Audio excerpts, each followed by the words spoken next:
Hi, and welcome to our Arkham Horror Week of Horror live stream. This is the first live stream we're doing of two this week, and we're going to go over the schedule in just a moment. But before then, I just have to apologize. I haven't really been feeling myself. It's been a pretty stressful week. I kind of feel like I'm coming apart at the seams, and so I was going to hide my face today, but I feel like, you know, all the other bravery around here, I should show my true self. So, that said, I am joined with some excellent talent who I would love to have them introduce themselves. Hello, I'm Grace Holdinghouse. I'm a senior board game designer here, and I made Mansion of Madness 2nd Edition, which we'll be playing. Hello, I'm Wesley Morey, the brand ambassador of FFG, and of course, today I'm rocking some minty fun cosplay, because I love mansions so much. I'm Philip Henry. I am a senior board game designer. I work on the Arkham Horror Story team, so I got my little tendrils in everything. This will last for a while, but it's crocheted, so it's very warm. So, and as always, I'm Olivia Sheppard, your community manager, here to represent today the new players, because this game has sat on my shelf for a very long time, and I've yet to find a group that I think I really can get invested with it, and so I'm looking forward to trying it all with you. I've been told I'm in very good hands, though, so feel free to correct me in the chat, but hopefully they'll have already corrected me. So before we get started, though, I do want to talk about the next couple days of the Week of Horror. So starting off with today's schedule, if someone wants to throw that graphic up, we have a variety of exciting things that we're going to be talking about and showing off throughout the day. I will kind of sit here and wait, and I'm sure the schedule's coming any moment. It'll be a really fun time. I'm super looking forward to it. There we are. There we go. Perfect. Okay, so we're going to be starting off with, obviously, the introduction that we're doing right now. You're in the introduction. From here, we'll be playing Mansions of Madness. We'll be talking about it some, talking about like where it comes from, where's it going, etc. We're going to have, following that, we'll have some messages from elsewhere in the Arkham Horror Files. So all of the other groups and teams that work on things that take place in the Arkham universe. They've sent a bunch of messages over, and that's also going to serve as our break time. And then following that, we will have chapters 1 through 3 of Arkham International, which is a audiobook that takes place in a couple different places about Arkham stories. Then we'll have a discussion with Edge Studios about the Arkham Horror RPG. And finally, we'll be having a discussion with several members of this group, as well as some new people, about diversity in Arkham Horror. So it's a very busy day. And so I hope you stick around and join us for the whole thing. But obviously, if you want to come to just certain segments, that's what the schedule's for. Obviously, these times are more suggestions, I would say, than firm. After all, some of these things are goals. These are the goals. And we are ambitious with our goals. So I would expect that some of these times fluctuate a little bit, but we'll do our best to stick to those. And that's not all, because we have more tomorrow. We do. So tomorrow, we're not going to show the schedule up yet, but tomorrow we will have a discussion over the Week of Horror as a whole, how it went. We'll talk about the recipes, the designer dares. We'll have some insights into how those were come up with. We'll have different members of the staff coming on to talk about that. Then we will go into an Arkham Horror retrospective, where we talk about the history of Arkham Horror, just as a whole, talking about multiple of our games. We're joined by a lot of great people to talk about those things. And then, finally, we will have a fun announcement and a discussion about that announcement to close out the week. Yeah, let's go. Yeah, I'm very excited for that. So, fantastic. With that, we're about to start up the game and show things off, but I have one more fun and quick announcement, which is if you all didn't know, Mansions of Madness has a lot of DLC that you can find on the Steam store. Well, for the week of Halloween, the Steam store runs their own little sale, in which case Mansions of Madness DLC is currently 50% off. Right now! So if you haven't gotten the DLCs, including Dark Reflections, which we'll be playing today, it is a great opportunity to go and acquire some of those. As for people who may not have the base game, my suggestion at this time of year is always just check some local game stores. A, they might have copies, but B, some stores run holiday sales of their own, and so it's a great way to track down the game and hopefully support a local business. You may even find people playing in the wild because 'tis the season. It is. Yeah, very much. And if you buy the DLC on Steam and then sync it to your Asmo Connect account, you can play it on any platform. So don't feel constrained to be on your computer.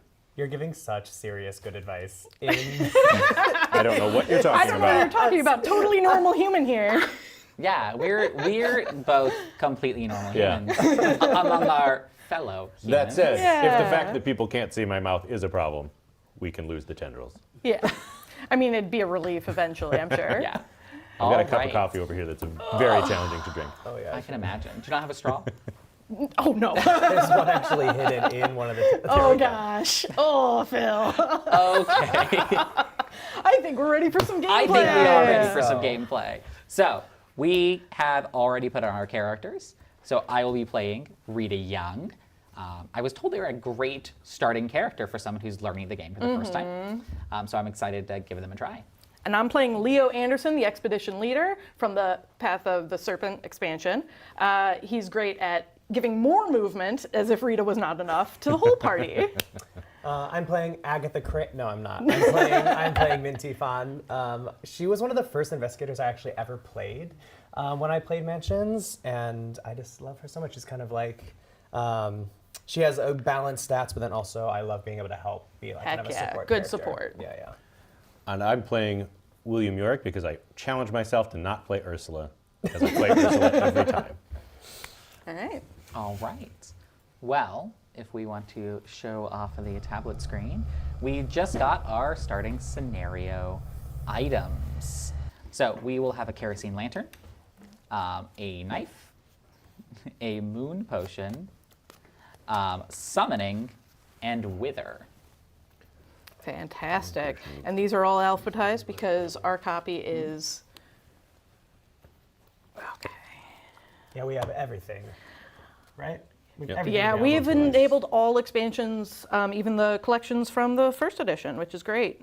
Apparently we're having some tablet Oh, no. difficulties. I made the mistake That's okay. of buying. Well, not the mistake.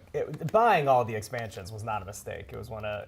I've always played with friends, and then I finally got my own version, and I decided to completely like build out my collection. And we want a made the knife, right? mistake of Yeah. checking all of the. I don't have a great agility. Okay, fair enough. The I knife can might take be the better knife. with. Yeah. Yeah. You Someone should else. have Tell me. the kerosene lantern Yeah. then. What's your influence? Your influence is 4. You want the moon potion. Awesome. You want wither and possibly summoning, but yeah, because your lore is fine. It's 3. It's Yeah, you want to pull monsters to you and then kill them. not a bad combo. Yeah, Great. there you go. And then we all get a clue. Yeah. So, for those not familiar, Mantis of Madness 2nd Edition is a fully cooperative, I say before anyone goes insane, board game that uses an app as the storytelling guide. This is a change from 1st edition, which was one versus many, and we are ready to hop into this story. So let's continue setup. Okay. There we goes. go. It's loading. Oh, our wonderful. Let's begin that scenario. I love that piece of art so much. Yeah. It's very I pretty. use it anytime I need. You leave the last vestiges of civilization behind, If the audio is taking a going road through, that is nothing more hopefully than people can hear hard-packed otherwise. dirt. Otherwise, I'll read it off. Yeah. Only when the ancient, gnarled trees of the country give way to a large clearing Okay. do you Leave the first last see vestiges of the lonesome, civilization behind, dilapidated taking manor a road that is where the nothing missing more than woman was hard-packed last dirt. seen. Only when the Ada ancient Miller, gnarled the trees former of the society country give columnist way for to the a large Arkham clearing, Advertiser, do you recently first quit her see the job lonesome, after dilapidated inheriting this manor desolate where the estate missing and a woman was large last amount seen. of money from her great Ada aunt. Miller, the Ada former told secretary everyone columnist she was going for to the use Arkham her Advertiser, inheritance to be recently a quit her novelist. job after inheriting this 2 days desolate ago, estate she called her and publisher a in large a amount of panic money from this her great gloomy aunt. mansion. Ada told She everyone swore she was would going be to back use to her Arkham on inheritance the to be a next train. novelist, 2 days ago, Unfortunately, she called her she publisher never in a arrived. panic from this gloomy mansion. She swore she would be back to Arkham on the next train. Unfortunately, she never arrived. Dun, dun, Dun, dun. dun, What did that mean? Seems fine. Let's continue. I'm glad the audio was good, because I do love the voiceovers. All right, we need the entry hall. Oh, go ahead, sorry. The tile floor of the entrance hall is old and cracked. The furniture is worn, but the lack of dust indicates that someone has tidied this room recently. Place the entry hall with the tentacle tile as indicated. Yep, the tentacle indicates it's from the base game, which most of these should be from. The DLC are playable with only the base game enabled. Let's go ahead and continue through that. Oh, cars here. Yeah. Try again. There we go. There we go. Oh, I see car there in the chat. Yeah, car in the lead. Yeah. Okay. In the silence of the mansion, you can only hear the shifting of your companions and your own breathing. Place your investigator figures as located. Yeah, come on, Rita. Get into this entry hall with Join us. Nothing will go There wrong we in this go. house. Everything's fine. We haven't heard from Brendan in days, but it's fine. An ugly series of scratches mar the far wall. Place a search token as indicated. Thick oak doors lead deeper into the mansion. boy. Place explorer tokens as indicated. So many doors. This is actually one of my favorite games to teach friends that want to maybe like up their level of games. It's a good gateway game. It's so great. The instructions, the visual cues, it makes it feel really accessible. Oh, yeah. Hey, yeah, always for Halloween. Very good. Thanks to this game, I'm this close to getting my parents to try an RPG. Oh, really? Nice. So with that, Yeah. it's the investigator phase. During the investigation phase, everyone gets to take a turn. During an investigator's turn, they can take up to 2 actions. Actions like moving, pushing, interacting with a token, attacking a monster. Things like that. There are some other ones like trading items that come up a little less frequently. We'll cover those when we get to those. So, who would like to go first and what would they like to do? I'm happy to take a move I feel action, like- but I don't know if anyone else is quite ready to follow me yet. So I'm happy to go later in the round. Do we know anything about these 4 doors? Let's click on them and find out. You can always tap on a token and find out more information. Okay, so the door to the farthest, that one right there. It's a solid oak door that leads to another area of the house. Yeah. Okay. The next one going clockwise is Cool. Another similarly. solid oak door. Cohesive interior design. I know. You know what this one is? A solid oak It is door. a solid oak So door. we're picking pretty blind here. This one Perfect. caught me off guard. Yeah, I didn't know that. It's a solid oak door. And Sometimes about they that say search things token? like, you hear a horrible monster on the other side of this door, and I like to check first. Yeah. How about that search token at the end of the hall? Well, that's fair. I think that's going to be those scratches that were mentioned. Yeah. A series, Yeah. an ugly series of scratches that have been I gouged. can into the wall. move and push somebody with me, Sure, Oh, let's cool. do it. and then open a door so Rita has some room to build up Yeah. some speed. Yeah, if you want to be pushed. Are you our fighter? Yeah. Okay, yeah, I'd like to stay with you, please. All right. Pushing and Min is following for 1 action. Second action, which door are you going through? I'll open the solid oak door. That's which very one? descriptive, yeah. Let's do the one on Liv's side of the table. Yeah. Aw. All right. Says audio. Will this one play as well? No. Okay. There's no voiceover other than the prologue and epilogue. Which is great Yep. because you get to Excellent. test out your own Yeah. skills. I am usually, the your designated actor hat on. reader at home. We should have had you sit here. The dining room and kitchen are in a state of mild disarray. Only 1 chair has been pulled up to the dining table, while the rest are stacked in the corner. A pile door of on a wall? discarded furniture, discarded a pile of furniture sheets next to them. The kitchen cabinets hang open, revealing little to nothing within. Discard this Explorer token and place the dining room tile, a wall, and a door as indicated. Great. In addition, there's a door token there at the end, Another and oak it's another door. oak door. Spoilers. And there is a paper that looks as though it were ripped from a book and has been weighted You down better go get under a that, glass but of maybe the water. scratches first. And you may move one space you into the wish to? explored area. Yeah, that's different. Why not? Okay. Nothing in the kitchen though, huh? Well, while I'm right here, why? Oh wait, yeah, you're done, right? Move. Yeah, and that was my explore. two. Great. I will Search that. search the scratches on the door, please. Fantastic. Sounds Fantastic. fantastic. So the ugly series of scratches. These scratches appear to be recent, though you cannot identify what may have caused them. You step back and recognize familiar shapes in the scratches. Tap to attempt the puzzle using... Observation. Thank you. I love a puzzle. I have 4 observation. This is a slide puzzle. Oh, no. If you that's a wanted to rough walk one. around and use the Yeah, screen, you come on could. over. Otherwise, Liv can I control it believe for in you. our teamwork skills. That Okay. this is like one of Alright. those team exercises where I describe what I want to happen. The fun part is these glasses are real, folks, and they are 2 prescriptions old. So that's the most exciting part. Ooh. Okay, so I see some bloody things. Do we think that's the center? I think that probably is the center. So let's do the bottom left. Yep, switch to there, Fantastic. please. Lovely. Then it looks like top left goes down, right? Do we think? Or top? Yeah, I think so. okay. let's Yeah, select that's the end of top the. left, please. Top left. Down. This one? Yep. Okay, down one. Yes, because you can only change orthogonally. Yes, That's orthogonally. Yep. Orthogonally. I was like, I'm gonna rip out this fancy word. Here we go. Maybe those bottom right 2 switch. Those 2 switch and then the top 2 switch. Yeah. I think guess so. so. What's your Say. observation? 4. Ha, ha, Oh, you ha. have just enough. Okay. Okay. Okay, let's- so we go this to Yep, this. exactly. And then the top right switches with the center. Maybe. Hopefully, we'll see. Huzzah! Oh, I love that. I love a puzzle. Puzzle completed.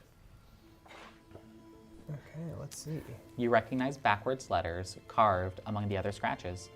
The word of the letter spell out. The word the letter spell out is leave. Gain 1 clue, then job. discard the search you. token. All right. Minty does speak 5 languages, so I feel like this was Nice. very fitting. She saw what she instantly. She was like, knew. oh, those are words. So second action, do you want to go through a door or you want to follow Yeah. William? So should I explore more of the house, or should I go get ready to do this other search thing? How is the confident are question. you in splitting the party? Well, how confident? I'm not. I guess I have my spell, so I feel like we should spread out at the beginning. Let's do and then- it. Yeah. So I'll for my second What's the action. worst that could I happen? will- What's the worst that could happen? Let's go through that solid oak door. All right. To the right. Great. Ooh, stairs. All right. The massive staircase that connects the 2 floors is worn and cracked from age and lack of care. Discard this explore token Might have and some place extra the sets hall in stairs tile and a door as indicated. Thank you.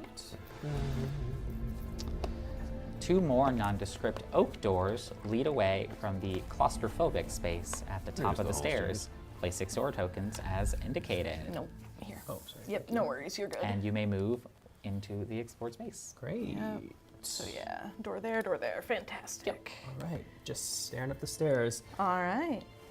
So that was 2 actions from you, 2 actions from you. Rita, do you want to actually, Min? You could use Oh, an yes. extra space of movement, right? So I can can take I? him. Well, I have Oh, my I could, power. you're saying, I Yeah, understand. because there's nothing in your space Yeah, that'd right be now. great. So I'm going to take a move action, which means Lovely. you get to take a. Or oh wait, Is that you're range not. or near?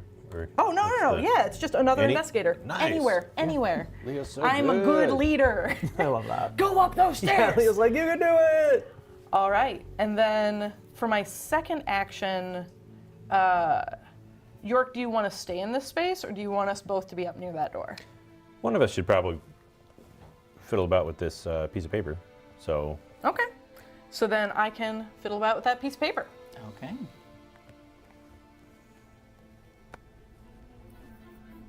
Ready to search it? Yeah. The sheet of paper has a stylized bird drawn on it, surrounded by strange symbology that gives you an uneasy feeling. Well, I got That's an the uneasy lore feeling. symbol, and I only have 2 lore. Well, Leo it'll be Anderson, fine. don't read books. I got 1 success. 1. progress is progress. Confirm. You can't quite put together the meaning. That's okay. Good try, Leo. Yeah, I did my best. So then, Rita, Would you like to go through a door? Or would you like to move? I feel like I'm good at moving. Yeah.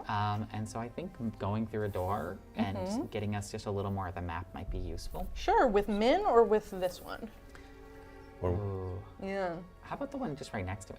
Oh, sure, absolutely. Heading towards west. Yeah, let's Great. not abandon those. yeah. I always get myself let's into trouble in all this game split by up. trying to completely rinse the board. But, Yeah. you know. Ooh, billiards room. The billiards table set in the middle of the room still has several balls left out. A cue has been abandoned across the corner of the table. Discard it, obviously, the explore token, and place the billiards room. A small trinket has been dropped on the ground. Did this once belong to Ada? Place the lucky ring common item as indicated. Not that lucky, apparently. And then, though everything else has been uncovered, something hanging on the wall is still shrouded. Place a search token at the end. Already done. Perfect. And I can move one space into the explored area. Do you wish to? I do. Fantastic. What does the So, lucky ring do? The lucky ring, once per round, you may re-roll all of your dice. It helps you with tests. Pretty good. To pick up an item, you would take the equip action. That's trading, or it's the trade action. You can pick up anything in your space, or people in your space can swap items, that kind of thing. Okay. Yep. I think I will pick up the ring. Fantastic. Have a fancy ring, Rita. Perfect. All right. That's 2 actions from everyone. Let's go ahead and go to the Mythos Okay, phase. so I press this little arrow Dun, dun, in the dun. investigator phase. We get this fun, I love that little effect. Yeah, they do a good job, the interactive team. The air is stale and filled with dust that threatens to make you sneeze. No immediate effect. I definitely have allergies. And then it goes back to our face. Yeah. Okay. All right. Nice and easy. Nothing to worry about. So then, This is just a normal house. it is Yeah, just normal Like, house. she's just lost. Yeah, it's fine. She's sleeping. It's just lucky for sleeping. her that we came and found her ring. Yes. So, do you want to go first this time? Because in Mansion of Madness 2nd Edition, you can split movement around other actions. Oh, okay. So you can move one, search, and then move 2 more because you're Rita. Yeah, let's do that. That sounds wonderful.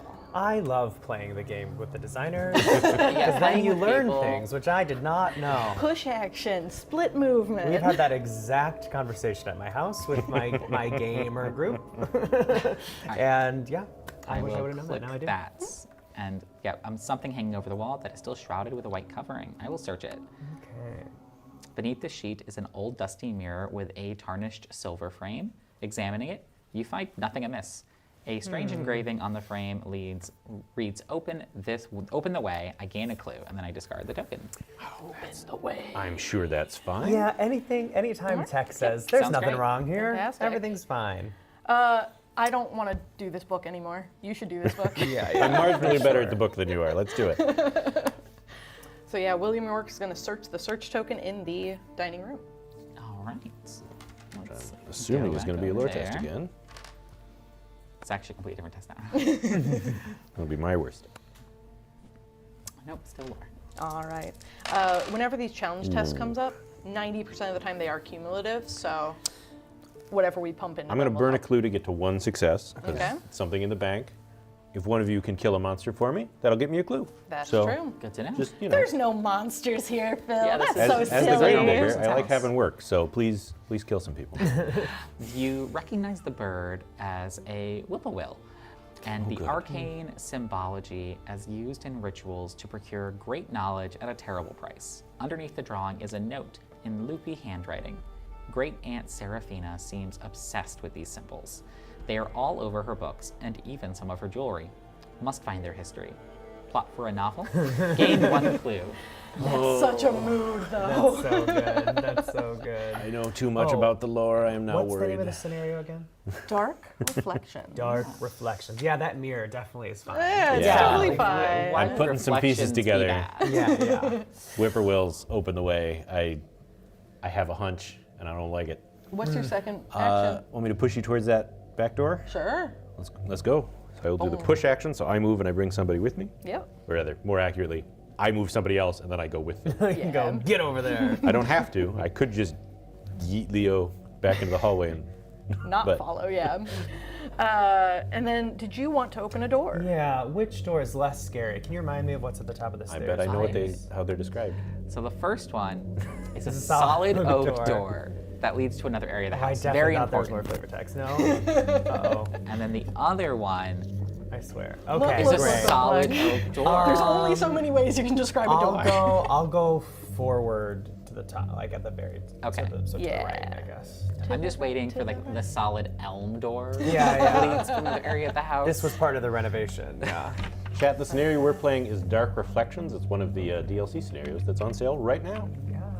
Okay, the Okay. room contains little else. We also, Liv, if you get tired of reading, Oh yeah, you can my see this. eyes can see the spark. okay. The room contains little Study. else other than a collection of boxes and a writing desk. Discard this explorer token and place the study tile, a door, and a wall as indicated. You already claimed the wall I token. did. I'm ready.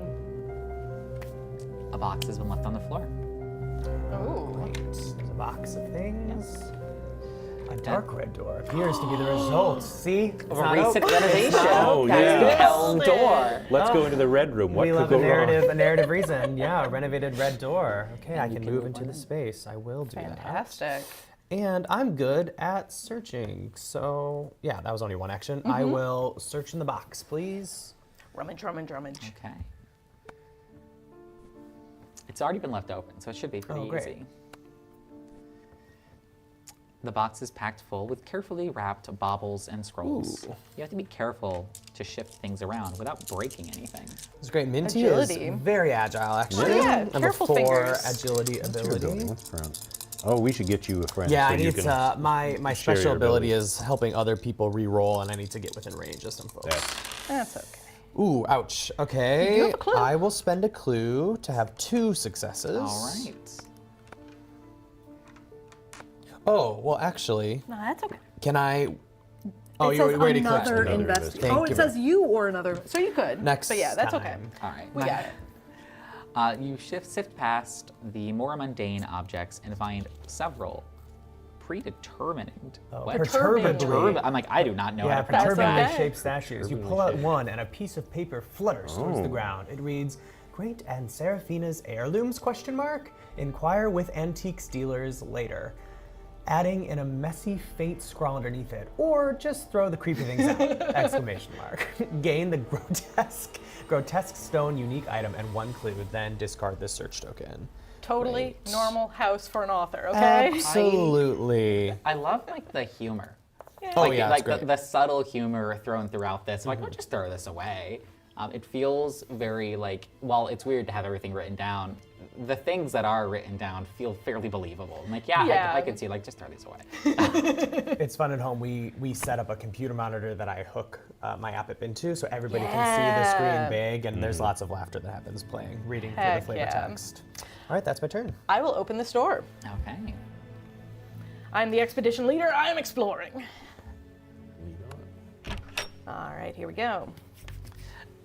A long, empty hall stretches towards the back of the house. Place the interior hall tile and a wall tile as indicated. There we are. Other way. Yep, there you go. Someone has dragged out an old, dented toolbox. Though most of the tools from it appear too old to be of use, one is in respectable condition.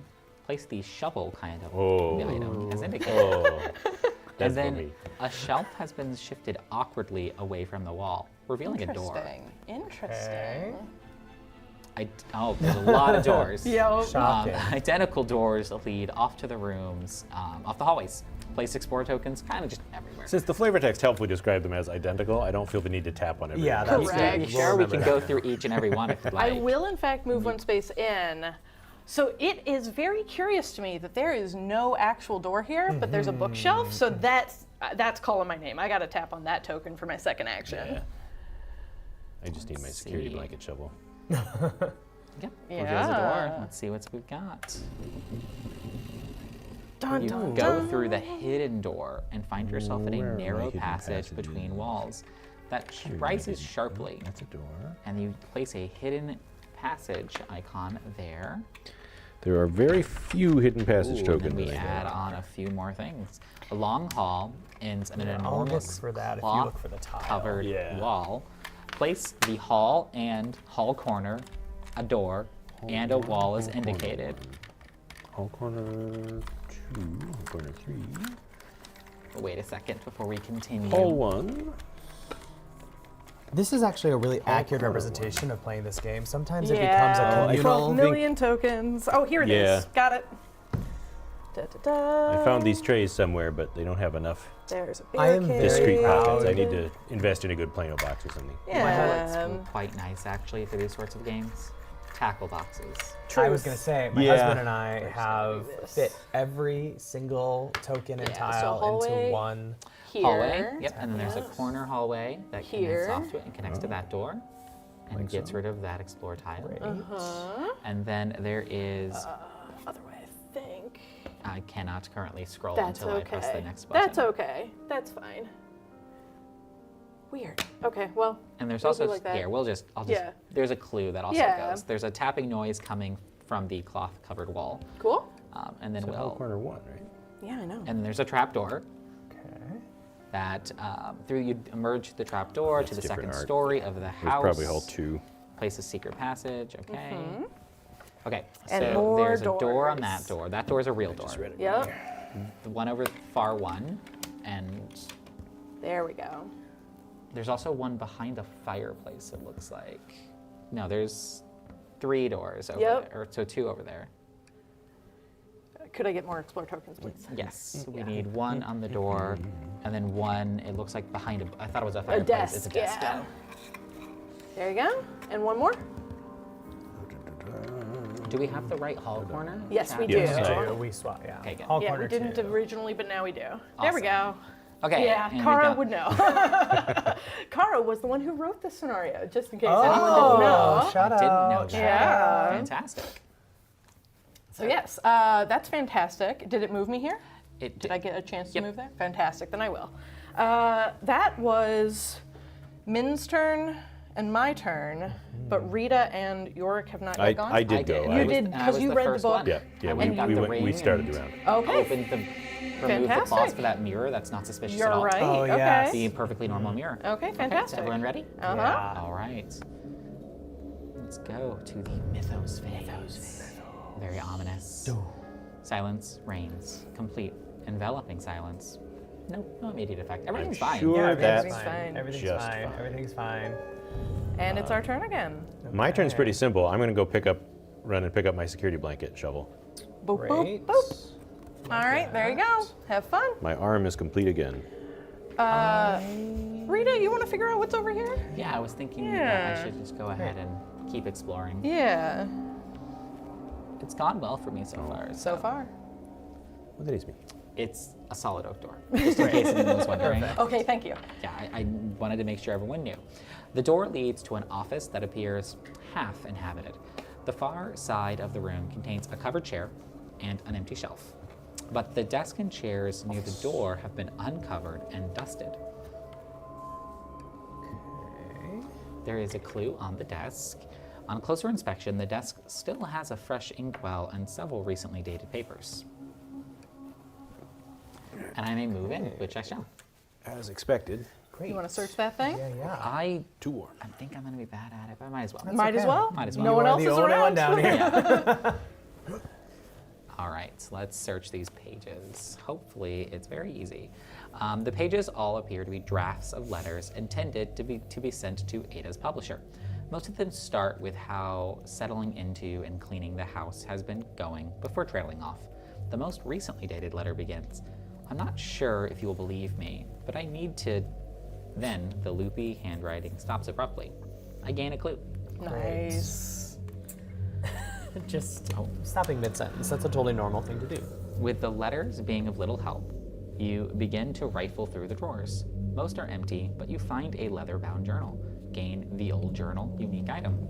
The investigator holding the old journal unique item can read through its entries by interacting with it in the app. So in order to find that, tap on that backpack icon down at the okay. bottom. There's your old journal. Yep, if you tap on it, we'll see if it takes an action to. Yes, so it's an action to read it, if you ever wanted to take that action. I will read off the description to people, though, because there is a small Absolutely. description. This is the journal of Ada Miller. She appears to have been a devoted diarist. Diarist? Yeah, sure. Yeah. One that keeps it up. But a handful of pages have been ripped out of it. An investigator holding the journal can read its entries as an action. Fantastic.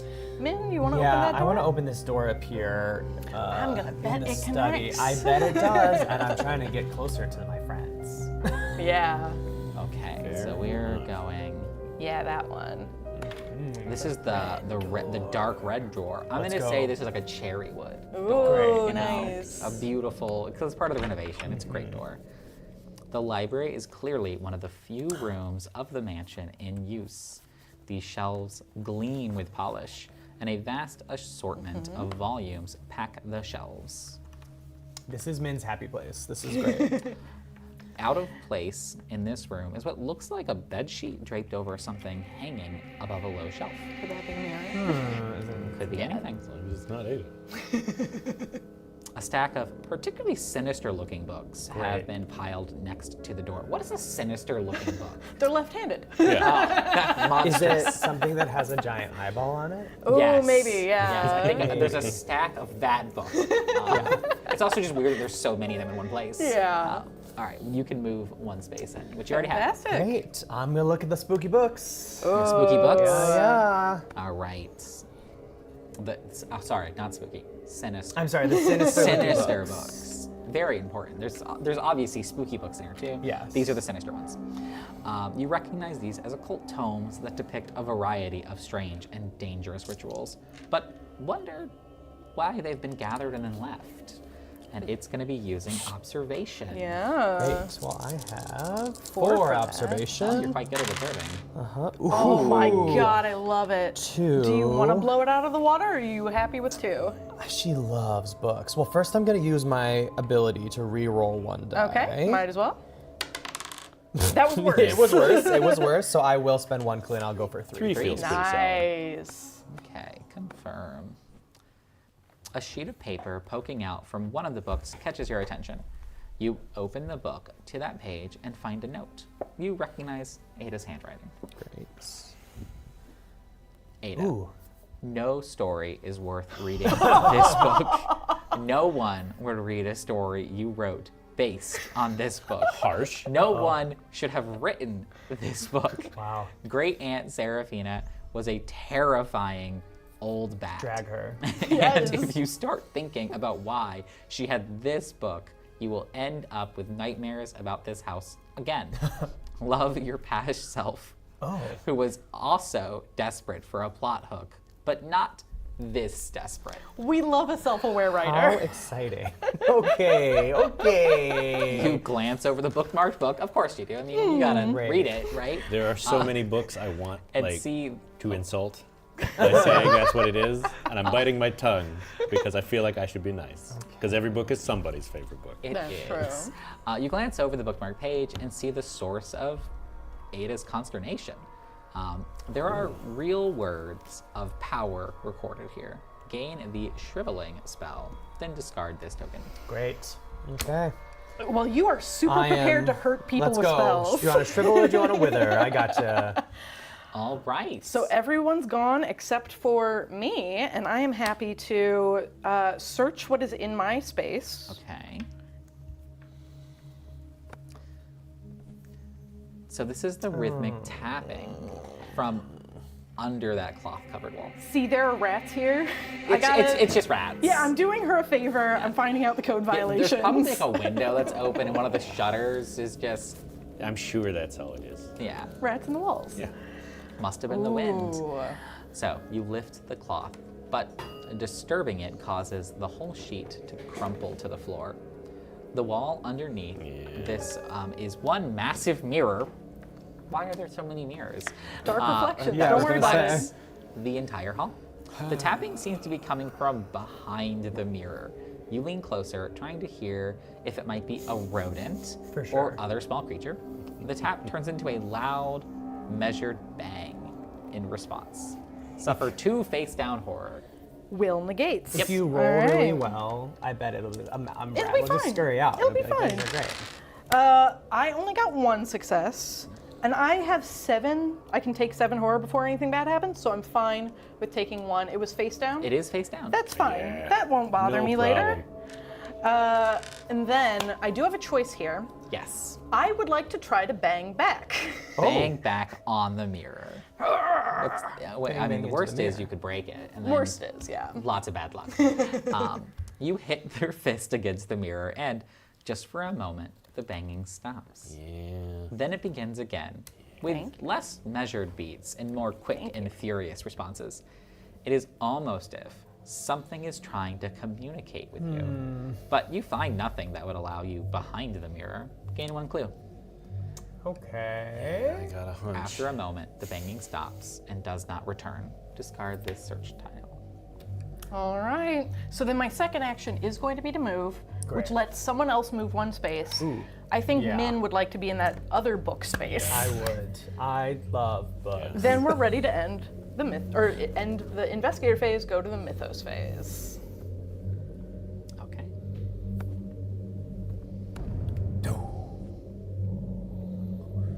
Ooh. Minty Fawn hears her name and turns to find her finds her reflection in a glass cabinet. In the reflection, a fragment of paper sticks out from her pocket. She wonders what it could be.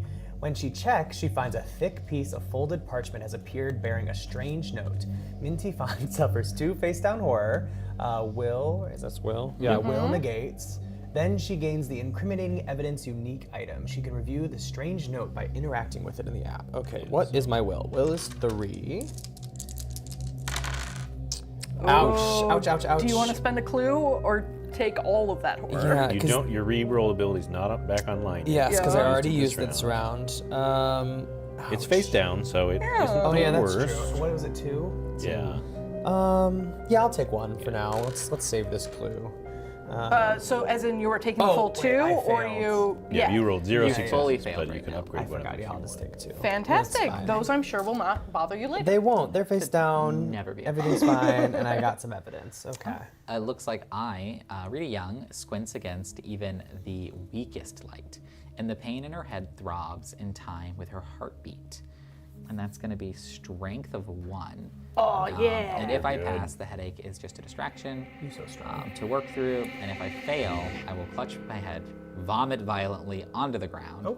and then take 1 damage and drop 2 random I items. mean, now that we've all wow. said, So roll 5 you'll be dice. fine. All I need is 1. All you it's need going is to be one. The 5 funniest result, blanks. of course. Yeah. Yes.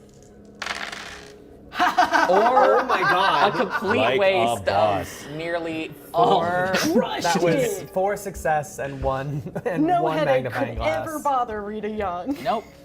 Like, I don't have headaches. She's the track Yeah. star, right? Yeah. If you so just like she deny knows. her She can headache. handle it. Yeah. Okay. And that was Okay. it. So you want to read those books? I do. Let's read but those also I'm books. wondering, should I look at the creepy Oh, note? yeah, let's do that I might look at the first. creepy note. Okay. So you go in the backpack, please. Yeah. The And creepy note I is have the this one. incriminating Correct. evidence. Yes. The writing on the note is hastily scribbled and, at a glance, covered in loopy backwards writing. The investigator holding the incriminating evidence unique item may review the strange note as an action. I would like to do that, please. The backwards writing causes you some minor confusion while you attempt to read. Observation, which is 4. Yeah. Well, we're a good team for observation. 2. Yeah, that's pretty good. yes, I will. Did you want to re-roll, or did you want to?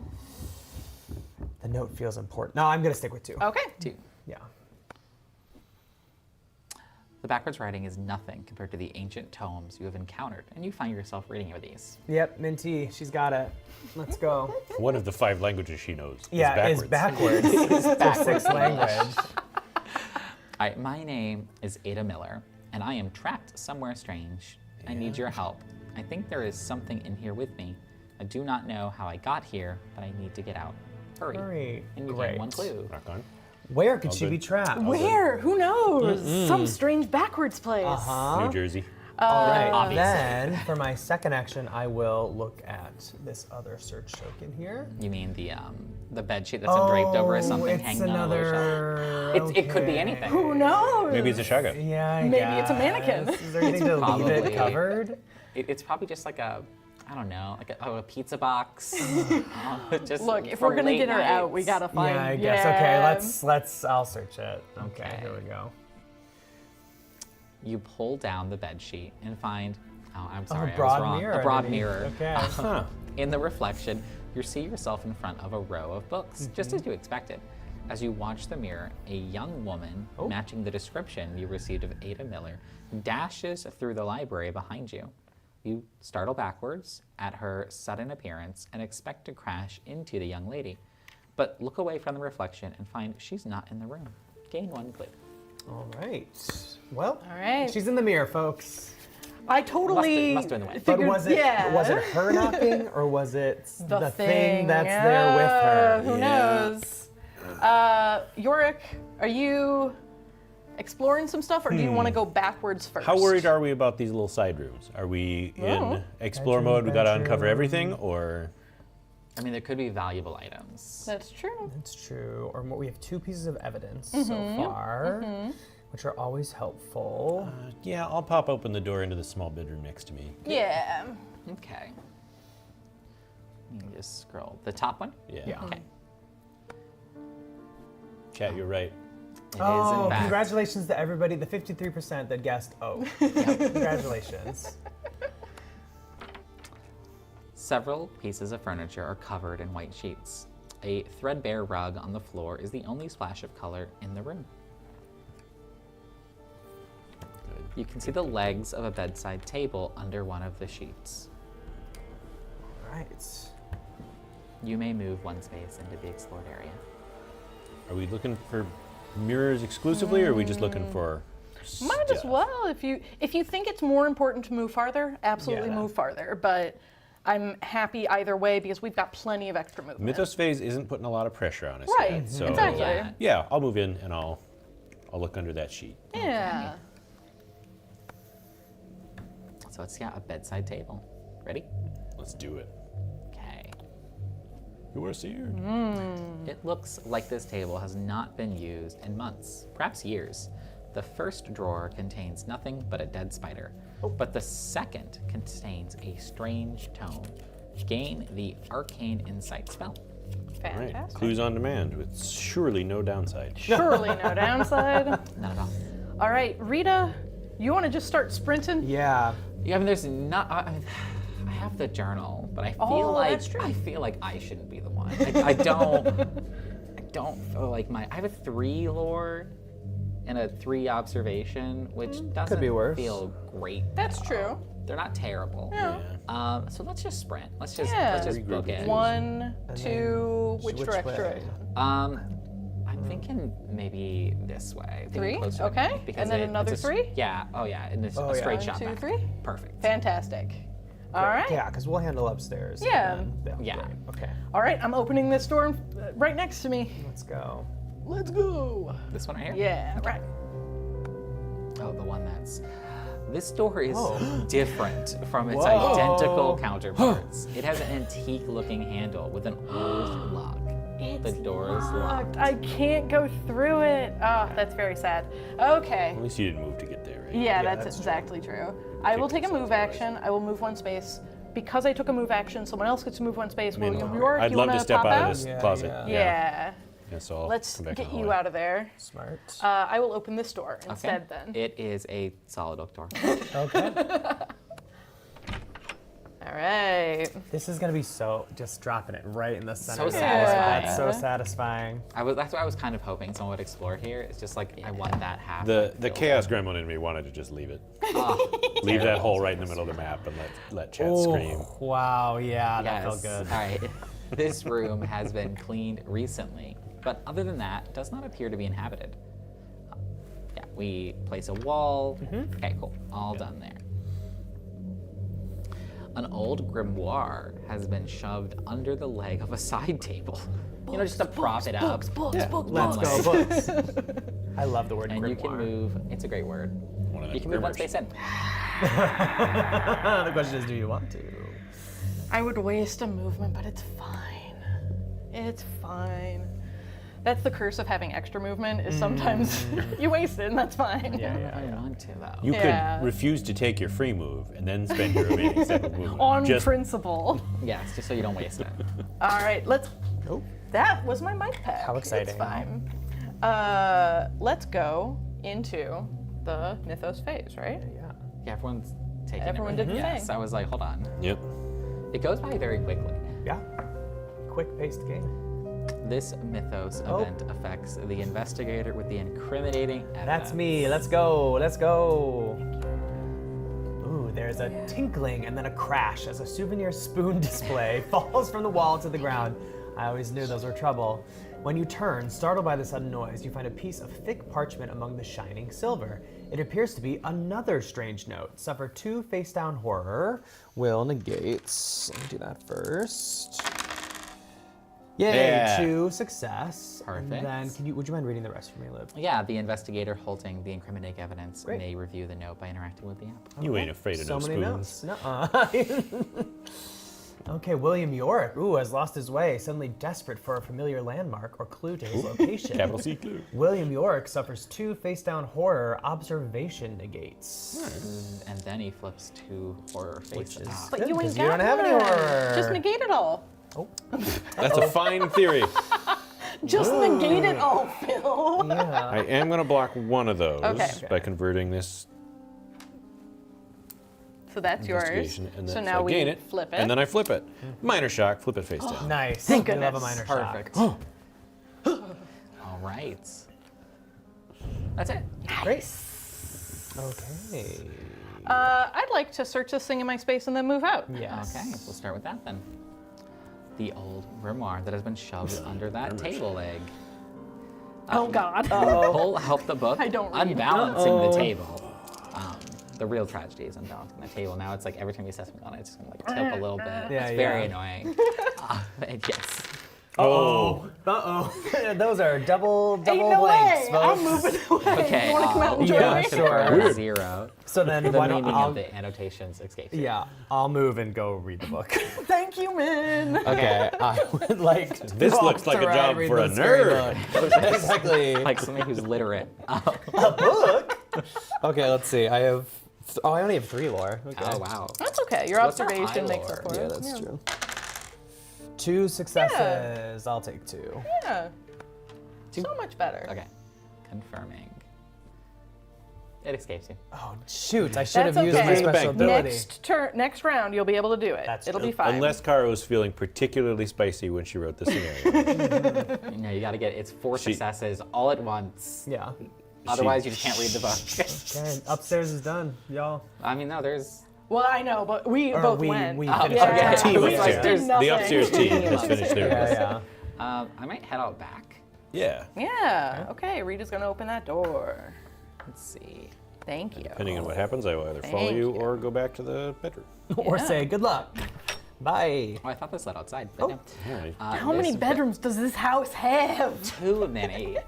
No wonder they're all dirty. This would be so hard to clean. Okay, this bedroom shows sign of an inhabitant. Oh wow! It has been cleaned and it looks as though someone just recently made up the bed. Though you notice a bed sheet is missing. You place the bedroom token. It's because all the bed sheets are covered in mirrors. Right? The bedside table has been stacked high with works from recent authors, including Agatha Christie, Langston Hughes, and Virginia Woolf. Place the search token. So these ones are labeled. The sinister books, who knows? These we have. A trinket presumably belonging to Ada has been left on the small desk. Place the serpent bracelet, a common item, as indicated. It looks like Oh, on there that it little is. desk right Yeah. there. Rita And I can loves finding a move into trinket. the. I'm probably gonna get another trinket, guys. Yeah. Yeah.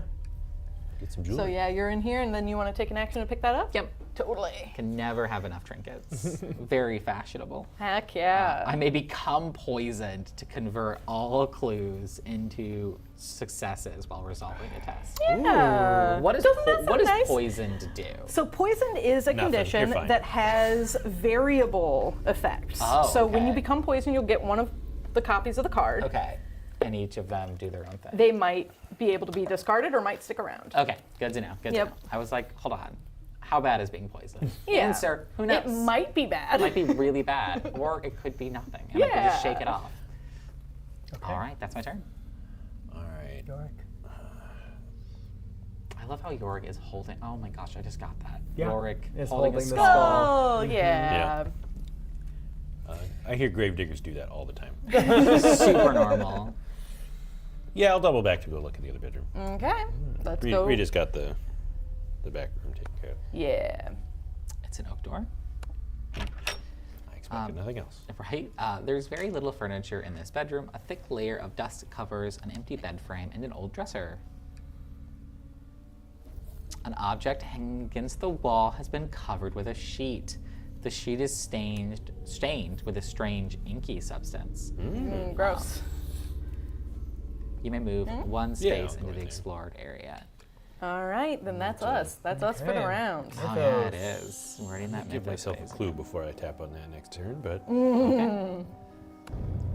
Dun, dun, dun, dun, dun, dun, dun, dun. Oh, it's me again. It's Let's you go. I'm glad my journal isn't acting up so far. Yeah. The floor under your feet vibrates and shudders. Then a piece of paper forces its way up through the cracks in the floorboard. It is made of the same thick parchment that first appeared. You bend over to retrieve it and add it to your previous note. Suffer 2 face-down horror will negate. Okay. I don't know why the horror. This has never happened to you? 2 successes. Nice. Great. Perfect. And then You could investigate the book. by holding. tapping. Yeah, I can get Yeah, more so notes. you got okay. more stuff I to have read. so many notes Book, to read. Book. Yeah. Book. I like those yeah. effects. The lights dim and flicker, Oh, then the no! walls begin to glow, and the wallpaper catches fire. Place fire in Minty Fawn's space. Not the books! Quite possibly the worst thing to happen right now. It's Save fine. the books. You've got good Okay. agility. Yeah. Yeah, but other actions would have been better. Yeah, that's true. So, what I love so far about this, first I have 2 notes. Yeah. One, who takes the bedroom furthest back in the house? I assume it has good light. yeah, guess, probably I it's guess. great for writing. Good, yeah. good. Well, the Nice office view of is the at woods. Front, like Yeah. maybe. And then Also, it's the biggest bedroom. thing 2, Oh, that's true. for those of us downstairs, this is just a normal house so far. Yeah. I got like a headache. You got spooked a little once. I got confused by the hallway, but Yeah, Yeah, but that like was we're fine. just like, oh, this is just a house. But we found Upstairs, secret passage, fire. there's weird all notes. some sort of supernatural thing. We're just like, I think she may have just like gotten lost. she clearly spilled some of her ink on this bedsheet and hung it up here to dry. That's Yeah, okay. as Like- you yeah. did. Like, She's a writer. She's maybe prone to accidents. yeah, it's normal.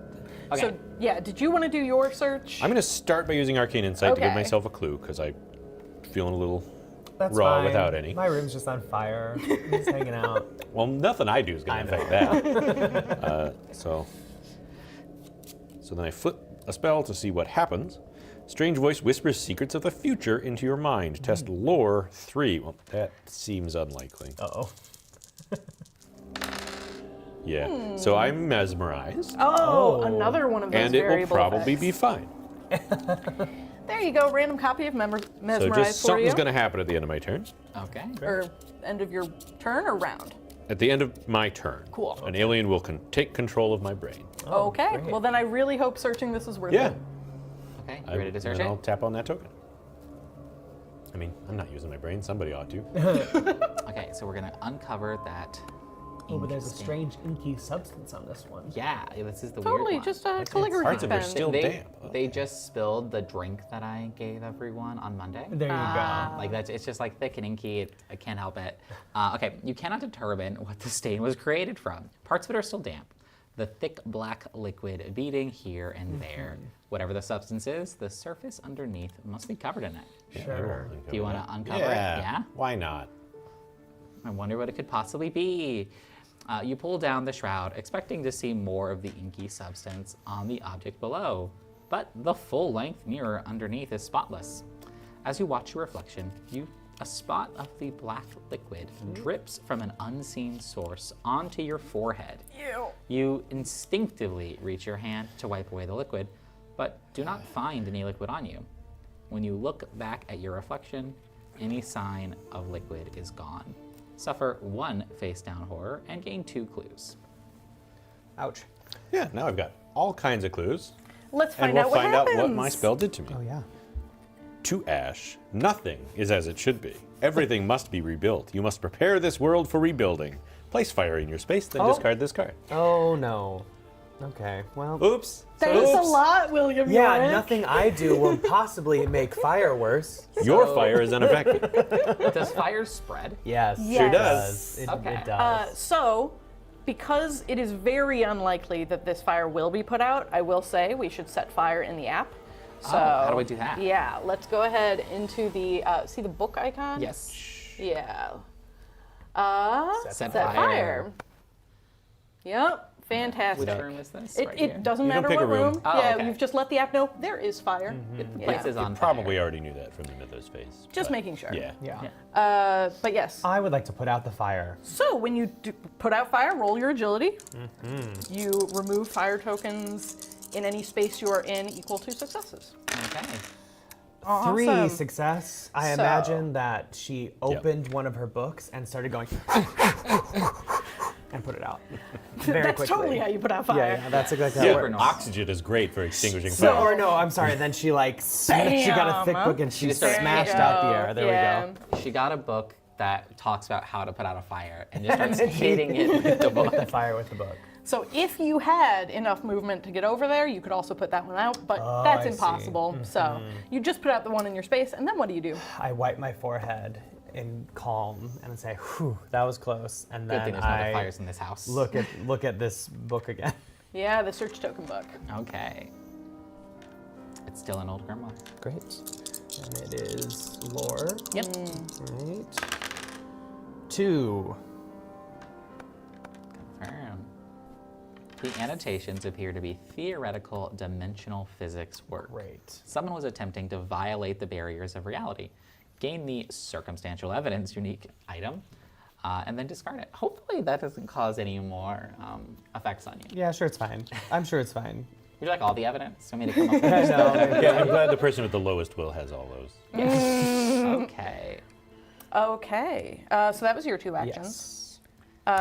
Your 2 actions. So Do you want me, I was going to say, if I have the chance to do a move action, because this token I can't do anything with, do you want to move one over? So my question Yeah. is, how bad is fire? Because I could go into that room and try to put the fire out. That's true. but since I During have the the Mythos phase, extra it's going to spread, so it's Uh-huh. going to move.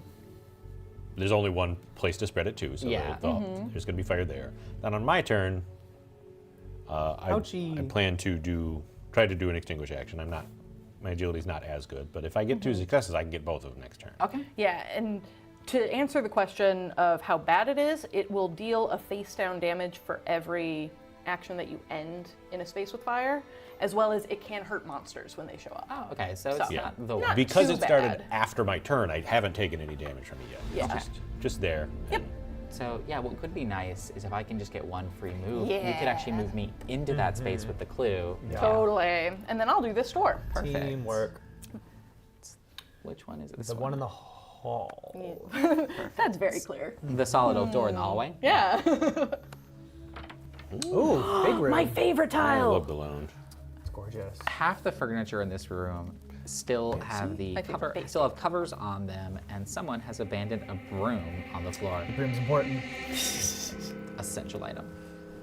An aged portrait of a young couple hangs on the wall.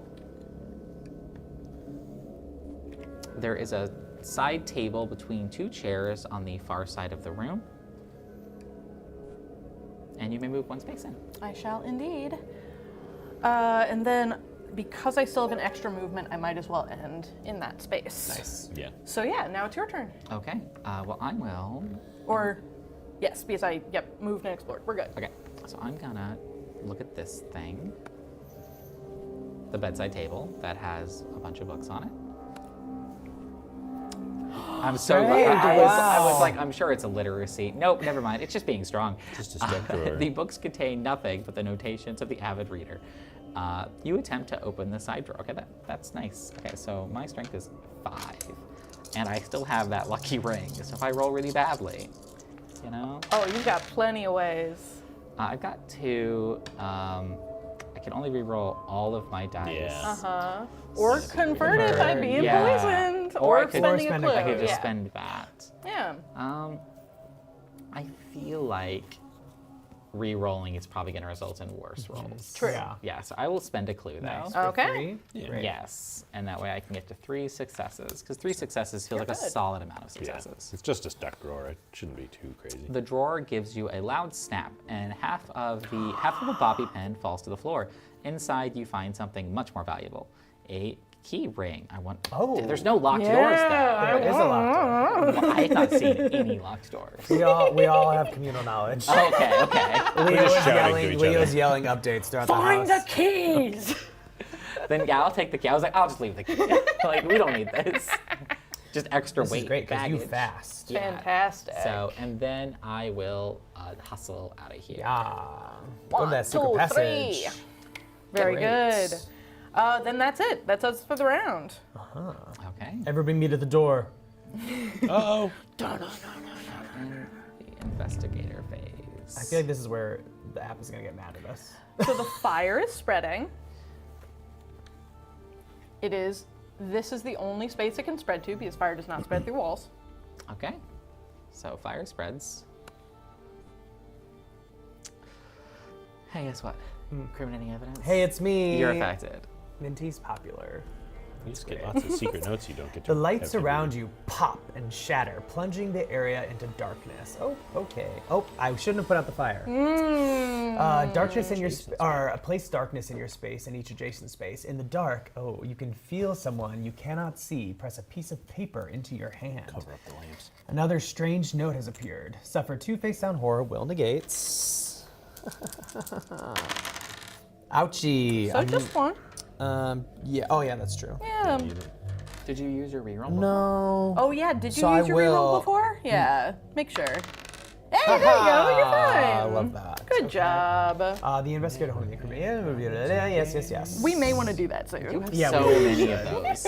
I'll do that for my whole turn. I have Yeah. lots of them. I want my teeth. Leo Anderson tries to speak, but instead all of his teeth fall out one by one. I've heard that tells it's like a fear of public Yeah. speaking.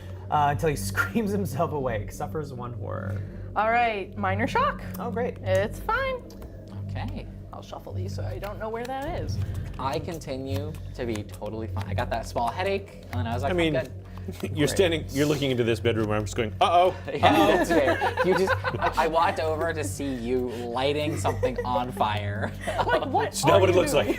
And darkness means that I can't Spend spend clues, clues, yeah. right? Okay, so is it worth it for me to move?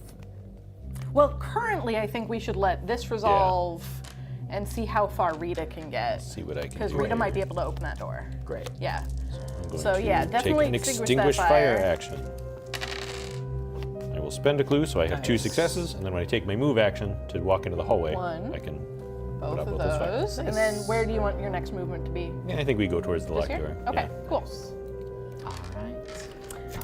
Should I read the Yeah, notes probably. before we do the door? Yeah, Okay, there's only I would like one to door read left. some notes, please. In the dark. Yeah, so it's this one. Let's see. The writing of the note is hastily scribbled and, at a glance, covered in loopy backwards writing. The investigator holding, yes please, I would like to read it. I am risking a lot contacting you. Every time I break the barrier between worlds, it gets thinner. So maybe stop doing that. I do not think I should be meddling in magic. You think? Okay, whoever, whatever, is in here, I think it knows when I meddle. Bad things happen. I'm getting desperate. I remember when I first noticed something wrong about where I was. I was in the attic. Does that help you? I hope so. Please hurry. It's getting closer. Ada. Gain 1 clue. All right. Okay, let's see if there's If I can, another can I read it action more? on it, yeah. Let me see if there's more to read. There I got is. so many notes. Let's do Great. it. Another one. I found a way out, but it is bad, really bad. I'm not sure I can risk it. It will take more magic, bad magic. Is there really good magic? I hate this. Please, I can really tell she's such a good writer. You know, she's a really good writer. I need another way out. I refuse to die in here. Ada, gain another clue. Okay. I have so many clues. My spell's good. It gives me clue, and there's never any downside. Never any Yeah, yeah. Zero downside. downsides. Okay. All right, so then I will search the thing in my space. Okay, which is, this one. Yeah. So that's the side table that has a small drawer with a lock. Oh, I'm sure I'll be good at that. Okay. Puzzle. Yeah. Yep, so if you attempt to open the side table drawer and find it securely locked, surely you can pick the lock, such as this one. Tap to attempt the puzzle using Agility. All right, here we go. Ooh, I that's have a 4 tough things Ouchie. that I can do. So, Ow. This Man, one is that is a- hard. So you have to get that into that slot I'm Uh-huh. seeing. Yeah. The key-looking icon. so I think the first thing I can do is move the top middle block over. Yeah. That's my This first one? move. Yeah. Yep. To there. Yep. Okay. And then in that stack of 3, the top one all the way over, right? I don't This think one? you need to do I that. don't, I don't think that yeah. helps you. because you have to, don't you have to? Because you can only move these, I'm You have assuming. to- Oh, clear sure. that one, You're right. the So yeah, top, the yeah. top corner moves over. Okay, this one? Yeah. And then the one on the very side goes up. Okay. And then Yeah. You only move for these? my Yes. 4th Okay. action, I move one of the middle ones backwards Yeah. to make room. So when it's touching the gold. I see how you get there, but it's This going to one? take a lot of moves. Yeah. Yeah. Yeah, There you go. Okay. So that was my first action. Let's Jeez, you're close still it out. 5 moves away. I know, right? Let's go ahead and tap it it again. again. I've got clues. Yeah, you can see Yeah. that. That's right. Okay, great. Yep, so that bottom. This one? Yep. Move that one over. And that goes Move that one up. Move that long one over. Move Yep. this Move down. that one down. There And we then go. for my final, I spend a clue and I get it out. Nice. Yep. Ooh. Bing, bang, boom. Puzzle completed. So exciting. It's gonna be something really good. Oh, it's a gun. Oh, it's a gun. The lock clicks and you are able to open the drawer. Inside, you find a firearm with a mother of pearl handle. Gain the 41 Derringer common item and then discard it. Or the It'd be search. nice if she was keeping a Tommy gun in her. Yeah, just casually. That'd like, be really good. it is a double-barreled shotgun with a combat grip attachment. Okay. So, Rita, you Line want to up. sprint Yeah. up and open that door? We ready for that? I think Sure. so. Yeah, let's do it. Okay, then What could possibly go wrong doing that at the very end of the round? What could possibly go Oh wrong? yeah, Let's that's do true. it. Perfect timing for it. I hope my journal isn't important. If you're short on clues. This door. No, I meant the unique item. Yeah, if you're short on clues, Yeah. reading him. If Probably Wes's will journal give is you any clues. Oh, indication, that's Yeah, fair. it'll be fine. it'll give us helpful story information and some clues. This door is different from its identical counterparts. It has the antique handle with a lock, and it's locked. Nice. Ooh, the attic. The attic is musty. A lone shaft of sunlight serves as the only light. Yeah. Okay. There's no sign of Ada. In fact, the room is empty except for one object, an enormous mirror, easily twice as tall as you and 4 times as wide. Dominates the shadows at the Wowza. far end of the attic. A white sheet is crumpled on the floor next to it. Okay. I can Yeah. move into it. I guess I will. Okay. Then let's go to the mythos phase. What's the yellow line indicate? It's a room border, and so technically, if something was targeting the attic, Rita would not be affected because Oh. Rita is still in the attic stairs. Got it. That makes sense. Very cool. Okay, is that Everyone all ready? of our turns? I think so. It also matters for things like if you need 7 rooms to be on fire for Fire some reason. Yeah, the fire Yeah. is extinguished. You're welcome. Oh god. The mirrors of the house hum and vibrate Oh. so loudly. Oh, no. You can that you clap your hands over your ears. For a moment, reality seems to overlap on itself. 2 versions of the room you're in, both appearing simultaneously. You squeeze your eyes shut, and when you open them again, you find your surroundings different. Hunch. Clear the board. So When that we clear the means board, everything? we remove everything. Yep. Wowza. Okay. Dun, dun, dun. Seemed like we were running out of buttons to push. Yup. I thought we were just doing a good job. Oops, Sorry. It concerns me that we haven't faced a single monster. Oh, we know there's something in the mirror realm here. There we go. All right, let's go. Okay, we appear to be in a cluttered attic. Oh, we need the attic back. Yep. Okay. I'm sure we'll need probably Yeah, all probably of these all the bags. They're same. just in a different position Yup. now. Oh, it's flipped. Yeah. Oh. It's almost like we're in a mirror. Huh. Okay. Okay. Do. We all go there. It takes a moment for us to get your wits and return to you. We still don't know how we got here. We all suffer 2 horror with will negating. I'm fine. I am also fine. 4 blanks. Uh-oh. Oh. I might take that poison. Or I can reroll. Or I can reroll everything. Might as well try a reroll. Yeah, I'll try a reroll first because poison could be bad. That was face up, right? It was, Didn't yeah. say the right. Yeah. I'm now afraid of the And dark. then I'll spend 1 click. Cool. Okay. And a minus shock. Thank you. I'm sorry, what is your face up? Nyctophobia. If I end my turn in a space with darkness, I suffer a face-down horror. Oh. So I'll just have to make more Stand in fires. the dark, yeah. Set some fire. I've got a light source. No, Phil, no. All right. You know how you said set fire was a lesser used It's action? a lesser used action. You can do it. So that door, that right there, we get a search icon on. We do. The explorer icon there. Yes. Okay. And the enormous mirror looms behind us. Rather than showing a reflection, it appears to be reflecting a room exactly like the one you were in, but free from clutter and occupied only by a sad young woman. Oh. Excuse me? We've swapped. You're welcome, lady. Oh, wow. Oh, does someone want to read this? Yeah, This is involved. She raises a hand and strange purple tendrils emerge. Nothing wrong there. Touching at the surface of the mirror, the woman looks at you, her eyes wet with unshed tears. I told you, I refuse to die in that world. I'm really sorry about what comes next, but I owe an enormous debt to that being that gave me the powers and knowledge I have now. It is the key and the gate, and its servant requires feeding. The thing that was hunting me is coming, I hope. She stops to wipe her eyes. I hope your end is quick. I will do my best to ensure it. Thanks, lady. Then the sad woman, Ada Miller, turns and leaves. Well, I'm switching sides. Golly. Right, so Thanks, Ada. By the way, we found your ring. You're never getting it back. it's great. It's Yeah, fine. It's fine. okay. So this Mythos event affects the investigator nearest the interact token. That could be any of us. When there's a tie, investigators get to decide. It should not be William Yorick. I will Yeah. make Oh, yeah. that decision. I'm happy to take it as the leader. Also, Or totally fine. I am, and like I said, Rita until this moment was like, guys, this is just a house. Stop setting things on fire. Nothing's going on here. Now I'm like, okay, have an hold on. idea. Maybe magic is real. Okay.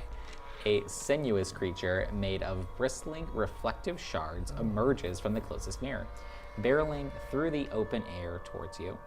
When it reaches you, it circles you faster than you can follow, its sharp glass appendages lashing out and digging into your flesh.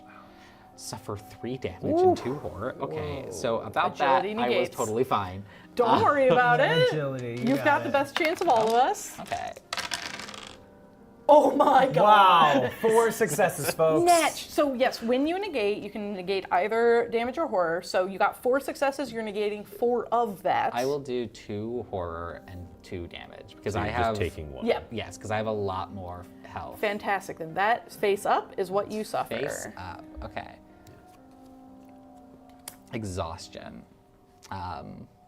When I gain a condition, discard 1 clue. Okay, Oh, so yeah, poison would be an example of a condition, so now you know. Okay. Let's see. As quickly as it descended upon you, it flies off, diving back into the mirror where you can't reach it. Perhaps if you cut off the creature's escape routes, you'd be able to defeat it. If you do not, its ceaseless attacks will surely kill you. Okay. Okay. Destroy the mirrors. I Yeah. hear you. I got a shovel. Okay. Your meager pull of light threatens at every moment to burn out. This mythophase affects an investigator with a light source. This sounds like great news for my That's nyctophobia. Yeah, Yep. this Yep, is great. that's me. And That's it's the you. lantern. Oh, yeah. So go ahead. Resolve the Synergy. event. In a fit of despair, you vow to face the darkness without your light, Oh. for it can't protect you from your true terrors my anyway. God. Suffer 1 horror, then discard 1 improvement, and drop a light source. Uh-oh. Drop All right. a light source. Yep. Okay. So I'm sorry. Suffer a horror. Yep. So I just set that down. Discard In the 1 space. improvement, Oh, yeah. Yep. Don't have one of those. Yep. and drop a light source. All right. Horrific Arcana. I suffer 1 additional face down horror for each spell I have. 2 more face down horror. Oh my god. Oh no. So you are switching sides. We'll So see. are you at 6? I am at 7 Oh. horror now. Yeah. Oh no. So I'm gonna need one of those insanity cards. When an investigator suffers damage or, But all these go or away. equal to their limit, all the face down of that type go away. You gain the appropriate condition. Insanity is, again, a multiple type of effect, so Phil's gonna read the backside of that card and not tell anyone what it is, and hopefully he's still on our side. Yeah, maybe it's one of those like, if everybody wins, you win. Yeah, hopefully. Sometimes that can happen. Yeah.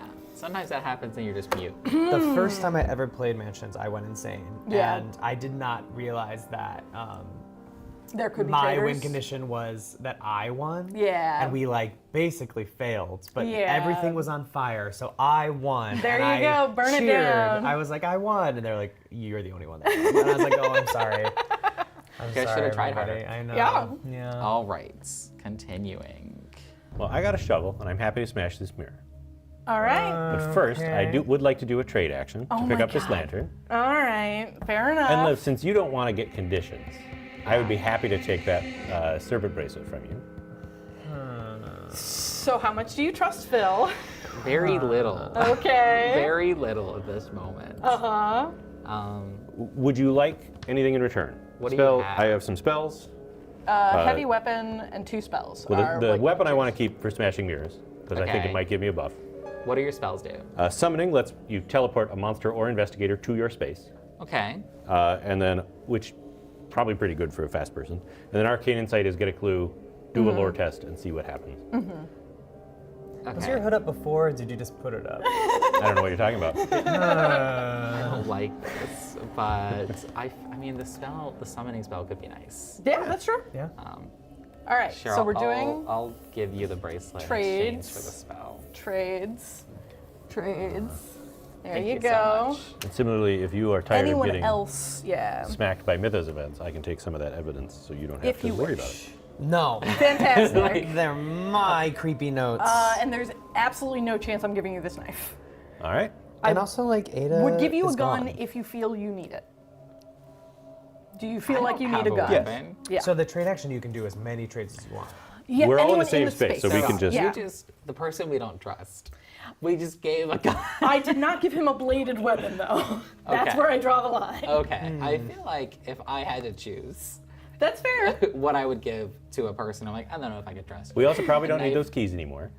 So I would love some keys. What is happening? I think we're good. I think we're I think good. we're fine. good. I Let's think we're just good. I calm think So that down was your a first little bit. action. There's no mischief I can get up to with keys. I would just like That's to make true. that I clear. don't, That's but true. we might need the keys. For my second action, I will tap on that mirror and see if the app lets So, me smash yep, it with a interact shovel. token. Okay. This mirror no longer Shatter reflects the the room mirror. around it. Images of different locations with strange familiar flash across it. Would you like to shatter it? Yes.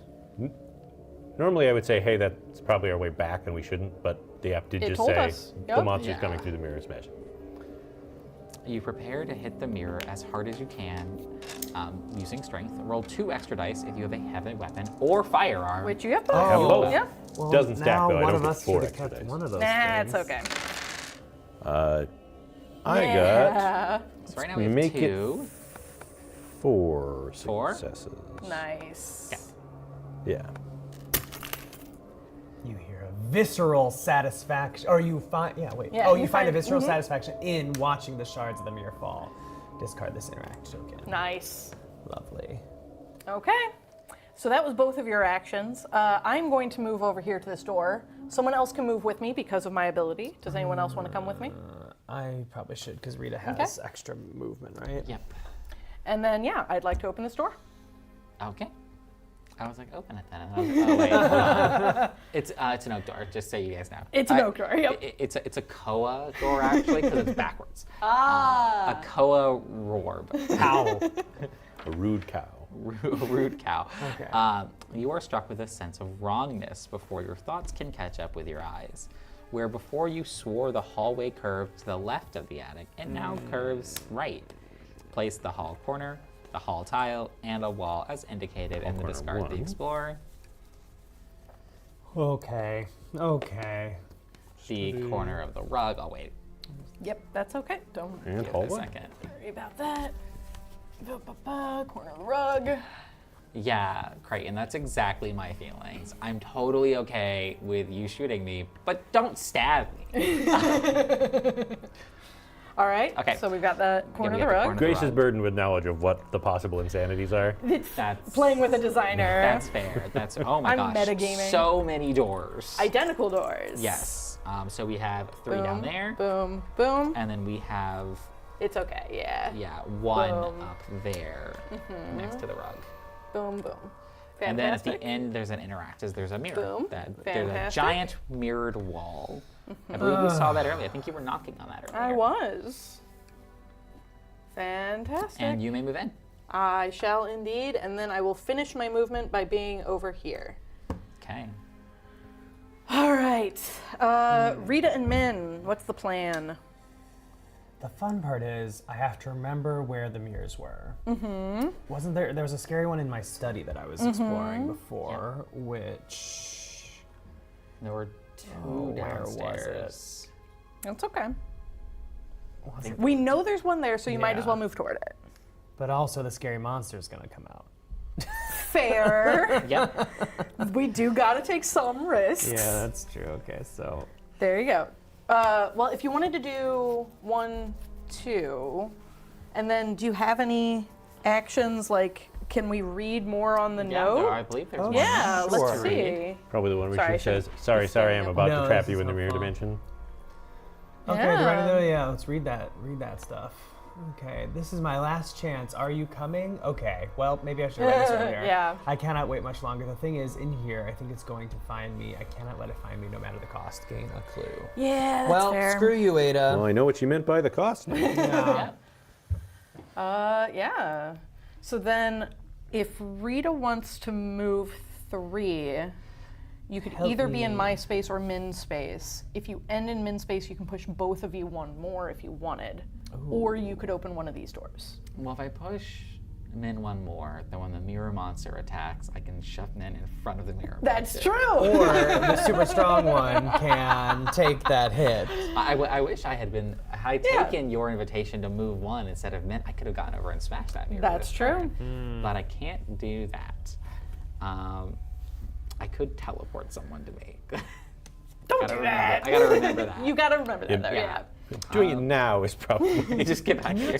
Can you explain the push mechanic to me? It's something that I'm not Yes, super familiar so with. push is a rarely used action, Yeah. but it is very efficient. Instead of taking a move action where you move 2 spaces, you can take the push action and 2 investigators move 1 space. that's You push awesome. an investigator or monster in your space. Correct. If they don't want to be moved, like if they're a monster or an Then there's investigator an who doesn't opposed trust you, check. Yep. you do an opposed check, but then after you push them in space, you can move with them. Yep. What's the opposed check? So that gets fairly Okay, complicated. So that's if, for next time. Yes, if That's there's a if we're traitor, they doing don't that. want to move, or you don't want to move with them. Yeah. You're rolling your, I think it's strength or agility versus their strength or agility, and then if you're against a monster, they're rolling their brawn against your strength. Cool. So Yeah. I will go ahead and join Min. Okay. Okay, 1, 2, 3. And then. Are you pushing? Yeah, or I could look at Yeah, this you can look at the journal. Yeah, absolutely. Or I could give. I feel like maybe I want to give Min the journal oh yeah. because I don't think I'm going to Totally. be very good at reading this I like journal. If you don't want the Sure. journal, I'm good. I feel like I could give you the journal. Sure. Is it? It was Ada's journal. Yes. Yes. Yeah, I guess. My question is how much help is it going to be? That's Eh. fair. Probably not. You have so many. I just realized you are flush Yeah. with clues. There's so many. Yep. Yeah. Okay. Maybe I won't give you the journal. Yeah. So you could read the journal. You could do your moon potion. You could push. Lots of things. How does my moon potion work? So as an action, you can use it and improve your influence. It's just Oh. a token that makes you permanently better at influence. I don't know how useful you think that's going to be, but I don't it's your, think it's going to be that your useful choice. here. Yeah. I don't think we're going to be influencing Yeah, Ada totally. anytime soon, so Yeah, I think I'll hold off. she left. Okay. Yeah, sure. I'll just push us. Great. Absolutely. And then I think that's everyone. Let's go. Yeah. Yeah. Push is very useful. Everyone should Yeah. be using it. Yeah. So it's very. Oh, question. Yeah. Since I have music for Mansions and Elder Signs, are there any playlists for the non-Arkham games like Cards or Eldritch Horror? I don't think we have any official. we don't have an ones. official one.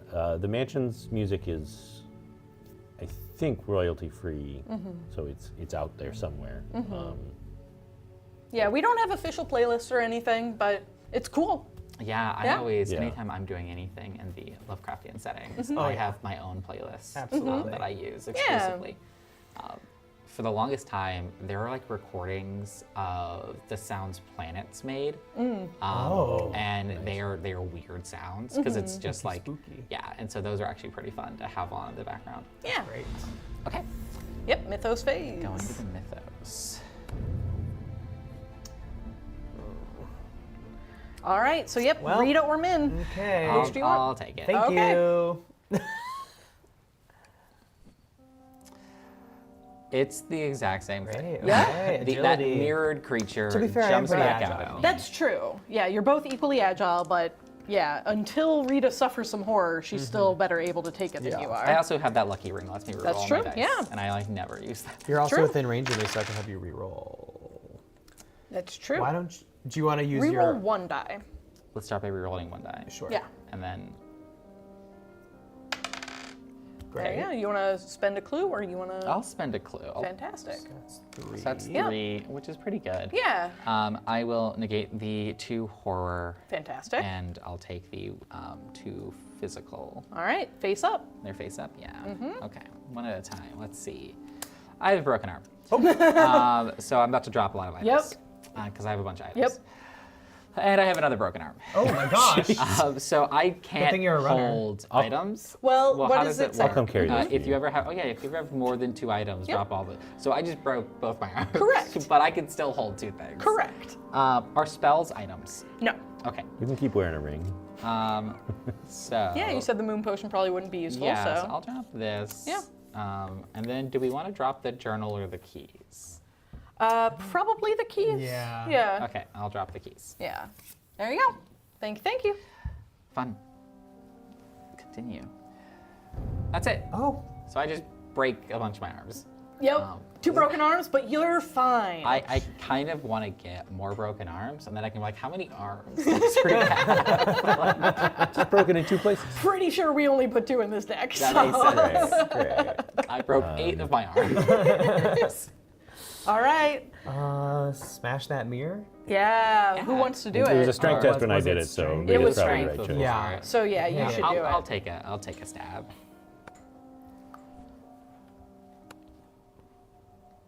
All It right. is strength. I do not have a heavy item or a gun, but I do have just 5 strength.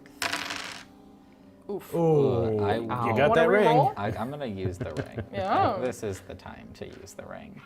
I'm gonna get rid of 3 of those dice. They were mean to me. They don't deserve. We don't have a box of shame. That's better. Better. There we That's go. better. 3. Or 4? I know I don't have. I think I just spent this clue. Oh, okay. Yeah. Yeah, I that's don't fair. have I that bet clue. All 3 right. is enough. Yeah, I bet 3's Yeah, enough. 3's probably pretty good. I mean, I did 4 on my test. Yay. I shattered it. Bam, bam. All right. Okay. Thank you so much. Second action. Do you want to go through a door or a secret passage? This Or I mean, I was- guess I don't know. That's a secret passage. This was the... That's the library. Yeah, right? Oh, wait, no. No. Wasn't this the Bedroom. giant... That's Have the a secret passage. Bedroom. that's the bedroom. Oh. Oh, maybe. Oh. Yeah, Okay. which there was Yeah. not a mirror in. I know there's 2 mirrors downstairs. Yeah. So I'm thinking, Yeah. let's go through the secret passage. Sure. Yeah, Let's smart. do it. Or rather, let's go through the thing under the rug. Yeah. That's totally not a trapdoor. I pull open the trapdoor and find a secret passage. Ha ha ha. Whoever could have guessed? Oh, Yep. yep. This is not the same place it went before. Is it? Oh yeah, it is. It It just is. flipped. It Yeah. just, it's just the moment I'm like, Might be hold on, this doesn't confusing. look the same. We got you.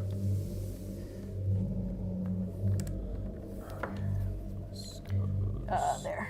Yep. There. Yeah, on that. Yep. All right. Ooh, Oh, okay. even So the many oak doors are doors. beginning to feel sinister. Those oak They were listening to doors, us. They were the only That's thing hilarious. giving They me didn't like peace. being mocked. Okay. Cool. All right. And then, did you want to be in that space, or did you want to Oh, stay up me? here? Or yeah, Rita. Yeah, Whoever Rita. just did the interview. Yeah, I'll be there. Fantastic. So then, yeah, Mind, you want to pick Yeah, those I things see. up. Don't Okay. even eat them. well- Leave them there. Leave them there? You don't need 'em. Because you want them. Yeah. I don't think I need these. Okay, so- fair enough. Yeah, you can leave them there. Okay. So I guess I'll go downstairs. Okay. And then, You can open a door if you want, or you Yeah. can continue your movement. because there was one in I think this one. the Yeah. room closer to the secret door is the one that had the mirror in it. Oh, yeah. Before. Yeah. Okay. I think you're right. So. Yeah, you wanna open that I door? should open the door. Let's do it. Yeah. Okay. Okay. I was kind of hoping it now said, like, the sinister oak Oh door. yeah, there we go. Small room, appears to belong to a maid. There's a stack of thin volumes with backwards titles. Yeah, so it is the other one. Not the. Oh, yeah. the So did you arm. want to finish your movement from before and end in the other space? Oh sure. Yeah. Yeah, because that's like all Yep. the Virginia Woolf, Throw my set of fire. Agatha Christie books in there. I think those were in No, that there, but was- yeah, Yeah. fair enough. Regardless. Well, that'll be. Yeah, the that'll be bedroom. up there. Yeah, there you go. Yeah. The lounge should be the space there, which didn't have a mirror in it. Yeah. Okay. So then, yeah, I'm just gonna start opening doors. I would like to go through this one. I was like, where are you? This one. This one. This one. There's that bedroom. There's that library, Oh, the library. That's Yeah, it. this is the library. Thank you. which has a mirror. Great. Above one low shelf, a mirror shows a library that is only slightly different than the one you were in. Oh no, I've got him. Yeah. And you may move one space in. Yep. So there is an indirect token from that mirror in. You shattered it. Smash. Fantastic. Then yes, are you just sprinting? Yep, I'm going to do 2 move actions to go in the room with all that stuff. 1, 2. Yep, I knew it. All right, then that's the things end to of trade. the investigator phase for us. Okay. Everyone's Because you good. probably don't need those Yeah. notes anymore. Yeah. There are whispers happening over here. Trying to get all my stuff. Lowest agility, I've got 4. I've got 4. 3. 4. Okay, you. Drop Please, all your items. Please. Your only warning is the brief sound of glass on glass before the creature is upon you. Bristling glass shards dig into your skin as the strange mirror monster circles you. You suffer 3 damage and 2 horror agility negates. Oh my goodness. Uh-oh.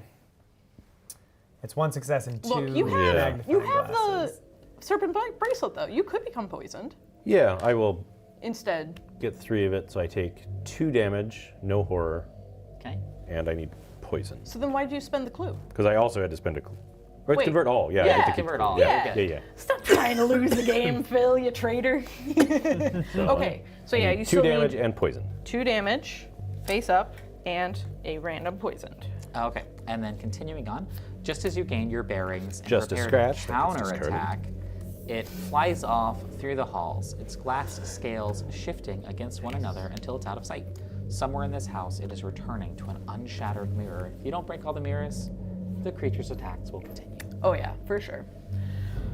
All right. Yeah, how do you feel about the Silver Twilight Lodge, Phil? Just real quick, test loyalty. The lodge? Yeah, the lodge. They're a stabilizing, useful force in Arkham. I don't know about that. All right, did you want to go first? Because if you want to pick up those items, Yeah, I'll yeah. grab this stuff. Okay. Knock all the Yeah. tokens out of my sleeves. I am worried that he's hiding items in his sleeves. There's even more. There you go. Second action. We don't think the lounge had anything vital. I didn't see what was that last token in it. It said it was a portrait, yeah, you're so it's probably right. not a mirror, Oh, yeah. but it might be Behind that important. portrait, there could be There might a be. mirror. Yeah. So it might be worth. Do you want me to go to the exploring. lounge or catch up with the rest of the group? I would catch up, but Okay. because Yeah. all the other mirrors were like very clearly Sure, mirrors. It feels weird absolutely. to me that they'd be like behind this portrait. Well, that is would, a mirror. yeah, but that would actually be kind of clever. It would be clever.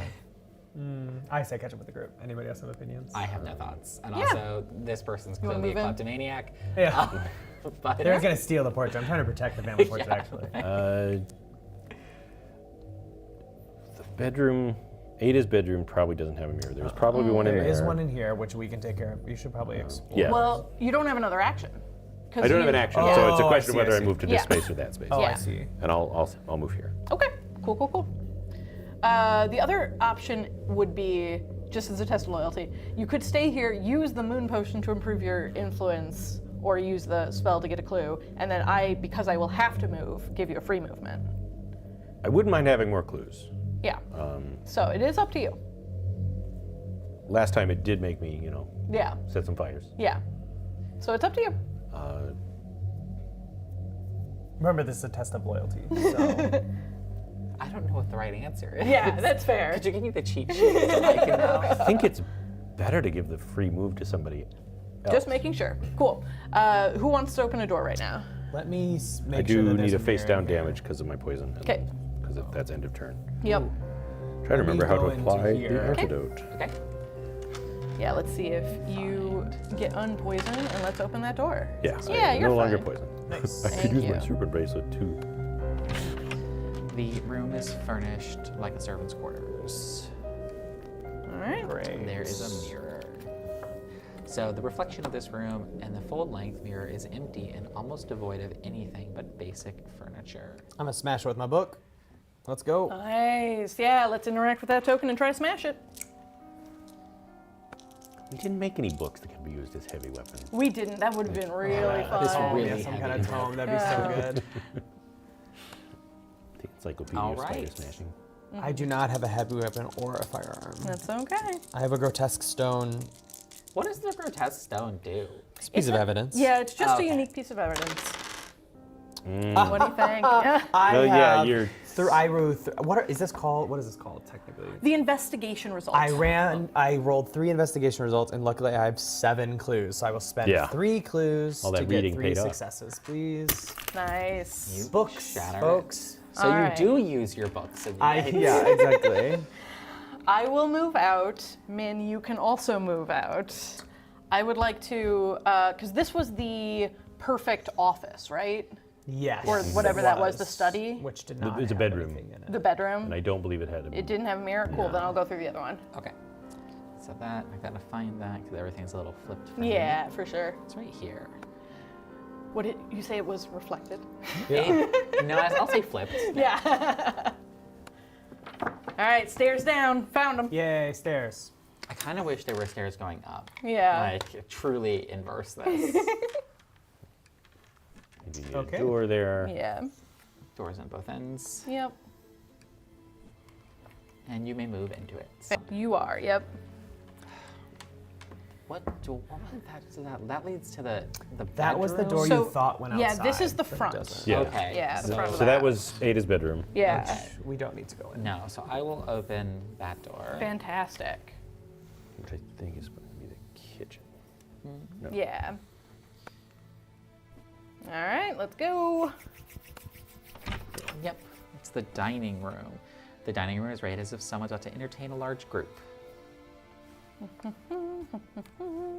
And so there's a medallion on the table. Ooh. Okay. I got it, don't worry. There's a nondescript door. And I'm gonna move into the area. I wish I could move one more for free. Yeah, did you want to read your book instead, or?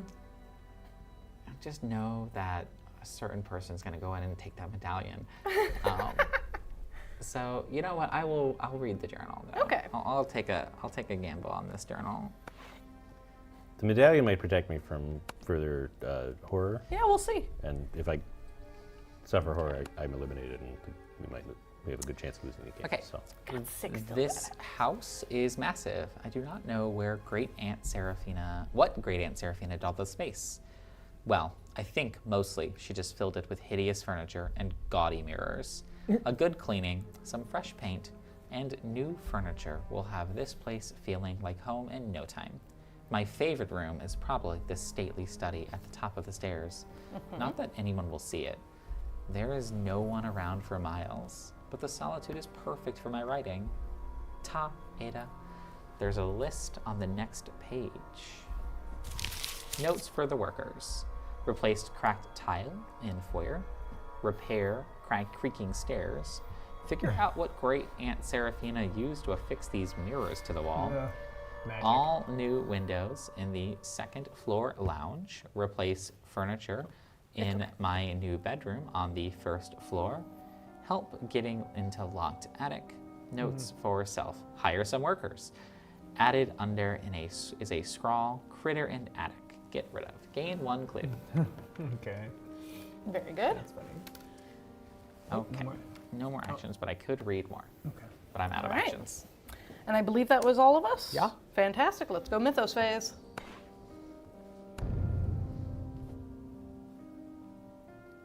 All right. Lowest influence. influence. Oh, 3. no, that's 4. me. I should have taken Yep. that potion. Yep. That's all right. Okay, your only warning. Okay, the monster's attacking me, similar to how it attacked you Obsessed. before. It's agility. Whoever was the least charismatic against the against the monster. I just don't it was like you, says Yeah, the it's just like, I monster. personally just think you're kind of Yeah. lame. If you would like this moon potion back, I would happily give it to you in exchange for that journal. Okay. I could give myself, I'll get myself up to 2. Okay, so then what are you suffering? So I'll be suffering, oh gosh, can I afford to break any more arms? Hold on. So I'm at, I've got 5 things coming my way. I'll, You have 3 things coming here. Yeah. 'cause you blocked 2 of them. yeah. I'll take 2 physical and 1 Okay. psychological. Yep. The rough side of all And that again, face-up you can damage is it's decide, not yep. going to Okay, recover. minor injury. fine. And I just twisted my ankle. Oh, That's rough. So this one goes Yep. face we're down. getting into a Knights of Me situation. I know. I become restrained, and then I discard this card. Yep. Okay. So that one does not stick around, but you do become restrained. That's a condition that you have in your stack. It will mean that you cannot move, but Yep. all right. Good thing I'm in a hallway with Got stuff absolutely to read? nothing Finally. to do. Oh yes, thank The you. horror. Yep. Minor shock. All All right. We're fine. So far. Yeah. Yeah.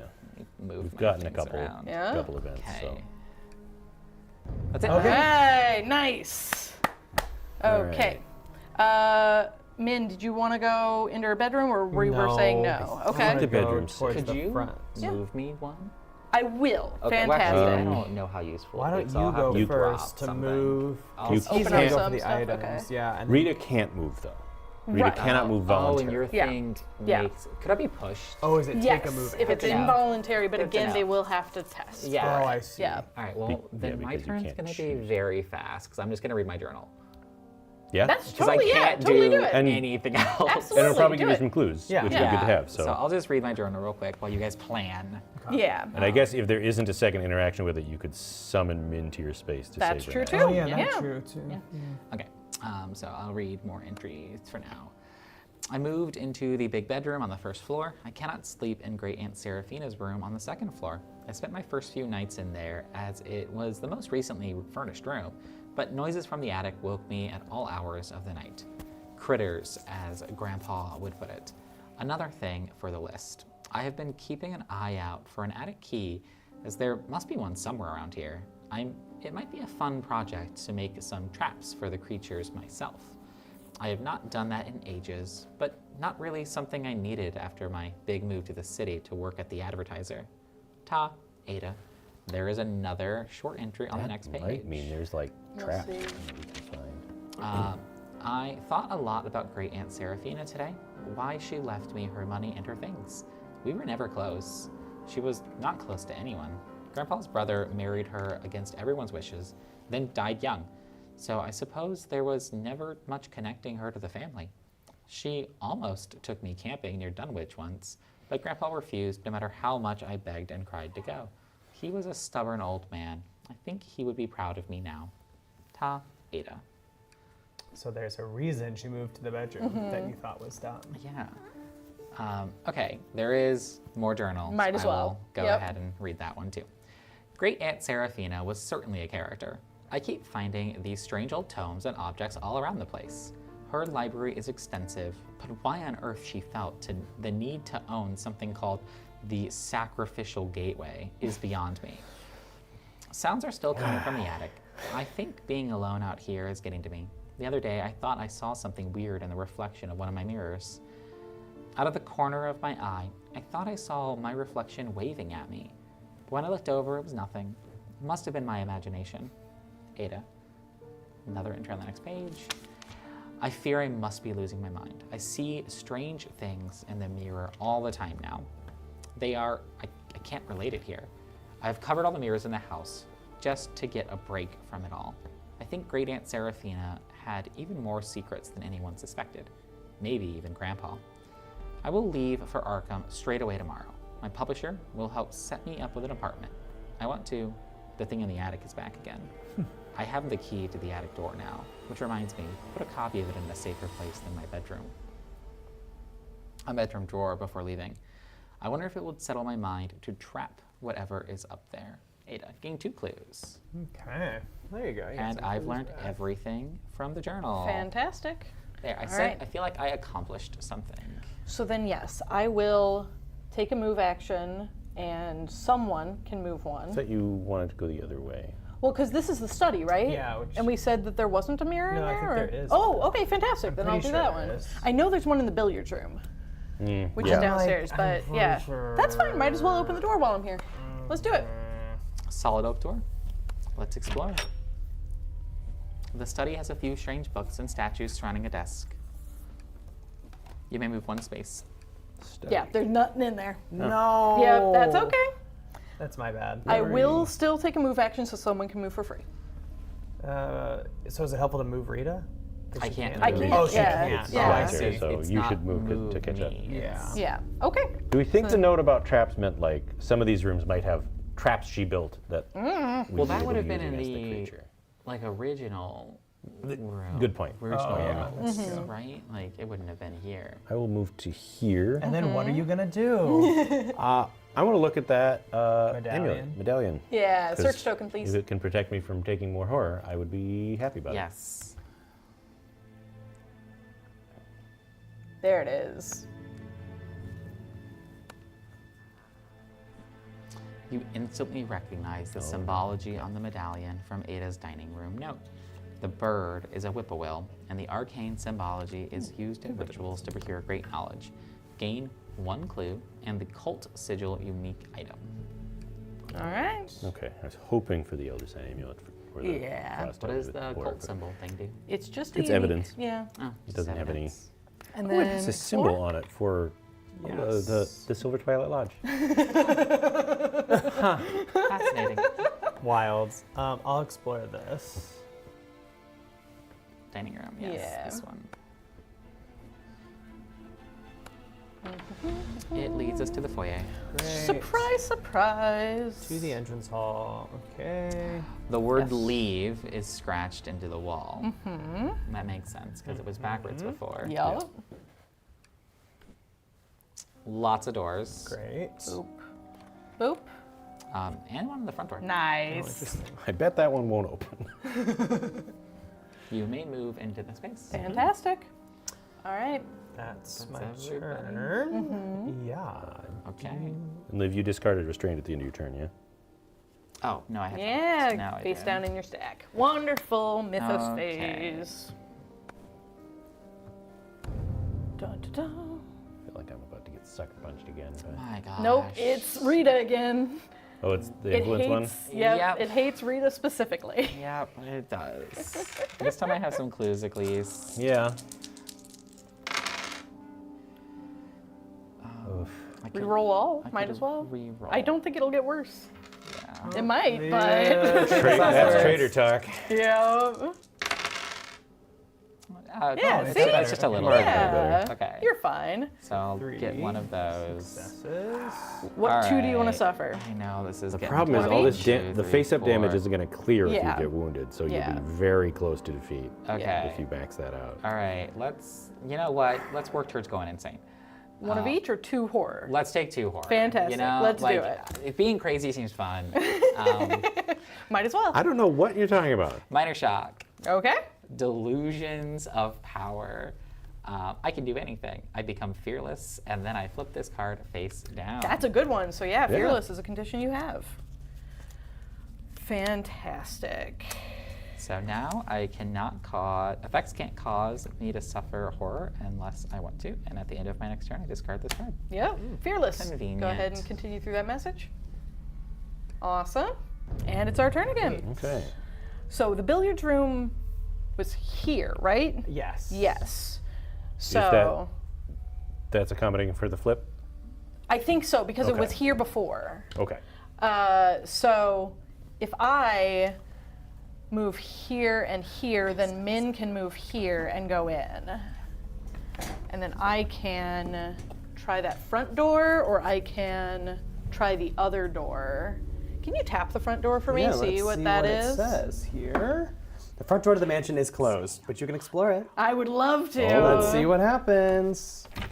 All right, you open the door and look outside and find the world similarly mirrored to the inside of the house. Ugh, don't like that. The disorientation is overwhelming and you shut the door again. Something about this house must be the connection between this mirrored world and your own. Gain 1 clue, then discard this explore token. Okay. So we can't just run away? Nope. I was expecting the house to exist in some kind of featureless void that was going to that shatter would've your been mind. cool. So like, Yeah. that seems okay. All upside. You want to go into Yeah, this room? I'll go into the Fantastic. billiards room. All right, let's see here. Assuming we guessed right. Yes. Good job, memory. We love a good memory. It looks freshly furnished. Place the billiards room and discard all explore tokens. Large mirror on the back wall reflects the billiards room in half disarray. Place an interact token as indicated. You may move 1 space. Unfortunately, I you do are not. just Yeah, so I too could far. move over there if I wanted to. yeah. Yeah, I could get to it, but not smash it this turn. Yeah. Next turn I can move in and push, but I don't know how efficient that is. Rita can't get there 3. either. can Yeah. she? Nope. Oh, we should have had Rita. Oh, thank you. We should have had Another Rita Yeah, thank explore you. that room, and then I could have used my movement to go to the mirror. Oh, that's true. We can always. It's a co-op game. Let's retcon it. Retcon. Rita, would you like to open this door? What door? This door. This door. That Yes. was totally closed before. Yes, I will happily. Wonderful. Then yeah, Min can go in and Then I will go 1, 2. fantastic. Smash that mirror. Lovely. Sometimes I joke. I was like, yes, cheating in a co-op game. The creator has to come to your house and burn your copy. Oh no. But it's fine. Oh no, it's strength. Okay, let's see. 3 strength here. Okay, I got we think 1, 2? and I could spend a clue for 2, and wanna then reroll I that will blank? re-roll my Yeah. 1 die. Just in case. And I will spend another Oh, clue for nice. 3 successes. We love it. Brains over brawn, folks. Okay, we cracked that Cracked mirror that open. mirror. Great. What's it say now? Ooh, the shards of the shattered mirror gather into a familiar, Oh, sinuous shape. With the connection to the mirrors gone, the creature can no longer strike at you without risking itself. Spawn a hunting horror as indicated. I don't know why I thought we were gonna smash the mirror and we were gonna hear It's like a just shriek, fine. Yeah. and the investigation would have been over. So here's this. Here's this. And here's. I gotta find a card for it, but here's our gribbly. Oh my god, Phil. There we go. Nope. There's a glue residue on some of these, so I probably should have grabbed a different one. But yeah, there's that, and I'll get the hunting horror out pretty soon. There it Scary. is. All right. Help me. That was 2 actions from you, 2 actions from you, 2 actions from me. William York, what are you doing? I want to get close to the group. Okay. I would just be able to run in and then maybe get hit, so I don't know that Yeah, I want might to as do well that. stay here. I'm going to cast Arcane Insight to get myself more clues, Okay. so I'm equipped for combat. Totally. in hopes. And then I flip this card. Oh, it's the same one. Ugh. Shoot. I mean, you do have a No bracelet longer now. Fearless. Yeah. Yeah, I need 1 more success to not be mesmerized, and I have a blank. I can't do anything about it. So, mesmerized again. I'm sure if I set that's another fire, it fine. will hurt the enemy. It will hurt the monster, so. It is a random copy, so it might not be the fire one Yeah. again. That is the end of your turn. Oh, look. He's firing your space. Oh no. Phil, why? All right, okay. Okay. That's on me. So set fire. Yep, set the fire. Good, thank you. And now let's go to the Mythos phase. That's on me. My bad. My bad. Oops. What's the worst that could happen? What's the worst that could happen? Well, first off, fire spreads. Probably Yeah. here, Yeah, right? for sure. Fantastic. Okay. The hunting horror moves 3 spaces towards the investigator with the lowest agility within those 3 spaces. Within two range. are tied. So it can't reach me. Yep. So we can have it move to Rita's space, or we can have it leave in Min's space. Oh, really? Because you're tied. You both have 4 agility. Okay, and it can't get all the way to you. This is not within range. It's through a door. Oh, Range okay. is not It counted can through only go doors. within the same room. Correct. Okay, good to know. I should probably take it. Okay, Rita's then been it stays absorbing there. a lot of it. Yeah. Okay. I'm Monster worried attacks. about Rita getting wounded with all those faces. So the creature flies past you with maddening swiftness. Yay, Suffer agility. 2 damage. Agility negates. Yeah. And then where's the billiards room? It's here. Oh, it's cool. Yep. Oh yeah. You're Oh fine. yeah. I'm so Dodging fast. and weaving. Perfect. And then it moves towards spaces to the billiards room. We're So it's already here. there. What else? Each investigator must resolve a horror check against the monster within range of with the highest horror rating. There's currently 1, so go ahead and tap on that hunting horror portrait. Okay. Yeah. Oh, yeah, continue through the message first. I'm so sorry. Sorry, I don't know. You're good. That's gonna happen. Yep, and confirm. So you'll both resolve the same one. Yep. The creature latches onto its surroundings, tearing them apart. Will difficulty 3. Ouch. Ouch. Ouch. Ouch. And you did already use your reroll, right? Yes. Yeah. I did, but I will. So 2 for you. I have 2. Oh wait, no, you just fail. Might as Oh. well not spend the clue. Yeah. Thank you. Yeah. So I could, because my ring, Yep. when does it reset? In the Mythos Does it say? phase? It says once per round. So the round doesn't end until Okay, the Mythos I had phase a is over. feeling. Yeah. So that's for then, you. But I didn't use this Face up. turn, did Was it I? 3 or Because I didn't take It was any action. 2, right? I'm sorry. I didn't take it. All I did was move and open That's the door. true, yeah. Okay, so I just. You this do was just still have me. Yeah. that then. Yeah. Yeah. So I might as well. Yeah, might as because well. Yeah, you Either I used to do this. pass Yeah. or fail, Yeah, essentially. exactly. Okay. Oh, also, hold on. What? I didn't roll enough dice. Oh yeah, will is more than that. Yeah. Yeah, so my will roll is, 4. Yeah. So I'll roll 1 more. Yeah, might as well roll 4 again. Yeah, I rolled 3. I was like, wait. Yeah. There, you're fine. Yeah. Nice. Look at that. I passed. But you. I had a minor Yeah. thing, and then you scream and scream and scream, and then you cry and cry, and then giggle, and then hiccup. I become restrained, and So then I that's in your discard this stack. card. Yeah, nice. You're not moving. Yeah, I but didn't- I you didn't probably, want to you anyway. probably just Yeah. want to stay there and cook So this now thing go with ahead and hit spells. the Here, button to. Thank you. Yeah. In the Mythos phase. I also been making all of my friends do individual horror checks. So again, Oh. learning. Yeah. How exciting. Good to know. All right. So Every check We've got against some the fire. same enemy is the same. we've got Shriveling. an enemy. Shriveling, Yeah, I fantastic. wanna Yeah, I think- attack So the go monster, ahead and please. open the monster door, those tentacles. I'll go towards Yeah. the end. I'll either put out this Yeah. fire Yep. or Great. run in and kill And this. it's an help attack? kill this Uh-huh. With a spell. depending on how beat up it is. Yep, attack with a spell. I bet it's gonna have Fantastic. a fair amount of All health. right. The sight of the creature fills you with fear, but you focus with that fear to rebuff the beast. Okay. Lore 3 2. lore. I'm gonna. What? Sorry, it was lore 2. Lore 2. Yep. So you need 2 successes. There you go. Great. So 2 successes. Yep. Uh-huh. If you pass, you reach out your hand and a wave of force slams the beast. The monster suffers damage equal to the spell's damage. Which is 3. 3. Then move the monster 1 space away from you. Throw it in Rita's space and then Yeah. Yep, it's the only space it can Yeah. go to. Yep. Flip the spell you attacked with. The spell works exactly as you expect. Aside from all the blood, no additional effect. And Fantastic. discard. Great. So yeah, 3 damage to that monster. So Yep. just do that. Mm-hmm. And it only And- has a mild 32 health Yeah, 32. I'm gonna attack it again. Yep, Please. let's do it. with a spell. Yep. Yes. With your fear comes a glimmer of familiarity.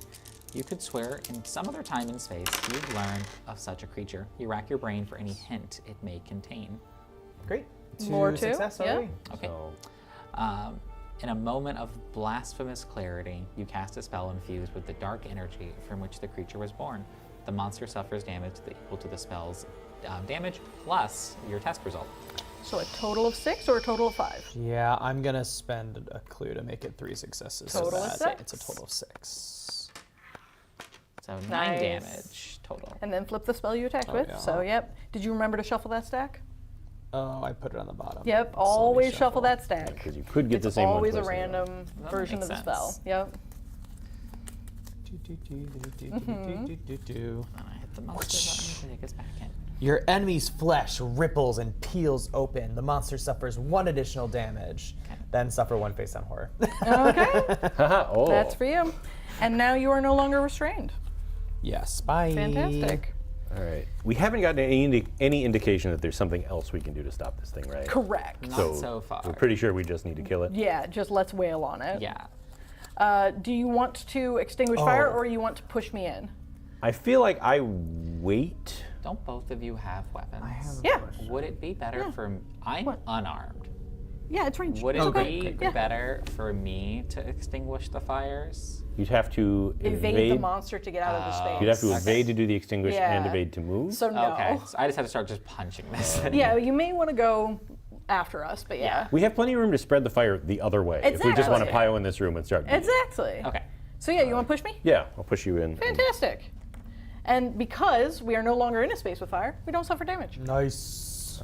And then I will use my gun because it has a higher damage. Yeah. Nice. So attack that enemy using a firearm. It might bite me in the butt if it's an agility test, but I mean, let's find out. You've got 2 clues. yeah. With a firearm. It is agility. I hope the test, if he fails, I hope it literally says, the monster bites you on the butt. Go ahead and read that flavor text. Yes, the creature leaves itself exposed for a moment, and you draw your weapon to take advantage of the opportunity. Agility 2. That's not that bad. I'll spend a coup to get it. So you're fine. The weapon is in your hand in an instant, and a succession of shots rain out. The monster suffers damage equal to the weapon's damage. So that's going to be 4 because I do 4 an extra while it's in damage. my space. Okay. And that's all for you. Are you also going to be attacking the monster? I will probably, Okay, then yeah. I'm not going to close out the monster. Fantastic. Yeah, I would like to attack with a bladed weapon. Okay. Attack with a bladed weapon. You cry out in a fury and slash at the creature, your eyes and blade gleaming. Agility 2. All right. Yeah, natural. So how many you got there? Well, 2 currently. I could do more, but let's read. Yes, if you pass, your frenzied attack draws blood. The monster suffers damage equal to your weapon's damage plus your test results. Yeah, so that's Yeah. worth it. Let's go ahead and do a total of 4. 4 damage total. 3, 4. Okay. And then I'll do it again. What's it at? What's its health? 18 out of 32. Great. Yep. Hey, we're doing good. Yeah. Yeah, we have 14 more damage. Attack with bladed, please. Okay. Under the beast's onslaught, you figure that if you can avoid its attacks long enough, it'll eventually make a mistake that opens it to your own attack. Your reroll? It's 2. No, I don't think I have. If you have not used your reroll, then I would love to reroll one of these yeah, dice. I don't okay. think I have. Thank you. Because I spent a clue instead. There we go. You focus on keeping yourself out of harm, and after some time, you find an opening. The monster suffers damage equal to your weapon's damage plus the test results. 3 more. 1, 2, 3. Nice. Okay. Okay. Woo! That was both of mine, both of Yorick's, both of Min's. So I'm just gonna start punching. Yeah, attack unarmed. What's the worst that could happen? You dodge behind the creature, hoping a strike from behind will prove more effective than a frontal That's good for attack. Agility Yeah. 2. I have agility of 4. Oh my gosh. Oh, ouch. And your But you ring do have is- the lucky 1. ring. Yeah, it would have 'Cause- refreshed at the yeah. start of the Yeah, investigation. yeah, phase, I'll so- use the lucky ring because that's pretty terrible. Can you pass me that? Yeah, last one? Can't get, absolutely. can't get worse than that. Can't get worse. Well, I can make There you that. I can make that go. Perfect. too. So I'll okay, make it that could get too. all blanks. Yeah, That's sure. true. But that's not any worse. It's still a failed test. Oh, Yeah. that's true. You I get what you're pass. saying. Your theory proves accurate, and Just your hurts strike more. causes the creature to lurch and reel around. Yeah, there's some emotional The damage. monster suffers damage equal to my test results plus 1, so All right. 3 damage. Yeah. This monster's having a bad Yeah, day we're with doing us. good. And Yeah. I'll punch Not it. so tough Do without it. your mirrors, are you? Unarmed. Dodge behind the creature. Literally the exact same thing. Yeah, let's do Such it. a healthy pool of attacks. I'm always surprised when we get 2. I love Yeah. that we did spell, Nice. gun, 2. blade, hands So too. just at the end, just punch it. Yeah. 2, It's 3. very like 3 power up more at the end of damage. The team comes together. And Okay, so that's everything. Let's go to the Mythos phase. Yay. Okay. Party in the billiards room. Who's it gonna hurt? Everybody in the village room. Fire Fire spreads. spreads. Let's to spread start it off with. Yeah. just away. Yeah, Totally. Just not Don't near care us. where the away is. The Mythos suffers. that's So, me. who's got a light? So, okay. Did you pick it back up? Yeah, you I think we're did. about to have more fire. Yep. The fire from the light has spread to your hand. You instinctively drop what you're holding and One clutch second. your wounded hand. Suffer 2 face down damage. Drop a random light source. Set the room on fire. Okay. Okay. Is 2 it the whole face room? down. No, just that space. Yeah, Yeah. just the space. All right. If we kill it, we don't have to worry about the fire. It's the fire spreads all around you. Place fire in your space and each adjacent space. Okay, so that's just So one it is more. the whole room. Yeah. Okay. That's okay. That's okay. Yeah. All Yeah. right. Now it's going to attack. Oh my gosh. It's going to attack Within me. range with the highest. No, highest. the highest, Highest influence. I have 4. Yep. So that's Min. So it moves out of our space. When it starts its activation, it takes a damage for being in fire. Nice. When it moves into a space with fire, it takes a damage. Nice. It's got 3 Then health it attacks Min. left. Okay. Leaping into the air, the horror lands heavily upon you with teeth and claws flashing. Suffer 2 damage. Strength -1 negates. Oh my god. Double blanks. That's okay. Not much to I do haven't about taken any that. damage 2 yet. damage. So face up. Here you go. Thank you. Does resolve. Minor injury, You're only a fine. flesh wound. Minor injury, only a flesh wound. Nice. Love to see it. God, Let's the do horror narrative checks. imagery that's happening in my head of her like on the ground reading from her book after taking a slash. Oh, so good. All right. Let's resolve a horror check against that hunting horror. Okay. As I click the Yep. button, right, resolve the horror check. So we are all going Oh, to no. be testing strength too. Yep. Yeah. The creature lands and flexes, releasing a cloud of spore-like particles. An acrid aroma like vinegar hits your throat as you struggle to breathe. I am not fine. I pass that because I don't want to be stunned. Oh, sorry. If I Totally fail, what fine. happens? If you fail, you double over with nausea, you suffer 2 horror and become stunned. Okay. I suffer 2 horror and become stunned. I got 4 successes. I'm totally fine. I wish I could have rolled that for an attack. Nice. Oh no.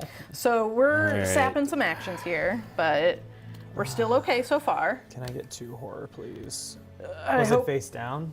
these are face up, right? Yeah. Didn't say- It's didn't say not otherwise. safe God, face okay. down. Oh no. What's up?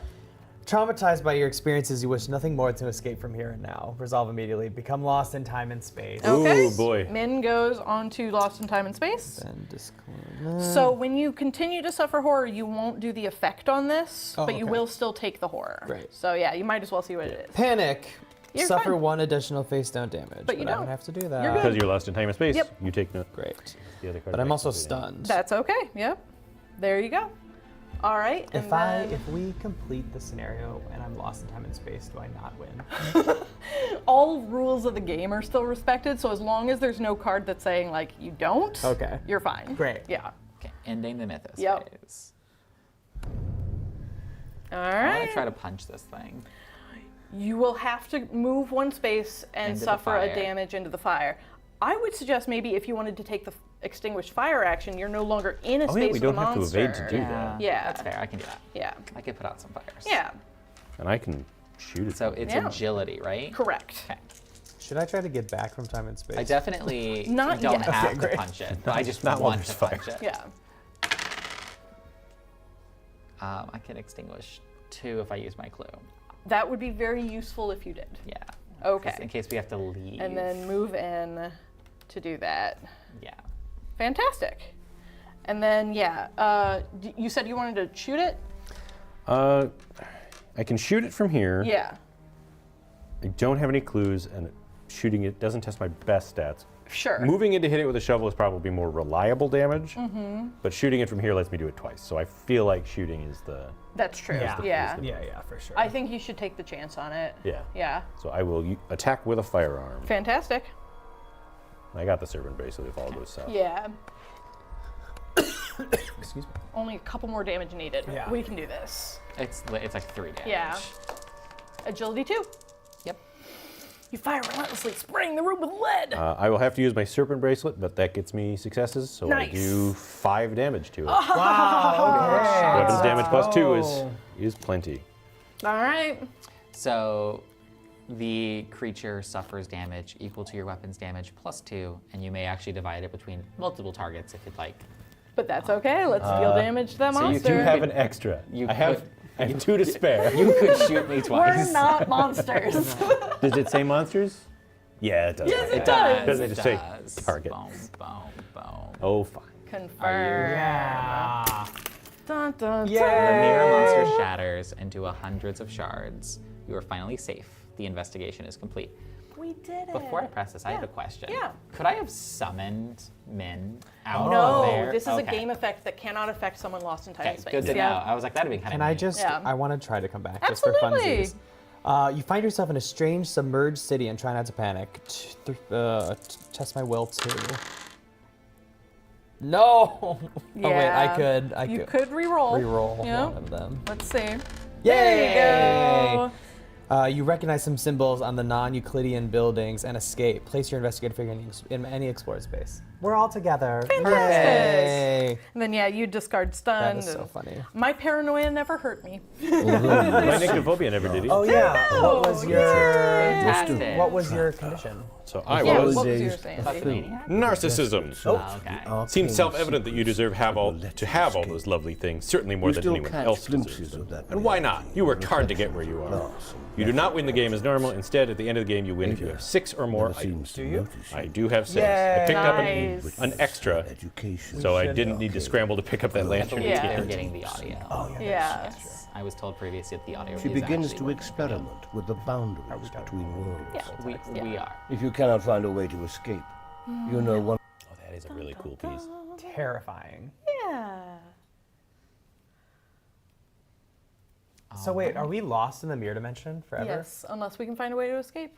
Perhaps we'll have to ally with the mysterious force that she did to get out. Who knows? Oh yeah. And Yeah. then have to put other people in. Yeah. Let me read my books. I wonder if there was something we could have found to get us a different ending, or Yes, or if maybe we rush to the attic to get her out a different way. Sure.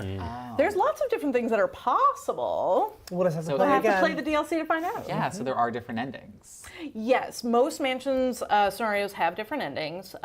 We tend to try to put like a medium one, a super good one, and then a lost one. But sometimes there's other, even more different ones, and they all have voice prologues or epilogues. That's awesome. I didn't realize that. I kind of assumed that, it's got like the one ending. Oh no, play it multiple times. Yeah. Yeah, sometimes there's fantastic. alt maps, sometimes there's different enemies. yeah. And this time we got a map that only used core set tiles. There are other maps that could have appeared. We could have gotten instead. Fantastic. All right. We are going to. Can I get a little bit? Yeah, there we go. Thank you so much. So, coming up next, we're going to be taking a short break. But we do have some messages from various other members of the Arkham Horror Files community. So those are things like Aconite Books, the Edge team with Arkham RPG, as well as a few fun surprises. So we encourage you to stick around, watch some of the trailers. They're quite quick. And then if you want more Arkham goodness, Arkham International will fill in the rest of this time with those wonderful stories. After our break, I will be joined by the team from Edge Studios, where we will talk about the Arkham Horror RPG. And with that, thanks for joining us, and see hopefully more of you later. Woo!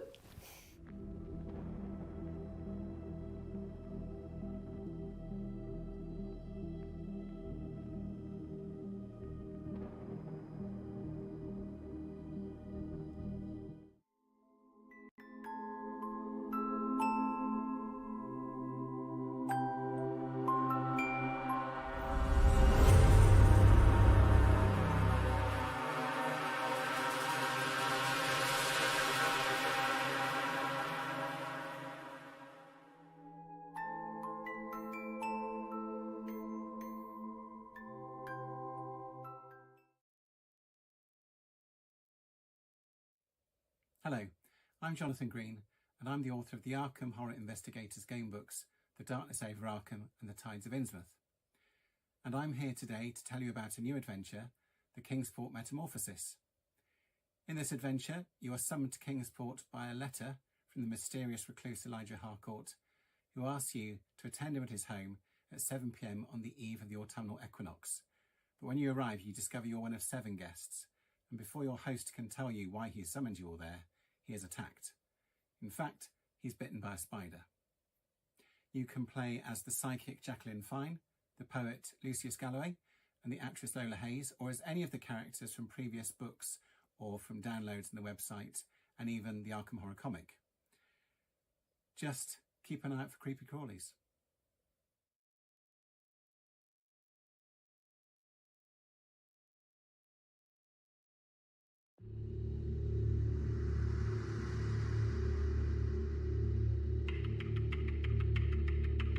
It is the height of the Roaring Twenties. Flappers dance till dawn in smoke-filled speakeasies, drinking alcohol supplied by rum runners and the mob. It's a celebration to end all celebrations in the aftermath of the war to end all wars. But some of us know better.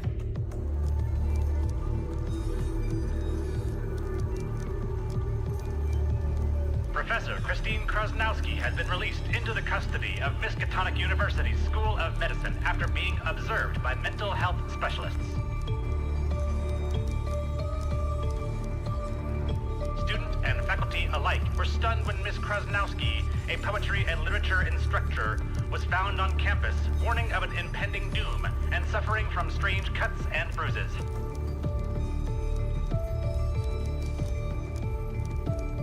Things lurk in the emptiness beyond space and time, writhing at the gates between. These gates have begun to open. Tyne Glancy was found in a confused daze yesterday afternoon, 6 days after the author vanished without a trace from St. Mary's Hospital, where she had been receiving treatment.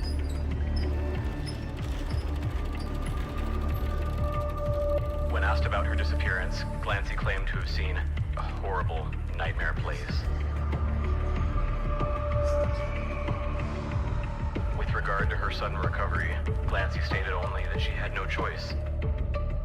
It was everywhere. It is here in this room, right now.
Arkham Horror, Shadow of the Drowned City.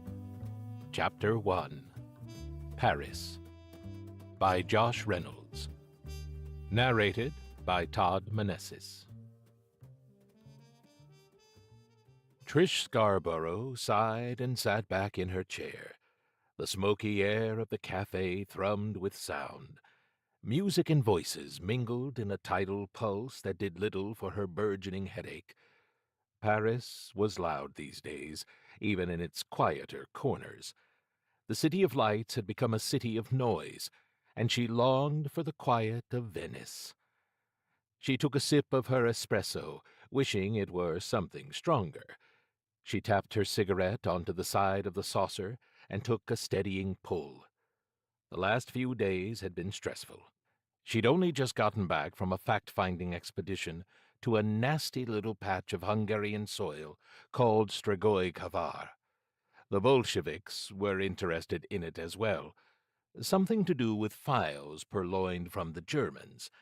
From what she'd seen, there wasn't much there, unless one was keen on bad feelings and worse memories. Trish, who had more than enough of both, had gotten out of Hungary one step ahead of the Russians. The Bolsheviks had somehow gotten her description, and they were still carrying a grudge after that misunderstanding in Trieste. She wasn't overly worried about it. They had bigger things to worry about at the moment. Everyone did. Something was happening out of sight in the dark corners of the world. Every intelligence agency in the Western Hemisphere was on high alert, but didn't know why. They could all feel it, like a tremor shivering through a fault line. But she figured she was the only one who had a good idea of what was causing it all, and that scared her. Trish had always been good at puzzles. She saw patterns the way other people saw colors. Sometimes, however, those patterns were just pieces of a larger whole. Her duty, as bestowed upon her by Director Yardley, the Cipher Bureau, and the government of the United States of America, was to tease out the edges of the big picture. Only that picture was getting uglier and more uncertain by the day. Word was, Yardley was on the way out. Someone new, no word who, was coming in. But whoever they were, they'd already started sticking their oar in where it wasn't needed. A number of agents, Trish included, had been quietly encouraged to join Yardley in retirement. But leaving the game before it was finished had never appealed to her. Another sip of espresso, another drag on her cigarette. Her eyes rested on the door. Her contact was late, which meant she was late making her report to control. Somewhere in the city, the Paris office was probably getting even more antsy than they already were. Everyone was on edge after Massachusetts, after Arkham. Not that she knew what had happened in Arkham exactly. No one else seemed to know either, but it had all sorts of very strange people feeling very nervous. And that, in turn, made her edgy. Her instincts were screaming at her to run, but not in any particular direction other than away. Since that wasn't particularly helpful, she decided to do what she did best, and find the pattern in the chaos. "Scarborough, you look tired. Busy day?" Trish looked up. A narrow, sallow-faced American in a slick suit stood beside her table, grinning down at her. Chauncey Swan wasn't anyone's idea of handsome, except maybe his own. "You're late, Chauncey."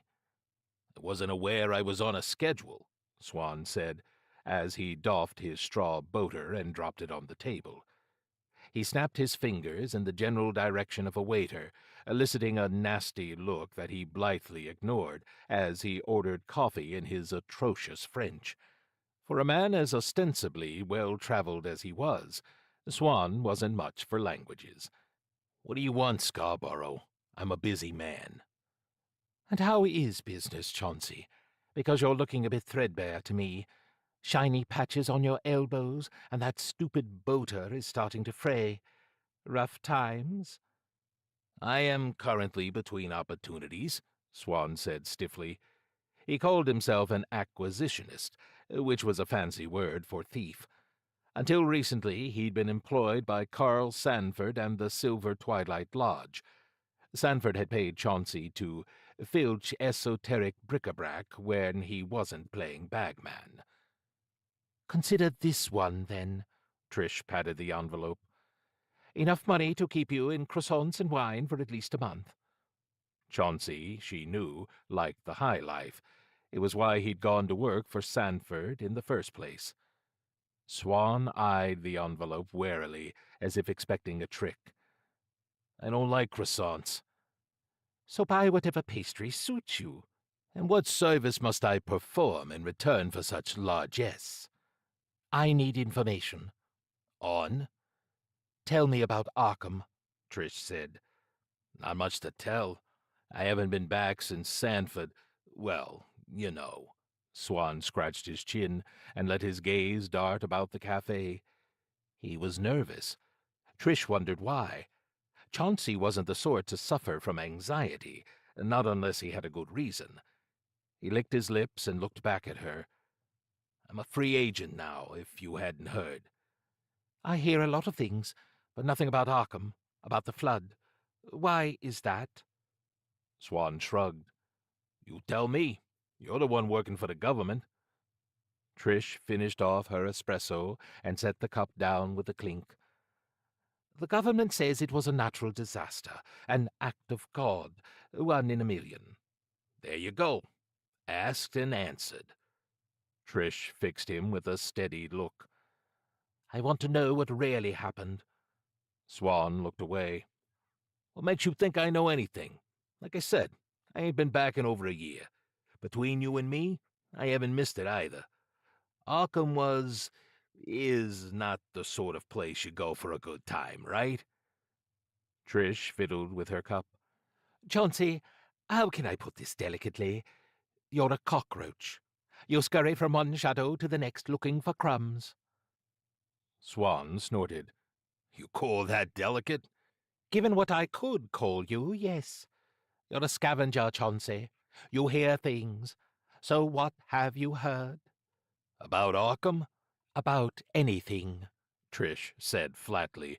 She was getting tired of Swan's ingenue act. She decided to show her teeth a bit. The Lodge can't protect you anymore, Chauncey. Sanford's in the wind, and the way I hear it, he burned whatever influence he had, saving his own hide. Staying on my good side might help keep you alive someday. Swan lit a cigarette. She noticed that his hands were trembling. Maybe I did hear something at that, he allowed, after a moment. I was there just last week. So you lied?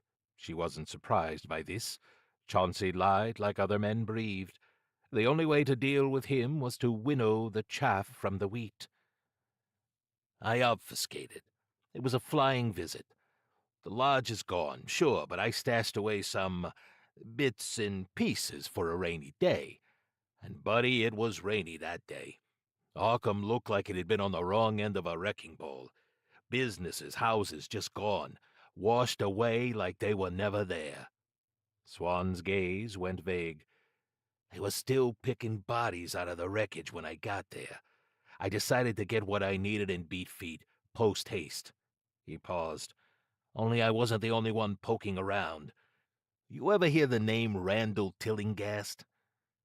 He sounds vaguely familiar. Old money family, right? Lodge members? Swan laughed sharply. Not exactly. Same line of work, different company. Trish frowned. Which one exactly? There were a lot of secret societies haunting the fringes of her world. Spies and occultists went together like eggs and cream. She'd encountered her share of them over the years. Groups like the Red Coterie or the Thessalian Sisterhood. All of them weird, all of them bad news in their own special way. They call themselves the Pilgrims of the Drowned City. I don't suppose you've got them in that impressive mental Rolodex of yours. Swan waved her reply aside. Never mind. I don't know much about them, and I don't care to educate myself. Ignorance is bliss, right? Especially when it comes to this sort of thing. What I do know is that Tillinghast is associated with them somehow. And how do you know that? Because the guy who braced me in Arkham was looking for him. Trish was careful not to let her surprise show. What guy was this? Swan smiled. A Fed named Banks. Trish paused. Banks? Roland Banks? Swan's smile faded. Yeah. Friend of yours? She frowned and squelched a sudden surge of old memories, mostly bad, and all of them a world and a lifetime away. Not exactly. What did he want? Same as you. I hate to tell you this, but you're not the only terrier digging at this rat hole. Your pal Banks is on the hunt, same as you." Swan hesitated. "I lied to him, of course. I don't talk to cops, especially feds." "But you talk to me," Trish said absently. "You're not a cop." Swan looked around the cafe again. Trish wondered who or what he was looking for. If Tillinghast is involved in whatever happened to Arkham, then it's bad news. I worked for him once or twice, back before Sanford made me a better offer. Old Carl had his foibles, but Tillinghast is a whole different kettle of fish, and I mean that literally. "I'm not paying you to be cryptic, Chauncey. That's my job." "That's all I know, I swear." Swan reached across the table as if to take her hand, but stopped short. "Look, Trish, I don't like you, but I've always respected you. So, know that what I'm about to say comes from a place of regard. Leave it alone. Forget Arkham. Forget Tillinghast. Find something else to get your teeth into." "You're afraid," Trish said softly. Chauncey wasn't the courageous sort, but it took more to scare him this bad than some penny ante cult. Whatever he was worried about was big, and that worried her in turn. Swan rose from his seat and retrieved his boater. "Very much so. And if you had an ounce of brains, you would be too. We're small fry, Trish. We're in deep water now, and there's bigger fish swimming around out there, and they're hungry. If you're not careful, they'll swallow you whole." He tossed a few coins on the table. "Thanks for the coffee. Let's never do this again, huh?" Trish watched him sidle through the crowded cafe and vanish out the door. She had a feeling she wouldn't be seeing Chauncey again. Maybe that was for the best. The tenuous alliance between the Black Chamber and the Silver Twilight Lodge was old news. Good riddance to bad rubbish. She'd been against it from the first, and had made sure her objections were on the record. Recent events had proven her correct. Not that she expected Yardley to admit it, nor was she planning to gloat. She was still on thin ice with the bosses. Maybe Chauncey was right. Maybe she ought to lay low and let whatever storm was building blow over. She chuckled softly to herself. No, that wasn't her style. It never had been. There was a puzzle here, and she was going to solve it. Trish dropped a few sous on the table and rose. Time to find another cafe. She'd been sitting here too long, and this one didn't have a public coal box. She retrieved her coat and headed outside. But as she let the door close behind her, she felt a sudden flicker of warning. There were eyes on her, and not friendly ones either. She paused on the stoop, as if she were a tourist trying to get her bearings. Paris was full of watchers, most of them watching each other. Spies, Bolsheviks, and worse. She gave the street a surreptitious sweep, but saw nothing out of the ordinary. No one lurking in the shadows or waiting to grab her. No one obviously watching. But even so, she could feel the unseen onlookers' attentions, like an itch at the base of her skull. Someone was out there. Maybe they'd been following Chauncey. Maybe it was the Russians still looking to settle scores. Or maybe it was someone, or something else. Trish shivered, pulled up the collar of her coat, and hurried away from the cafe. Something told her she'd outstayed her welcome in Paris. It was time to go home. This audio recording is copyright Fantasy Flight Games 2025. All rights reserved. Produced and published by Aconite Books. For more from the universe of Arkham Horror, visit arkhamhorror.com. For more great audio fiction, subscribe.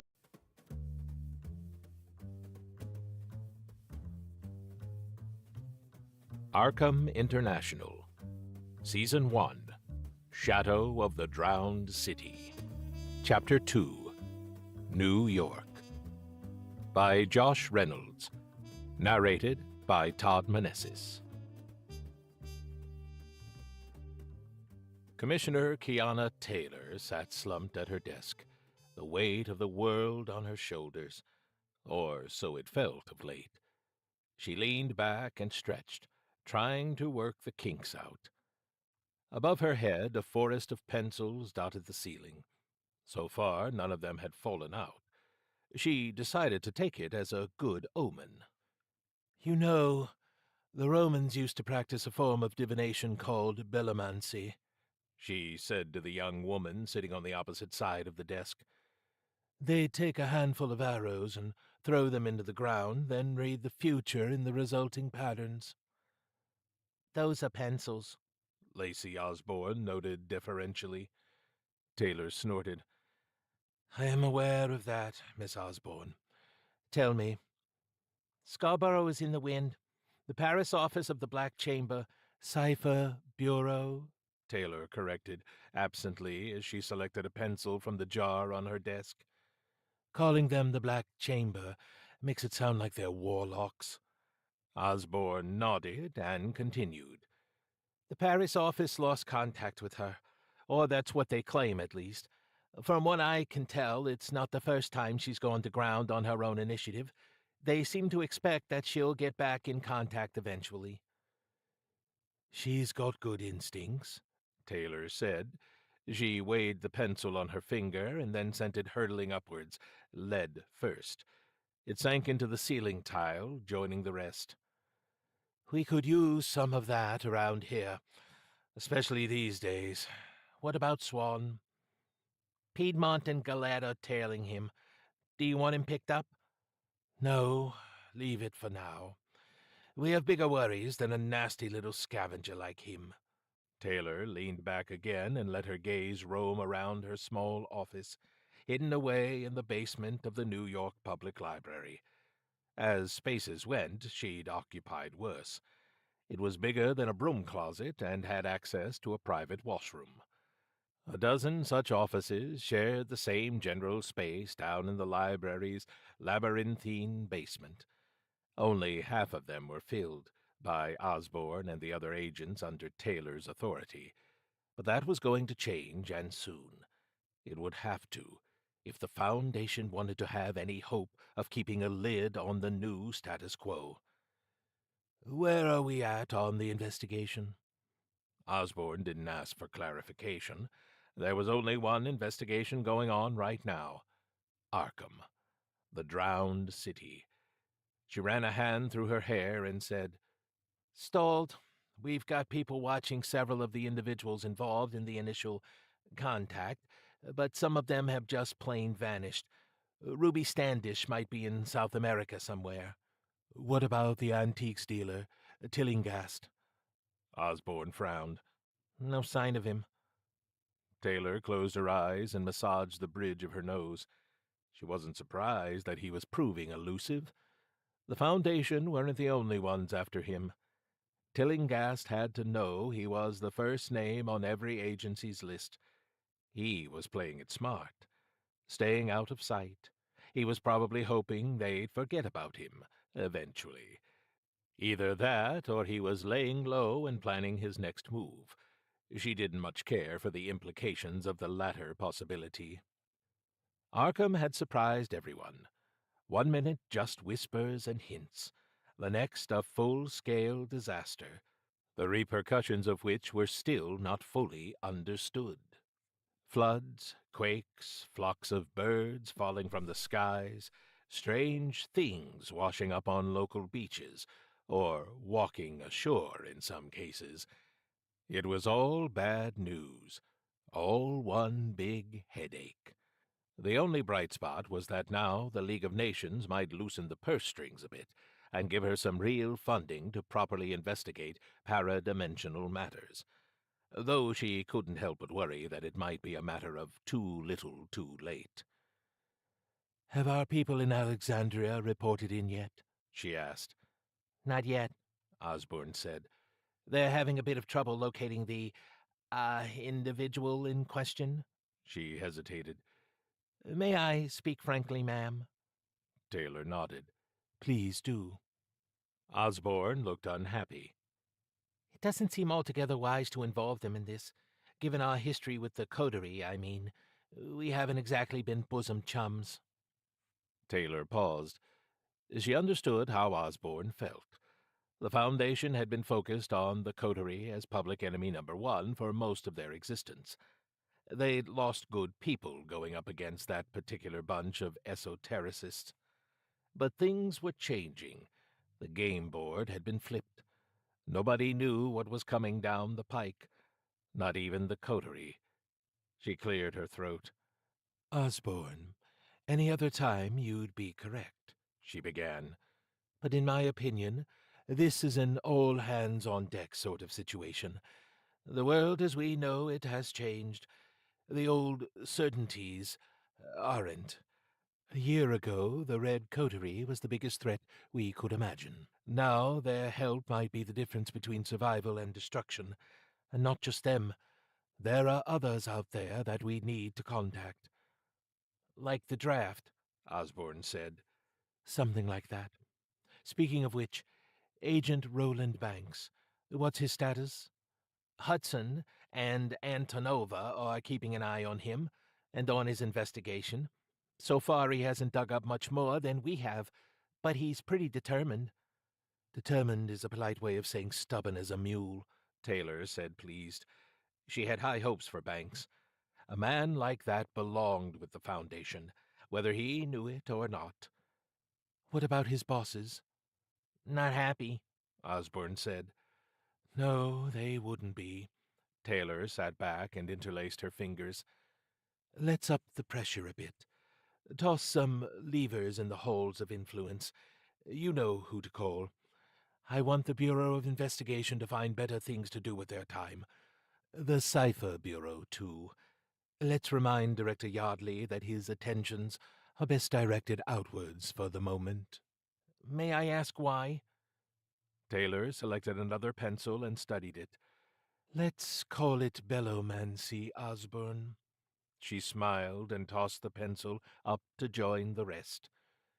The art of throwing a bunch of stuff up in the air and seeing what sticks. This audio recording is copyright Fantasy Flight Games 2025. All rights reserved. Produced and published by Aconite Books. For more from the universe of Arkham Horror, visit arkhamhorror.com. For more great audio fiction, subscribe to the Aconite Fiction Podcast.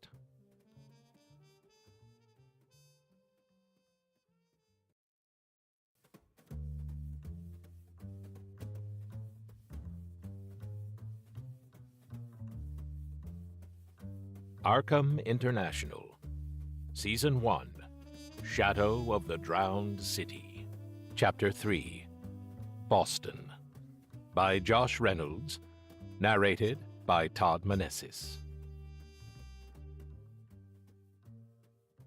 Roland Banks sat quietly in the interrogation room of the Boston field office of the Bureau of Investigation and arranged a selection of photos across the tabletop. The photos had been taken over the course of the ongoing investigation into recent events and showed a variety of curious objects, among them a soapstone idol, a ritual knife, and a bronze medallion. Each of these items had been recovered from various sites of interest. All belonged to the members of a certain esoteric sect known as the Pilgrims of the Drowned City. Said members were dead, or at least presumed so, some in the recent disaster that had rippled up and down the eastern seaboard of the United States. Others had resisted arrest and been put down. A few had taken their own lives, rather than face interrogation. Banks studied the array of photos, noting little details, blood spots on the knife blade, the verdigris on the medallion, little clues adding up to a big mystery. The biggest, perhaps, of his career to date. Once the thought might have excited him. These days he just felt tired. He'd gone too many days without a good night's sleep, too many days prowling ruined warehouses and backroom temples to abominable deities, looking for answers that stubbornly refused to be had. He adjusted the order of the photos one more time, and then sat back to wait for the prisoner to arrive. As he waited, he mentally reviewed what he knew about Max Walton, a truck driver from Kingsport. Walton had been arrested numerous times over the course of his adult life, most recently for public nudity, with half a dozen others, on St. Martin's Beach. When questioned, they claimed religious freedom. The government, being the government, had kept an eye on Walton and his fellow adherents, which was why, when they'd all of a sudden decided to skip town, people had taken notice. Walton had been picked up just before he'd made his escape. He'd clammed up immediately and had only started talking when news of the flood in Arkham had reached him. Even then, he'd refused to say much more than he wanted to talk to Roland. Roland wasn't certain how Walton had gotten his name. That was just one of many questions he intended to ask the man. Things had gotten strange in the wake of the disaster. Not just the sleeping sickness. Cults and weirdo sects were popping up everywhere, like cockroaches startled by a light going on. Most of these were harmless enough, but some were downright murderous. A group in Charleston had taken to the Battery to self-immolate with the dawn. Another bunch in Ithaca had staged a raid on a maternity ward. Thankfully, they'd been stopped by a few good Samaritans before they managed to get away. Then there was Boston. Someone had gunned down several former members of the Silver Twilight Lodge just before the water had hit Arkham. Roland, who'd tangled with the lodge before, had figured it for an internecine conflict. Only, from what he'd recently learned, the lodge was defunct. So why kill a restaurant full of former members? Roland had investigated enough mob killings to know when someone was cleaning up after themselves. There was a thread running through all of it, and his name was Randall Tillinghast. Tillinghast, an antiques dealer from Arkham, had been named in several ongoing investigations, including Boston. The man was somehow connected to each and every unusual occurrence, even if Roland wasn't sure how. Not yet, at least. Regardless, the sooner they found him, the better. That was where Walton came in. They could draw a definite line of connection between Tillinghast and Walton's bunch, the Pilgrims of the Drowned City. The door opened, and two of his fellow agents escorted in a short, dumpy, middle-aged man. As the latter was seated across from him, Roland said, "Good afternoon, Mr. Walton. I'm told you wished to speak with me." Walton swallowed nervously. "You, Banks?"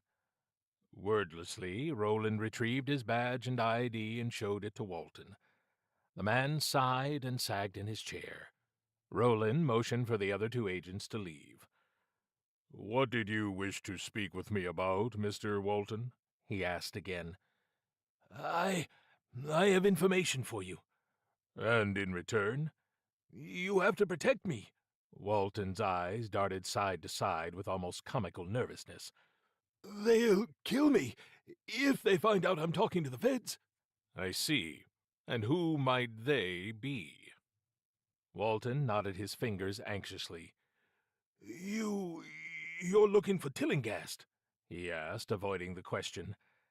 Roland noted it, but let it pass. There would be time for that later. Besides, the mention of Tillinghast told him there might be something pertinent to whatever Walton wanted to tell him. "We are, yes. Have you seen him?" "I might have." Roland nodded, then drew Walton's attention to the photos. "Do you recognize any of these objects, Mr. Walton?" As he asked the question, he heard a muffled thump from the other side of the two-way mirror that occupied the wall behind him. They had an audience. Walton glanced at the photos and then away. "No." A lie, and a palpably obvious one. Roland tapped the photo of the idol. "Look again, please." "I told you I don't know what those are." "But you know who Randall Tillinghast is." "So?" Walton's expression was pugnacious. Roland could feel the other man closing off. Had whatever compulsion led him here ended? Or had it been the mention of Tillinghast that had done it? Was Walton that frightened of an antiques dealer from Arkham? "These items were procured by Tillinghast, an antiques dealer, over the course of the last year, and sold on to a number of individuals, all belonging to the same esoteric society that you do, Mr. Walton. Or do you deny that you are a lay member of the so-called Pilgrims of the Drowned City?" Walton stared at him, his eyes wide and almost starting from their sockets. His face gleamed with sweat, and there was an odd, briny smell seeping from his pores. Roland, who'd smelt that particular odor before, kept his gaze fixed on the other man. "You were arrested attempting to board a tramp steamer bound for South America. May I ask why? Is Tillinghast there? Is he waiting for you and the others?" Walton frowned. "You don't know anything, do you?" he asked after a moment. Roland, who didn't care for Walton's tone in the least, held up 3 fingers. "I know 3 things. 1, Randall Tillinghast is somehow involved with the Pilgrims of the Drowned City. 2, your bunch seem to believe that you somehow caused the recent devastation that struck the eastern seaboard, and Massachusetts in particular. And 3, Tillinghast got out of Arkham just before it was flooded, as did many of your fellow pilgrims. You included, Mr. Walton. Once upon a time, I might have attributed that to coincidence. But these days, we can't afford to overlook anything, even something so innocuous as your travel plans." "You don't know anything," Walton repeated. "Where is Randall Tillinghast, Mr. Walton? Are you still in contact with him?" "Nothing at all," Walton murmured, as an ugly smile slid across his wide face. His lips peeled back from yellow teeth, and something about the expression reminded Roland of a barracuda. It occurred to him suddenly that interrogations could go both ways. And even as the thought crossed his mind, Walton lunged across the table for him. Walton was on his feet and over the table more quickly than Roland believed possible.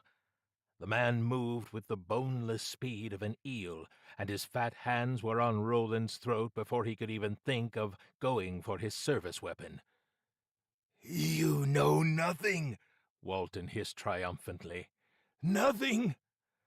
They fell backwards, Walton landing on top of Roland, driving the air out of his lungs. His grip tightened relentlessly. Black spots danced at the edges of Roland's vision as he fumbled for his weapon. His free hand clawed at Walton's face. The man's skin felt oily, rubbery. The door to the interrogation room slammed open and someone stepped inside. A pistol barked. Once, twice, 3 times. Walton jerked and shuddered with every crash of the weapon, and as the echoes of the last shot faded, he gave a gurgling groan, released his grip on Roland's throat, and toppled sideways. Roland scrambled to his feet and rubbed his throat. A woman stood in the doorway, a smoking pistol in her hand. She'd plugged Walton in the back 3 times with a tight grouping that spoke to professional firearms training. "Roland," she said softly as she lowered her weapon, "are you okay?" Roland stared at the newcomer. The last time he'd seen Trish Scarborough, she'd been boarding a ship bound for parts unknown. Or maybe parts redacted was a better way of describing it. Need to know, and he hadn't needed to know, as she'd put it. He'd understood, but that didn't mean it hadn't stung. "Trish, you—" he began. She holstered her weapon. "Saved you?" Yeah, just like old times, huh? Roland grunted noncommittally and rose to his feet, straightening his necktie as he did so. Gratitude warred with annoyance, a familiar tussle when it came to Trish. What are you doing here? I should have thought that was obvious. If it was, I wouldn't have asked, he said. Trish crouched beside the dead man as shouts echoed from the corridor outside. Roland stepped out to intercept the oncoming agents and assured them everything was under control, though manifestly it was not. It wasn't the first time a suspect had died in his custody, but even once was one time too many as far as he was concerned. Worse, his superiors, already unhappy, were going to have questions for him. Questions he couldn't answer. He went back in and closed the door. Trish was rooting around in the dead man's pockets. We already searched him, he said pointedly. I'm not looking for a weapon, Trish said without looking at him. We took everything off him, Roland insisted. Every scrap of paper, every piece of lint. Why are you here? Trish sat back on her heels and glanced at him. Randall Tillinghast. Roland frowned. What do you know about Tillinghast? You first, she said as she rose to her feet. Roland studied her. Trish looked as tired as he felt. He wondered what she'd been through to get here. He sighed. He's a person of interest in an ongoing investigation. Arkham, she said. Roland nodded, not surprised in the least. Trish was good at knowing things, especially things she shouldn't. My turn. What do you know about Arkham? Only what I read in the papers. Trish looked down at the dead man. Why did he want to kill you? He must have known he wouldn't have gotten out of here alive. Roland grimaced unhappily. I could have asked him if you hadn't killed him. Trish fixed him with a steady look. I'll remember that for next time. What do you mean, next time? I'm dealing myself in, Roland. There's a puzzle here. You know what I'm like when it comes to puzzles. Roland pinched the bridge of his nose. He felt a headache coming on. Lack of sleep, obviously. Then again, Trish and headaches were a matched pair. Needlessly competitive? Trish's gaze took on a steely glint. Look who's talking. I came here out of courtesy, Roland. I don't need your help. Frankly, you'll probably just slow me down. There was the Trish that Roland remembered. He looked down at the dead man and then at Trish. It was obvious that she wouldn't have been allowed in the building, armed at that, without some sort of official sanction. The Cipher Bureau and the Bureau of Investigation weren't exactly on speaking terms, but they'd run cooperative investigations before. In fact, well, that was then and this was now. You say slow, I say thorough, he said. Where do we begin? Trish smiled. Where it always begins. Arkham. This audio recording is copyright Fantasy Flight Games 2025. All rights reserved.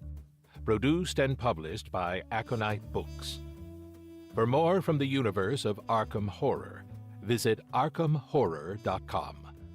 For more great audio fiction, subscribe to the Aconite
Hi, and welcome back to our Week of Arkham Horror live stream.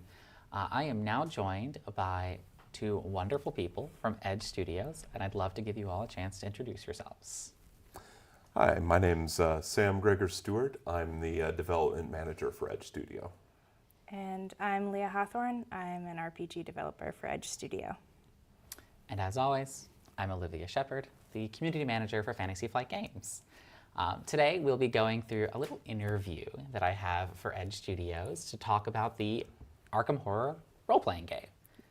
Fantastic. Yeah, it's not a game I'm very familiar with, honestly, which is mind-boggling. I love role-playing games, and I love Arkham Horror. So I'm really hoping that after this interview, I'm going to be like, I have to run out and buy all these games. So that's the goal. I'm the person you're selling it to. Perfect. Just ignore the camera. We'll have you running a game for the rest of Fantasy Flight.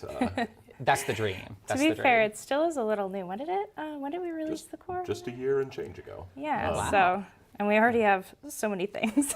Yes. Okay. So let's get started. Very easy. What is the Arkham Horror role-playing game? So, the Arkham Horror role-playing game, I mean, on one hand, it is what it says on the tin. This is a role-playing game that takes the setting of Arkham Horror that you've experienced in the really popular card game, the classic board game, well, all of the classic board games, of course, and presents it as a role-playing game.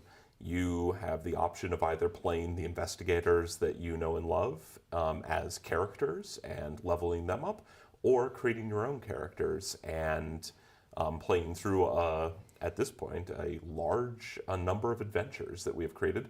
Or, of course, it's a role-playing game. You can also make your own adventures and come up with your own stories to tell.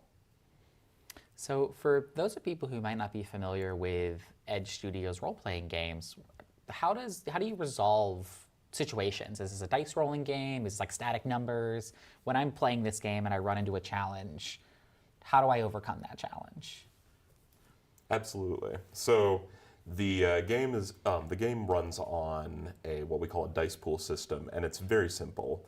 You have a pile of d6s, the classic Arkham Horror die, and as you want to perform actions, you take d6s out of your pool and you roll them, and you're trying to get a result equal to a skill.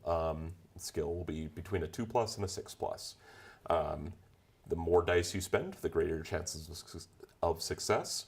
However, the size of your pool is also your hit points, for lack of a better word. Oh, that's an excellent way to do that. So you're like, you can exert yourself to be more likely to succeed, but at the same time, that exertion, that carries over. Yeah, and as you're taking physical damage, like you're dodging a monster and they land a swipe on you or something like that, that pool's getting smaller. And it wouldn't be Arkham Horror without horror, of course.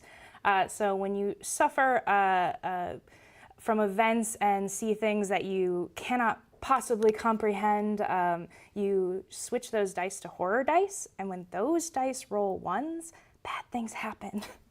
Oh. Maybe it's a strange smell, or you see something out of the corner of your eye, or on the really bad end, maybe you decide to walk off into the ocean to join your people. That sounds really exciting. I like the use of mechanics to reinforce the narrative elements within Arkham Horror, and I love just the notion that you start off with all this gumption, all this skill and grit, and you're slowly burning through that throughout the course of a story. On that note, what do you think the best way for a new player, someone who's maybe never picked up a TTRPG before, or maybe has played another one and is trying to go into this for the first time, how should they get started? Leah, I think you should talk about this because this one was your baby. Yeah, so we have the starter set. The starter set is almost everything you need to really get going. It includes going over the rules and everything like that. The only thing you need extra is some more dice. You need quite a few d6s to play. We actually based this scenario off of one of the LCG scenarios, Night of the Zealot. So if you've played that before, you'll see some returning characters and that kind of thing. But we took a little creative liberty here and there. And it runs you through 3 different acts. That first act is sort of here's the mechanics and kind of jumping into the adventure. Each pre-generated character has some like evidence, so you can, if you're really new to role playing, you can be like, hey, so I have this piece of evidence. What do you think that means? And that kind of thing to just kind of get you into the vibe of role playing. And then as you go into the second act, things really open up, and you can really follow whatever leads you're interested in. And then the third act is the finale, and depending on what you did in the second act, it can be harder or maybe a little easier. Kind of following up on that really quickly, in the LCG we have like the Grim rule, where when you have to determine something randomly, like without a dice roll, and you have to be like, oh, this could either go really well for us or really poorly for us, you always choose the option that's poorer. When players are making these kind of decisions, would you encourage them to follow their own Grim rule of when a monster can go after one person or another, that it should always go after the person that'd be the worst for the party? Or maybe this system has its own way of resolving that? Well, I think that's where, and that's one of the things that makes RPGs unique, of course, is they rely on the game master to make those decisions. And I wouldn't want to take agency away from the game master by saying they should go in one direction or another. But I think if you're playing a game of Arkham Horror, then everyone expects a certain tone of desperation and difficulty. So I would hope that the game master would decide to, maybe put the screws in a little bit. Yeah. So you've heard it here, game masters, if you're playing Arkham Horror, total party wipes. Every other session. That's the only way to really play this game. Shoggoth falls, everyone dies. Every time.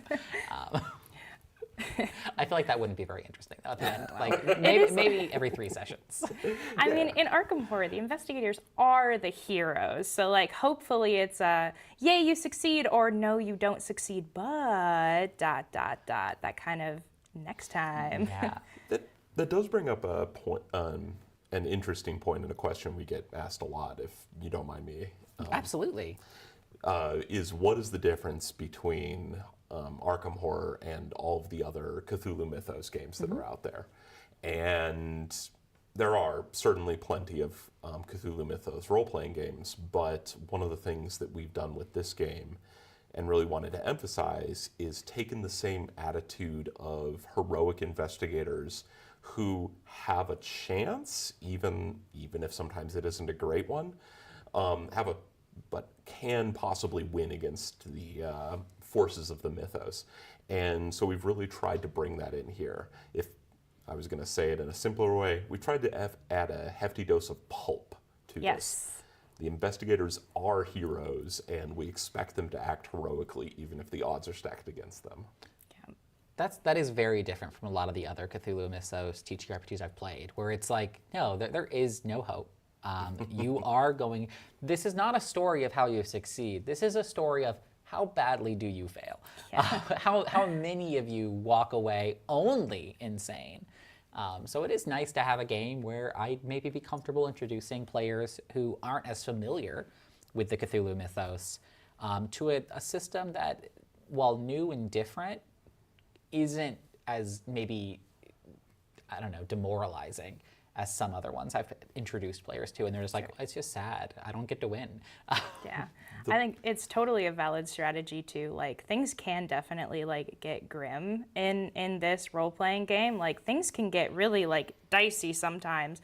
But there's always the option to, maybe you need to flee for a little bit and then come back to it. Or maybe you need to think about, okay, there are 7 Shoggoths in a room. Maybe I don't want to just run in Tommy gun blazing. Maybe I need to like think about it and strategize. And the really cool thing about this is when players take their turns, they actually take their turn altogether. So if I wanted to like jump into a car because I'm trying to like, come on guys, we gotta go, I can like jump in the car and turn it on, and then I can wait for the rest of my group to get in the car. Like, we don't have to like do turn by turn by turn. And then I can finish the rest of my turn and drive away once everybody's like in the car. So it's a lot of collaboration, which I think is really cool. Absolutely. I love that. And before, I have so many other questions, but honestly, I just keep coming up with ones that I really want to know. We talked about the starter set some, and I want to jump back to that for a moment. Sure. One of the struggles I've had in the past getting players into a new TTRPG is like the learning curve. When I buy this box and I read through everything, I've done all the work. how do you think the learning curve of this feels? Like getting a new player in, is that a pretty like seamless transition, or is this a game that is going to be a little crunchier and might require everyone to know all the rules before they can really get started? So the way that we've designed the starter set is that the game master should read through the scenario first. It's 48 pages with most of the rules happening in that first act. And then the idea is that you're slowly introducing those rules over like the first few scenes. So I think it's pretty beginner friendly. Yeah, and we also have like a quick reference too. So like if you're the kind of person where like I definitely am, where somebody like blow a bunch of rules at you and then you're like, wait, what did you say 2 seconds ago? You have that little reference there to be like, oh, what can I do with this, or how can I do that? And there's just kind of little reminders and things like that. We really wanted to kind of expand out both for new players and for people that maybe learn a little bit differently. So that's something that we've kind of, at least something that I think we've really tried to incorporate into the starter boxes is like, hey, all are welcome here.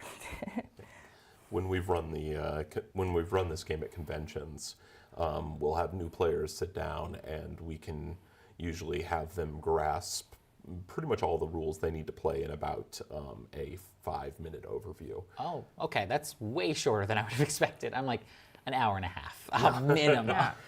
There'll be details that'll come up as you play the game, and we certainly didn't want to create a game that wouldn't have some depth at.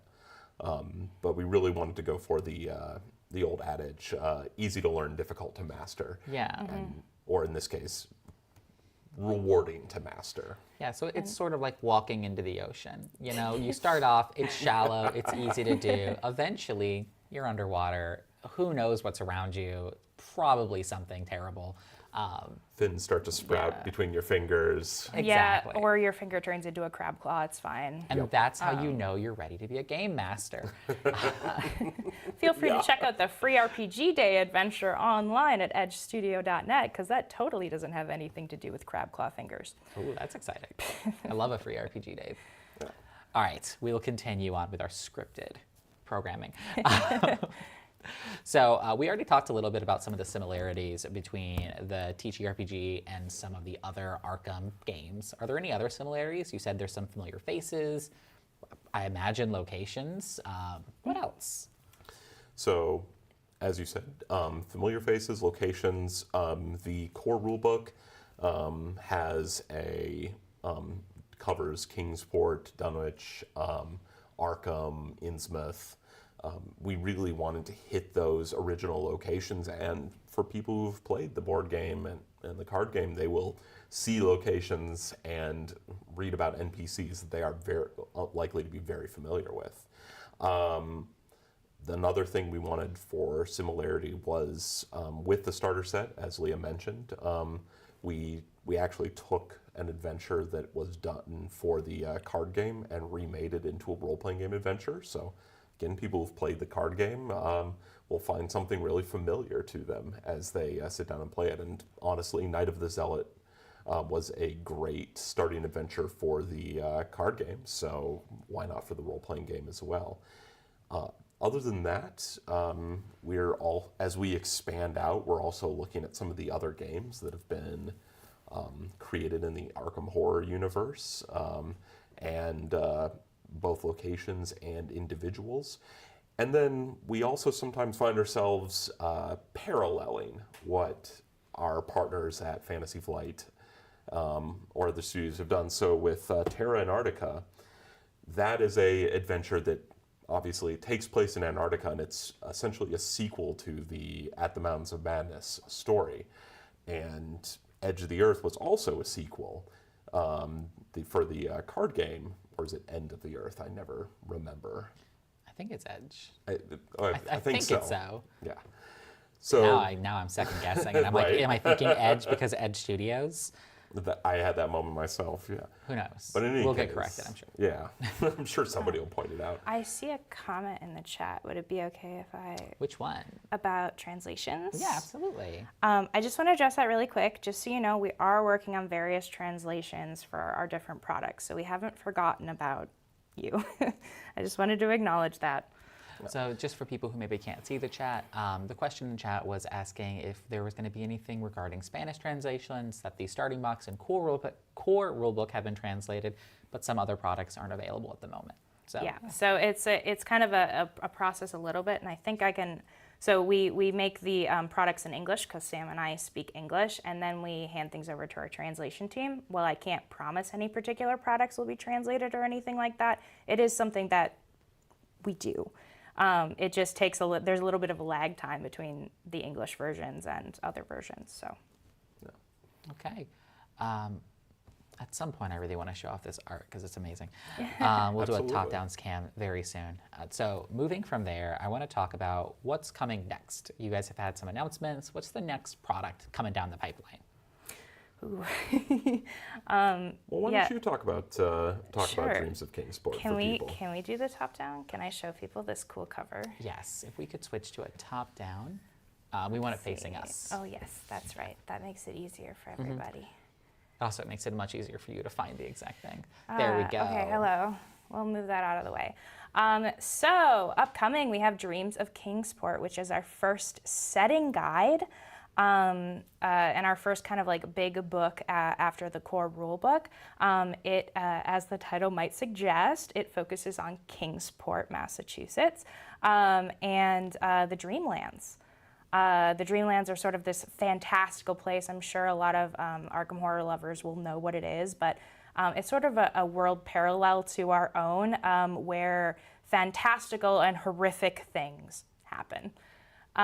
So we have this cool cover art, and then this book is so pretty. This was really, really fun to work on. So there are articles releasing on our website that kind of go over the different chapters. The first one is like a gazetteer on Kingsport, and we came up with a new idea because we want to keep giving you folks adventure ideas and that kind of thing. Here's this beautiful map. Sorry.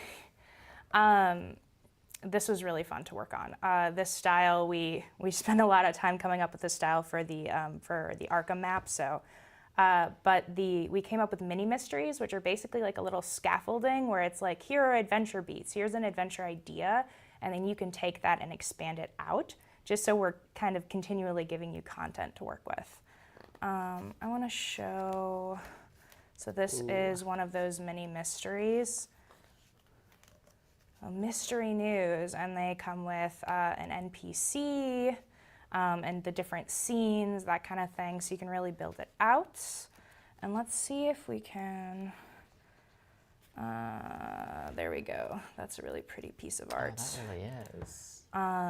We have entities and their domains. We go over a few ancient ones. Here's a little sneak peek at one of them. And then there's an adventure in the back of the book that's like a full adventure. And then I want to show, we did some new art for Gladys Pickman, for those of you that are like familiar with different iconic characters.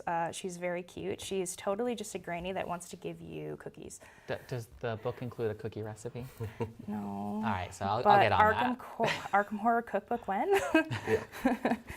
I want to just show. We'll talk to our friends at Aconite about that. Yeah, we'll get that cookbook in the works. And we came up with some new entities too, and these are two of them. I don't want to show too much more of the book, but we have the Neff, which their name is based off of the scientific name for lobsters. They are large lobster people, and they live in a world that was almost completely consumed by an ancient one, but they managed to banish the ancient one, and now they farm coral. So. Yeah, it's an awesome book. It has so much good stuff in it. I love the deep sea art here with the like anglerfish style glow lights. Yeah, that is. He's a noxious eel, and don't think you're safe if you're not in the water because these things have air sacs and they can fly for a distance. Well, I always assumed that I wouldn't be attacked by the eels if I wasn't in the water, but now new nightmare. Yeah, new nightmare unlocked. New nightmare. Yeah, like a really funny thing about the name of this thing, the Tic Tic Kra. So the writer that I worked with for this actually listened to the sounds that lobsters make, because lobsters do make sounds to kind of communicate with each other, to come up with this name because they were named by the Neff. Oh. And like lobster mouths are definitely not like our mouths. So that was just kind of a funny little, lore tidbit. yeah. The behind the scenes tidbits. Yeah, you know, we get into weird stuff when we make these things, so. All right, I love this. I love this so much. And looking into it though, it does look like a lot of it's focused on like the game master side of things. Oh yeah. Is there player stuff in this book? Yes, there's a whole chapter. Okay, let me find it real quick. I think We have a new archetype. So for those of you who may not be familiar with the game, our archetypes are basically like our character classes. Some of them are similar to those that are in the card game, and some of them we've invented for our game. But basically, you will choose an archetype when you build your character, and that will define some of your abilities and how good you are at certain things. So we added the Dreamer, which makes sense, right? We're dealing with the Dreamlands. And the Dreamers, the concept is sort of like walking on that edge of like brilliance and madness. You sort of want to find inspiration. You want to push yourself to the edge to really find your muse. And so they deal a lot with interacting with horror dice and taking these awful, strange, crazy things that they're seeing and turning it into something, turning it into power. But they got to be really careful because you can still go mad. Yeah, it was really fun. I didn't get my Nightmare Cannon, but I got something kind of close, so. I love the idea of archetypes because there's like, the concept is just less limiting. Like it's like, I could make a dreamer detective. Someone who, you know, is trying to solve these crimes, but kind of gets obsessed with them a little and just lives on that edge of inspiration and madness. Yes. And that was one of the ideas with the archetypes, was that they're more about how you interact with the world and live your life, and less about what your job is. Yeah, I love that. Each of the archetypes also gives like examples of like, here's a character that might use this archetype. If you're kind of like, I don't know what a survivor's backstory would be. Well, here are a few examples of what a character might look like, just to kind of inspire you. So not all guardians have to be chefs that hear voices from God? Correct. Oh, okay. My apologies. But if you want assumed. that, you can have it. Oh, I will. Don't worry, I will.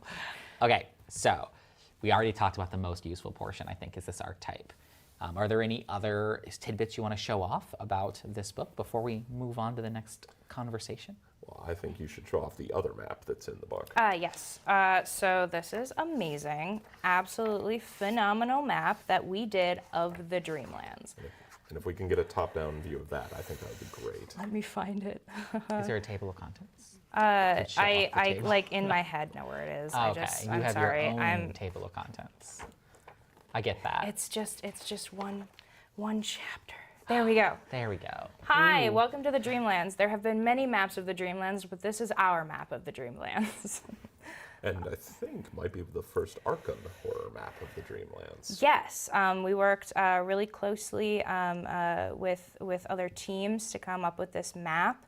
And this version also has like little doodles and drawings on it because this was a map designed by somebody in universe, and so they're like, oh, maybe this is here, or oh, maybe that is there, and that was sort of to give you guys that that feeling of, well, I can make anything I want here. Like, there's content that we give you, but you can do whatever you want in the Dreamlands.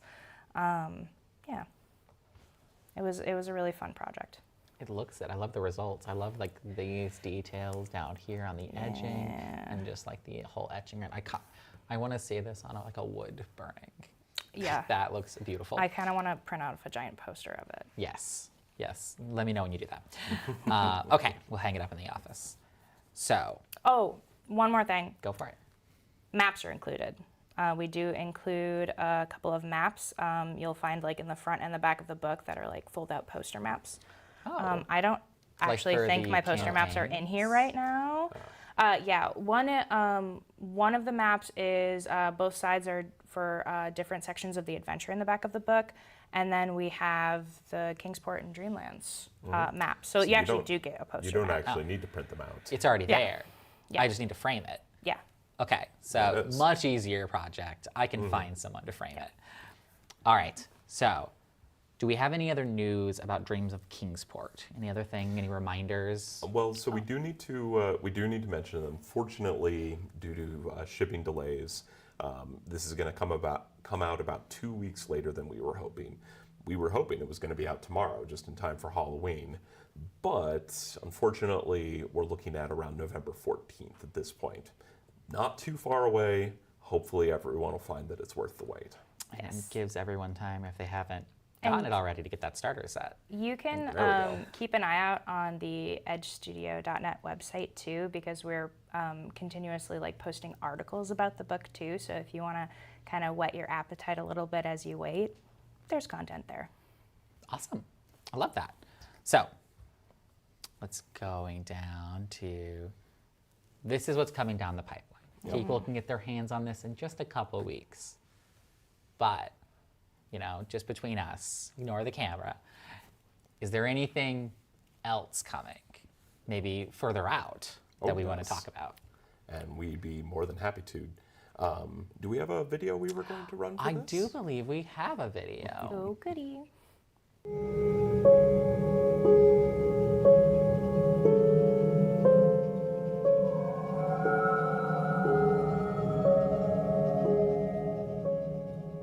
I love the art on that.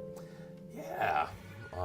So, as you can see, we're committed to following up with our setting guide with a set of adventures that will let you play in that setting, or in the Dreams of Kingsport case, let you play in both settings, both the Dreamlands and Kingsport. Some of the adventures are more in one, some of them are more in the other, and some of them kind of cross over into both.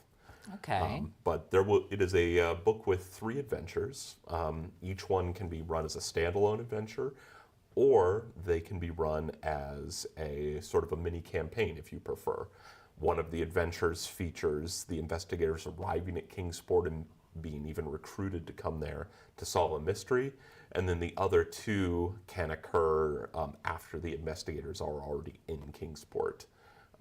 And wandering around and doing things. So it gives you a good opportunity to bring them there and then have them stay for a few different events.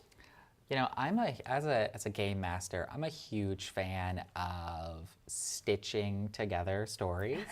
And so I'm just curious, you mentioned there's many adventures in here. And you've mentioned that in the new book, there will be separate adventures. 3 more, yes. Do you think you could stitch in some of these mini adventures in between those to make like an even longer campaign? I think you absolutely could, Yeah. and that's a great point. Each of them would have, each of the adventures, there is a gap in between them that you can either run straight into the next adventure, or you can introduce one of these little side adventures that is, the ones in Dreams of Kingsport can be run much shorter and could be sort of either a palate cleanser or a way to prepare your characters for the next horror that they're going to encounter. The way we did the mini, we call them mini mysteries. The way we did them is for the Dreamlands portion, we have one that deals with each of the main continents. So that is kind of the focus of it. And then for Kingsport, it's one of each of the main districts, and then maybe some new locations. Who knows? So the new book, Kingsport Mysteries. Kingsport Mysteries. Thank you. That's mostly targeted to GMs, and I think we've already covered why they should buy it. But is there anything else that is hidden in that book that a game master might want to get their hands on? Yeah, absolutely. So one thing we wanted to do with Kingsport Mysteries is, besides showcasing the various locations in Kingsport, we wanted to create some very memorable adversaries and some very memorable moral conundrums. So the adventures aren't just run in, beat up the monster, blow up the place with dynamite, although some of them you can attempt to solve that way. but they're really focused on the investigation and the mystery portion of Arkham Horror. And because they're a longer adventure than the ones that we show in our source books, it gives us more time to like present clues and create something where the players can actually figure out what's going on and come to the conclusion themselves. It lets us actually do a mystery that they can then solve. And so I think that's a very important part of it, and a really exciting part of it. Another thing that's very interesting is how is some of the adversaries that you'll be fighting.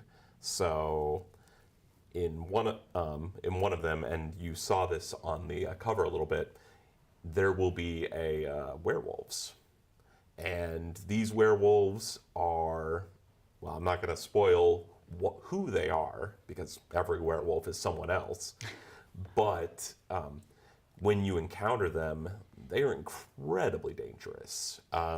And it is going to be up to you whether you're trying to stop these werewolves from murdering a whole bunch of people, basically, or if you decide that there is no way to stop them without stopping them. But if you choose the latter, that's a hard fight. I ran it more than a few times when I was testing out the adventure, and you can drop a few players pretty easily with werewolves. That makes a lot of sense. I don't think I'd want to get into a fight with a werewolf personally. I don't like my odds. I don't carry a lot of silver on me, and I think that's, from what I've heard, I feel like silver is the only thing I really know that's effective. Can I drop a little lore tidbit? Absolutely. So in Arkham Horror, not all werewolves are the same. In fact, most werewolves are not the same as each other because the way that a werewolf functions depends on what cursed them. Oh, that makes a lot of sense. Different so curses. Maybe silver will work. Maybe something else will work. Who knows? Maybe dynamite. Maybe dynamite. I mean, dynamite works on most things. Most things are weak to dynamite. Most things are weak to But can the werewolves heal? Probably Scary. not from dynamite. Probably not from dynamite. Probably not from So just carry a lot of dynamite. Yeah, I'm sure the police will be fine with that. Yeah, I'm sure you can source that really easily. Load your backpacks up with dynamite in case of werewolves. That's not volatile at all. Yeah, it wouldn't be bad. So you brought up the werewolves. I like that. Are there any other adversaries that you personally think are like your favorite? Villains, adversaries, something that like you're like, this is the thing that makes this game this game. Yeah. So there's in one of the adventures, one of that is actually mostly focused on the Dreamlands, we get to play around with, I think one of the, well, I like most of the ancient ones. I have my favorites, but one that I think is really cool is Silenus. And there is a avatar / priest of Silenus who shows up in that, who is a very scary individual. And also, like, that one, they are much more of a pure villain, I would say. So Yeah. in that adventure, you're doing much more work to try and just stop and defeat them. But what's interesting is the allies you might meet along the way. It is the Dreamlands after all, so you might meet some really interesting individuals. But the priest of the empty sky, beware. Good to know. I am personally a big fan of villains that are like morally dubious, where it's you know they're a bad person, but the stakes you have to go to deal with them, it's like, is it worth it? Is it worth stopping them if it's going to cause these other problems? But I will say my players much prefer the straightforward ones. We're like, I don't have to think. I just want to be able to stop the person who's doing the bad thing. And I'm like, okay, that's fine. We can do that. Occasionally, I won't give you a trolley problem. I think then you should actually run, especially the second and third adventure, because the second one has a villain who, very morally dubious, maybe not even a villain at all. The third one has a very straightforward villain, and you can see which one your players and your group likes better. Okay, so moving on, can you tell us a little bit about the next things you're working on? I know we can't reveal anything, but what's in the works behind the scenes? Well, we can't reveal any names, but one thing we can talk about is that we're working on a book that is let's say it's a collection of field reports from a very particular character in the Arkham Horror universe. Somebody who's very good at research, I would say. And that character is going around and studying a lot of the horrible things they might encounter, and is gathering notes for other investigators on how to fight. So you will have that is coming out next year, and I won't say anything more, but it's it's a very cool thing. All right, great to know. I'm just trying to check in really quickly on if we had any other questions within this time slot. We should also mention one other thing. We do Oh, also yeah? mention one other thing. A little further on, we will be taking the Arkham Horror role-playing game, and we will be headed south, down to around the Gulf of Mexico for our first stuff later this year. So something to keep in mind for Gen Con maybe, and all things later, is if you're interested in some Southern Gothic horror, then I think you'll be real pleasantly surprised. I'm excited. You guys, I think, I'm being honest, I think you've sold me. That was the goal, Excellent. Which is saying something. I wasn't sure if I would needed another set of Edge JD RPG books in the library that I currently have, but these deserve a spot. I'll have to clear some shelf space. I'll build a new cabinet. Even if you don't have to, oh, go ahead. No, I was just going to say, have you considered buying another shelf? I think that might have to be the answer, especially if you guys keep making stuff. We're going to keep making stuff. If there's space between your current shelf and the ceiling, then you haven't reached your peak. That's fair. I could just add some what are they called? Bookends. That's the word. Even if you don't have time to play, just for the art though. Yeah, I do want to, before we close out, I just want to show the covers of these other books, because I love the art so much. If we could just do a top down. We're doing this way. Face some us. I just want to do a quick top down. We'll slide some art in, because I think these covers are just spectacular. Specifically, this one I love. As a fan of the LCG, this cover art is beautiful. Most of our covers are done in-house by Antonio Menez, who is a wizard. Honestly, our entire graphic design and art team are crazy wizards. They're amazing. He is also our art director, so Yes. anything he's not doing personally, he's overseeing other people doing. Yeah, and he has done a phenomenal job. Yeah, especially, honestly, one of my favorite ones is the Terra Antarctica one. I think that might be don't get me wrong. The Dreams of Kickstarter was was pretty super cool cool. too. It is. That portal there is excellent. And we've taken this opportunity to kind of show a wider array of different investigators that you could be, because pushing that representation is also pretty important. Also, all the characters on the cover of Terra Antarctica are actually characters that are named NPCs in the adventure, who can also all die after you get to know them and get to like them. So That's exactly what I want to hear. We want to play with your heartstrings, that's all. Yeah. Okay. Well, with that all being said, I think we are welcome to say goodbye to our wonderful friends at Edge Studios. Please check out their products. They're really nice. I cannot tell you, even if you're just a fan of the LCG, you deserve it to at least look at the art here, and maybe get some inspiration. Especially, I like homebrewing stuff for my LCG games, and I can just imagine these being very inspiring. And if you've ever been interested in anything else in the setting beyond what you see in the card game, this is a great chance to learn more about the world of Arkham Horror too. And if you want a little bit of a taste before you commit to buying something, we do have free adventures on our website. Just that little mini 45-minute kind of demo sort of things on there. So feel free to check out what we have, because maybe you can kind of be like, oh, maybe this is something I want to try. Yeah. All right. Well, we will see you guys after another break when I'm joined by members of Fantasy Flight Games to talk about the works and diversity that they have done, bringing a lot of different faces to Arkham Horror. Bye. Thanks. Bye.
Hi, and welcome back to the final segment of Thursday's Week of Arkham Horror livestream. We are ending out with a conversation on Arkham Horror and diversity. There's been a lot of efforts to add diversity into Arkham Horror over the years. And so I'm joined today by I'm going to call you guys experts, so 3 experts on this field. If you'd like to introduce yourselves. Cool. I will start. My name is Kate. You may have seen me before, Kate Morgan. I'm the game design manager on Arkham Horror the card game, so I work with Duke and Nick and Reed to make these stories. I'm Grace Holdinghouse. I'm a senior game designer here. You may have caught my stream in the morning for Mansions of Madness 2nd edition. I, along with Kate, are on our cultural sensitivity panel here. I'm Duke Harris. I was lucky enough to work with Grace on Journeys of Middle-earth for a little while, and then I stepped on as lead for Arkham Horror the card game, and have been working with Reed and Nick and Kate ever since. All right. And I, as always, Olivia Sheppard, community manager, Fantasy Flight Games. Glad to be here. So I will be asking you guys some questions because I'm really interested in all the efforts that we take. Arkham Horror is a franchise that's near and dear to my heart. It has some, I'm going to say troubling, I'm going to say more than troubling, some deeply problematic roots in the mythos Problematic itself. faves. Yeah, and so I've loved what FFG has done with these stories and made them more accessible and more diverse for a wider variety of people. So I have some questions that I'd like to ask. Starting off, right, everyone brace yourselves. Starting off with, what do you feel like diversity brings to the game? Why do we care so much about adding diversity to these games? You want to start off, or should I? Yeah, I mean, I have something I'd probably say. What I usually think of, or my first word is always, I want people to be able to see themselves in the games that we make. I want people to feel as though they can be part of the universe that we're building, and part of that is about creating an inclusive and a very diverse cast of people, and it's something that we've been doing a lot in a lot of Arkham products that I'm really proud of. Yeah, I think when people see themselves in the game, they have more fun and they connect with it more. For me, diversity in our games and our shared IPs really starts with telling authentic stories. The games we make are storytelling games. They are meant to build senses of a world around you and meet characters and follow a plot. And so I know for me personally as a writer, being able to bring my authentic experiences and put them in the game, even if obviously I cannot speak to every experience, it helps make that story more authentic and hit better. I also think that a lot of these games, Mansions of Madness, but even way back, rely on diversity just because that's a fun, surprising gameplay moment of, oh, I didn't expect that. That's more fun. That's helps people really just key into the play aspect of it. It makes people feel welcome and makes people feel excited. Yeah, I would say, like, to follow that, I think something that I try to aim for when looking at these products is thinking about things that would be period appropriate, but not necessarily period correct for the time, because we want this to be a universe that echoes the people that experience it now. And so we don't necessarily have to think about what opportunities people may have been limited to in the past. We can make the environment more representational and diverse because it's our stories that we're telling and it's our environment that we're creating. As Grace mentioned previously, we have an internal panel that is called the Cultural Sensitivity Panel, and we work with our designers, our developers, our artists, and our art directors, and we work with those teams on both Arkham and Twilight Imperium, and we review from initial concepts all the way to final files material, and we will make recommendations or offer advice on how to make the games more diverse, more inclusive, and more equitable for both players and their player experiences. So yeah, it's something we do. We also will work with what we call sensitivity readers to review our products. Those are people who are trained as technical editors who have an experience in reviewing content to make sure that it is representative of a community and that is also, again, diverse, equitable, and inclusive. And then we also, based on project to project, we'll work with cultural consultants who have expertise in a particular marginalized community, a typical group, and have expertise in the representation of the history of that culture and how to best present it in a contemporary way. So it's offered us the ability to make our product just that much more richer. And those are details that like might not go noticed, but we know that they're in there, and so it's something that we can take pride in. Yeah, it's a way for a designer to be able to still accurately and ethically represent an authentic experience that they don't personally have access to. I was so glad when we started having that as an option, because OG member here. Yeah, could not pay people beforehand to do that work for us. It was harder. Yeah, I was going to talk about that, because one of the things that I love is that we do include so many diverse stories, but obviously when we're including these stories, there becomes that challenge of how do we include these stories without falling into stereotypes, or by representing them in ways that the community we're representing would not be happy with, because it's great to say we want to include these people, and then by adding them do so poorly and accidentally exclude them even further. So I just learned about this panel recently, and I was so excited when I heard about it. I was like, I'm so glad that I work at a company that's already doing this, because it's just great to have a company that works hard to represent communities so well and so ethically. So moving from that, I want to talk a little bit about maybe an example of this. Have there been any changes made to either old games or future products, or just how we talk about something in general, that have affected any of our games? Has there been any like characters that we want to specifically call attention to? I don't know do you remember the review process on Amina Zidane? I don't. So Amina Zidane is an investigator within Arkham Horror IP. She is basically a telephone connector, prompter, and a Muslim, wearing a veil. And I know the review process went through a couple of ups and downs. It was really early in having the cultural sensitivity review in general. And I know the reviewer that we hired really opened our eyes to like, hey, you don't know this specific thing that's wrong with this art. You're really far along in the process now. It's going to cost a lot of money to redo this art, but you are unknowingly, perpetuating this negative stereotype about women within Muslim communities. And we were like, you're right. And so we got new art, and that's carried forward through all of her representations, and it's been really fun to, both learn new things, but also see in real time how we change to be better. Yeah, we have like such intention and like we're being so specific with what we do, but we also recognize the limitations of our knowledge. So that's why it's so nice to be able to tap into this entire network of like really experienced people who are experts at also coaching others how to represent, more appropriately. And yeah, there are like instances where I think those consultations have also just added and enriched the work. I know for Hemlock, we worked with a consultant on the Abenaki history and story of all that, that really informed the Peters family in that campaign. And that entire campaign is all about community, and there's a pretty diverse cast.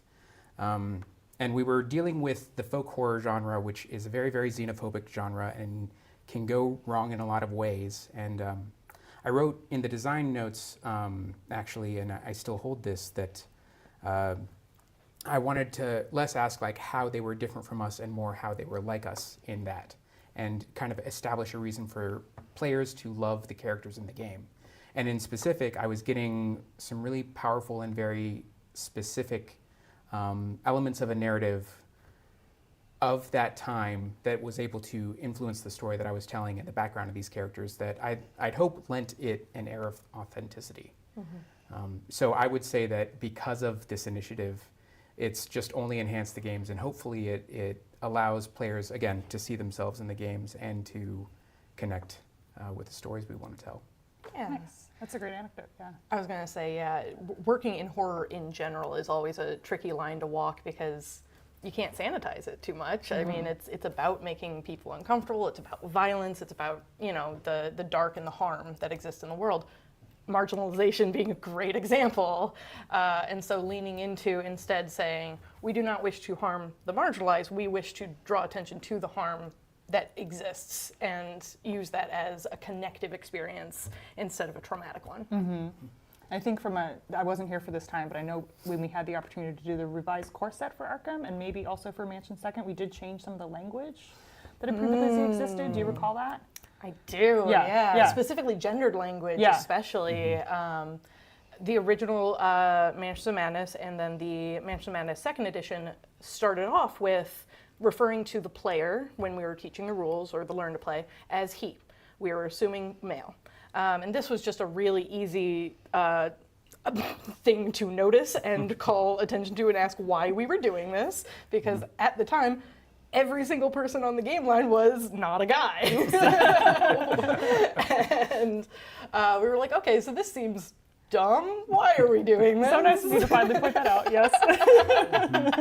And so we swapped, made the easy switch to singular they, gender neutral they, which just made everything better. And our game line since then have used that as a style. Mm-hmm. And then I think also we did some language changing to the use of the word lunatic in Carcosa. Is that right? Yeah, it was reframed as possessed, Yeah. specifically possessed by Haster. Oh, I shouldn't have said his name. Oh my goodness! It's a horror. One face on horror. So yeah, they're really like small details that if you're looking for them, you can do, and they make an impact that's like throughout the entire game. Yeah, so easy for us to do and so good to do for our players. Yeah. Honestly, I got the Twilight Imperium book, an old edition, and it had he everywhere. And so every time I would say that within my group, we'd be like, well, that doesn't apply to us. We don't have to follow that rule. Yeah. Like, we don't have to follow that. Like, the loopholes. All the loopholes. Like, we had at the I love time, that. there was one guy playing with us. I'm like, wow, this game's going to be really hard for you. Well, yeah, we shared some Arkham stories. I can also share some Unfathomable thoughts on that, because I was a part of the team that worked on Unfathomable, from the Abyss specifically. We worked with 2 cultural consultants in particular on 2 characters in that game. One, Antar the Sleuth. While his clothing and appearance, and if you haven't checked out Unfathomable yet, I encourage you to do so. It's a really fun game. Sounds like a traitor thought. It's might be, if you have 4 hours to spend. Anyway, it's okay. So Antar his appearance was generally inspired by Hercule Poirot, but we worked with an Egyptian culture consultant on the depiction and like the proportions on his fez and the tarbouche that is on the top of his fez, and then also his horsehair menasha. So that was just something like we wouldn't think to really like focus on, and it was something that they called out for us immediately, like, hey, this is the wrong size, the wrong length, and we were like, thank you so much. This is exactly what we need. And then also with this is one of our favorites, the character Sardana Morganova, the Lookout. We worked with a cultural consultant who was from the Sakha Republic in Russia, very, very like kind of like specific culture, and we worked with her to distinguish the visuals on her overall appearance, her hairstyle. If you are familiar with that art, the ornamental details on her belt and on her gun holster and the silver of her earrings were all done with consultancy from this amazing consultant, Lex Leone. And then also a fun fact, her backstory is inspired by the 1918 Tunguska event. So another little like historical thing to throw in there. So yeah, you know, all these details you guys keep talking about, from the inspiration in Hemlock stories to like those fine little things. I think that some people might think that those are like, oh, why do we need to focus that much? But for me personally, those things are so distracting. When I'm playing a game and a group that I'm either familiar with or have been a part of is represented poorly, even a very small thing, I'm like, I can't really accept this at all. It's so hard to have that like immersion. And so I love that even those small details or things that we might view as small details are given that attention. And I think that's excellent. So I would love to talk a little more about diversity within the Arkham Horror Files cast. Specifically, we have had, I wouldn't say recently, but we have a lot of queer characters. We have a lot of queer, which I love. But do you guys want to share anything about any particular characters that maybe stand out to you? Let's make the subtext text. Let's go. Yeah, let's go. Name your faves. Yeah, you say we have a lot of queer actors, but like our cast is so large, it's still such a small percentage. And there's a lot of white guys with guns. We keep trying. But yeah, I do think that like I have a lot of personal favorites. Actually, from Unfathomable, Avery Engelbrecht was one of my favorites. Finally getting a trans man into the game. And it is Unfathomable, not yet Arkham Horror, because the timelines are different, but we're working on it. They hold a special place in our heart. I actually do have an anecdote I can share about that. Let's talk about Avery. So yeah, I have a little bit of a story from Alex Orloff-Tang, the designer on from the Abyss the Expansion, talking about the intention behind that character. He decided he wanted to present Avery as someone who was already older and self-assured and commanding of respect. Kind of their competency as a bosun and a mentor places them appropriately in their role. We also, kind of in the vein of like not needing to stick to period correct details, but period appropriate details, it was decided that Avery should have a beard in his art piece, regardless of if hormone replacement therapy was available at the time. It was just was. Oh, nice. Okay, that's good to know. That's good to know. Research. Nice. So, but just because if there would be quibbles about maybe he wouldn't, we were just like, we'd rather the representation be there, and the piece is better for it. Totally. So, yeah. I do think, so yeah, to more directly address the line between period appropriate and period canonical or correct. Yeah. I think it's really useful as a writer to wholly realize and accept that history is never benign, that what we know about history is never the full picture, and it is almost always written by the privileged, written by the ruling class, and remembered and carried forward based on agendas and biases that have existed and will exist. And so when we say, well, that wouldn't have been true, it's like really try to question that in yourself, because do you actually know? Do you know what has been destroyed? Do you know what has been missed? What has been intentionally left out of the narrative? Because I don't think any of us do. And so oftentimes historians or archivists will uncover things and be like, oh, this challenges what we thought was possible within the 1920s specifically, and maybe we should have thought about that before, because humans have always been humans. A diverse experience of life will never go away and has always been thus. Yeah. But yeah. And I mean, a big part of that, I don't know, like, it's great that we are building sort of this shared imagination, this shared world that is better than it actually was in some ways. At least that's the goal. I also think about like, what were you gonna say? Can we say it's better if Cthulhu exists in that world? Okay, my ideal world has Cthulhu. That's fair enough. Yeah, I am Cthulhu in the ideal world, but I guess that's we live pretty far away from the ocean.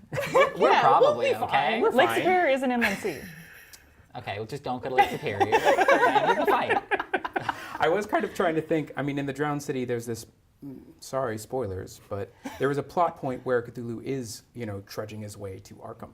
And I really have a fun, it's fun to imagine, what route did he take? Did he just go overland and move through people's dreams and mess stuff up? He could have hit the Midwest, who knows, but, we could all be crazy. I do like that note from Phil in the chat. Yes, you just assume everyone is not straight and then proceed accordingly, unless canonically stated that they are straight. One of the fun things about games is you have this much text to get across an idea. Yes. And so it is so hard to canonically represent a whole person. You can put in details, but 90% of the things that you want to believe about that character, totally true. I'm here as a designer to tell you. You're right, 100%. And if it's not, there is AO3 for those. Yeah. It's role playing. You do you. Yeah. Did you want to share anything about Kohaku or any of your favorite characters? Yeah, I mean, Kohaku was the first investigator that I got to dream up and take lead on. MJ had been trying to get Kohaku made for some time, but when I took the reins, I made Kohaku a big friendly bear.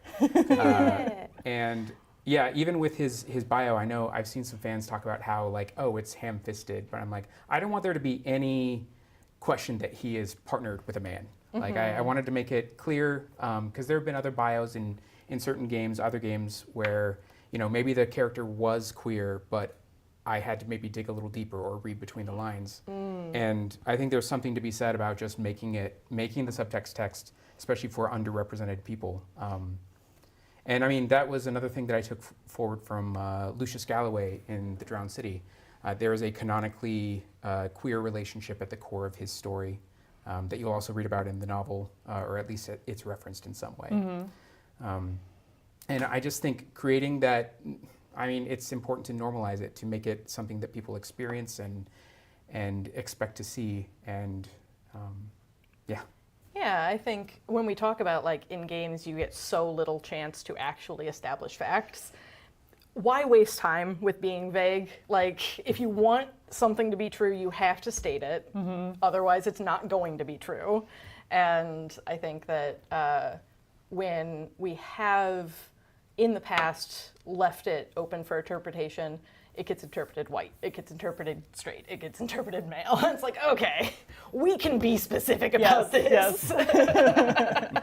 We're the grounders here. And then, yeah, you also had Alessandro Zorzi in Hemlock, and yeah, Lucius Galloway in The Drowned City. So we've had some more recent interpretations or new investigators where we've been able to make the subtext text. Do we want to talk about any old investigators that maybe it's more subtextual? So my favorite subtext that will remain subtext, and this is why I'm talking about it, because it's important. So Michael McGlenn. Yes. OG, white guy with gun. And his backstory, when I first came to the game line and the IP, was he was getting revenge for his best buddy's death. And, you know, they make a big deal about, like, how impactful this death was to Michael. And I read that as a queer person, he's gay. Okay, fantastic. But they're not saying it, because clearly they wouldn't say it. And throughout all of our revisions and all of our additions, we have kept Michael as straight, or as at least a vague whatever you want to be, because male friendship is also important to portray and also important to have from a diversity standpoint. And so I think that there's definitely room within our large stable of investigators and characters to represent a lot of different viewpoints. It's nice that you're keeping that internal lore, just that little flame burning. Yeah. I can have whatever I want. Yes. I really like that. I really like we're talking about making, you know, the subtext text, but I like that there's also the emphasis on sometimes this should be subtext. Like there is value sometimes in being vague. Absolutely. Because once again, it allows more diverse people to incorporate themselves. And so I think there is that balance between those two that's always important to maintain. And I think you guys have done a great job, personally, selfishly. As someone who works here and knows you all. Thanks. Any other characters we want to talk about, though? I can talk about Jamie. Do it. Jamie, another character from the first Unfathomable Corset, Jamie Snell. Their surname is a reference to Hannah Snell, a real person, who was an AFAB English person who dressed as a man to enter the British military in the 18th century, so the 1700s. And then after a discussion, and this is coming from Tony Fancy, the designer, so I'm paraphrasing, but I'm trying to be true to his intention. After a discussion with several people, including people who were genderqueer, it was decided to make Jamie specifically a female-presenting non-binary person who was AMAB, which is often less canonically less presented in media. So there was a goal to, while it's a nod to Hannah, it's kind of also just what are our goals with this character and who are we trying to represent. So that's one of the benefits of being on cultural sensitivity panel. Yeah. Is we get to look at everything, get our fingers in everything, get to see all the backstories and all of the justifications, and it's fun. And also maybe plant some things. Yeah, I mean, there have been plenty of cool details that have grown into full-fledged, threads in different things because of that discourse that we get to have as designers with cultural sensitivity. I guess for myself, Stella Clark is just such a wonderful example of how a character's story and identity as a queer person is kind of melded into their relation to the mythos. It is rather subtle insofar as if you don't think about it, you could just read over her backstory on the back of her card in Arkham. But the reason that she knows that there's something wrong, that there's something supernatural and otherworldly going on, is because the voice that she's hearing is saying, her true name, whereas she's passing. I mean, presumably, at least in that story, she's passing. That not everyone else knows her true name, and that is her link to the mythos that draws her in. That to me is, I think, an example of, the theme and the purpose interlocking really well. Nice. That was something that I did not know. As someone who played Stella, I was unaware of that whole situation until I literally came here and talked about how much I like Stella, and someone was like, "Oh, do you like her because of this?" And I was like, "I didn't know that." I was like, "Yeah, that's great." And looking back, it's obvious now. But yeah, because once again, we talked about earlier how sometimes everything gets read as like straight, cis, white, and so when things even as a queer person, it's very easy to just kind of fall into that pattern. But I do love the idea that we're both reinterpreting and reimagining the past, but with also that lens of we're kind of reimagining it, but these things have also already existed. That is one of the amazing things about diversity just in general, is as we get more historians and archivists from diverse backgrounds, suddenly they're looking at these things and be like, guys, this is obviously like no, they weren't roommates. Like that's crazy. How did you interpret that? And it's just like, well, that's the only logical interpretation. It's like, well, no, it's not. They're not looking for it. Yeah, and so that happens all over. And so I love it. I love it. The 1920s are such a fascinating time. And I want to dive back into that now by talking about Lovecraft a little bit. Yeah, let's do it. Because 1920s, Lovecraft, the Roaring 20s, beautiful time. Lots of not fun stuff, though. Lots of inequality. Yep, lots of inequality, lots of racism. Lovecraft was notoriously racist for the 1920s, which is something that I think sometimes people aren't aware of. That if you read these old stories, when they were published, people were like, you can't say that. Like it was uncouth then, much less now. And so as we're grappling with these things and looking at inspiration, I just want to know, like, what's your process? How do you separate those beliefs and those languages from our modern retellings? With a flamethrower.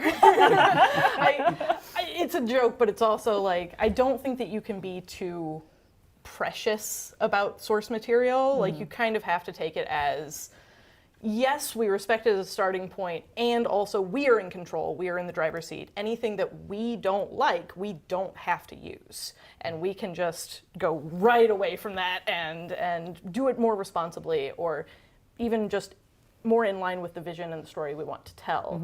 I also think that H.P. Lovecraft, while obviously an inspiration for this IP, not the only inspiration. I know, for instance, like in Mansions of Madness, Kara Sentel Dunk wrote an entire scenario inspired by the Final Destination movies. It's like, horror is such a wide genre. There's so much we can do with it, and we have so much opportunity. We will never stop tapping the well. We're going to keep going. We're going to keep making stories. We'll never stop being nerds. Yeah. That's the job of the creative, is to put everything you want in the hopper and mix it all up and come up with something new. You've done that a lot, I would say, in your work. Hemlock, to cite. But even Drowned City, I don't know if you've talked about your inspirations there. Definitely. I mean, there is an ongoing thing that is said amongst some of the designers where it's like, well, what would make Lovecraft the most angry? What would make him roll over in his grave?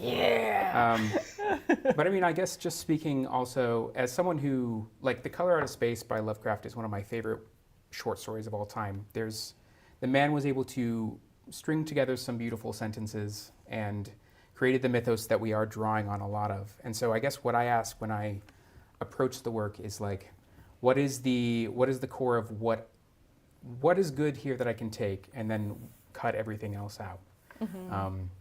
And obviously there's so much complexity and there's so much wrapped up in that, and it's hard to just, rip Cthulhu out of the story in which he's situated. And pretend it's not a problem. Right. Yeah. Because that's equally irresponsible, or that is just irresponsible. And so it is something that I feel like we have to grapple with, and that is very, very hard to, I find it a little hard to navigate, just because I want to do right by the stories, or rather by the monsters and by the themes of cosmic horror that are evoked. But the core of cosmic horror also is a fear of the unknown, right? Xenophobia. Yeah. There's a good there's a good angle to the unknown, which is that the unknown can be bright, it can be fascinating, it can make you want to explore, which is what draws me into the unknown. But there is that awful underside as well of, it's just fear of what you don't know and hatred, therefore. And so I think that's something that I want to pursue, and that I think we have pursued as a design team, is like, well, what are we excited to explore? I mean, obviously there's plenty of scary and awful things, and cosmic horror allows us to tell some really cool stories. But the motivation I would rather have is less about like, I like to think less about Lovecraft and more about what Lovecraft evoked in the good ways. Sure. For me and the rest of the fandom. I think one of the things, a lot of Lovecraft stories evoke themes of sexual violence or sexual impurity, and that's something that personally hits me, and I'm like, oh, I hate that, I don't like that. But there's something powerful in trying to reclaim it, and trying to say, okay, you don't get to write this story, I'm going to write this story now, it's going to be powerful because I took it from you, because you don't get to have it or define what that is.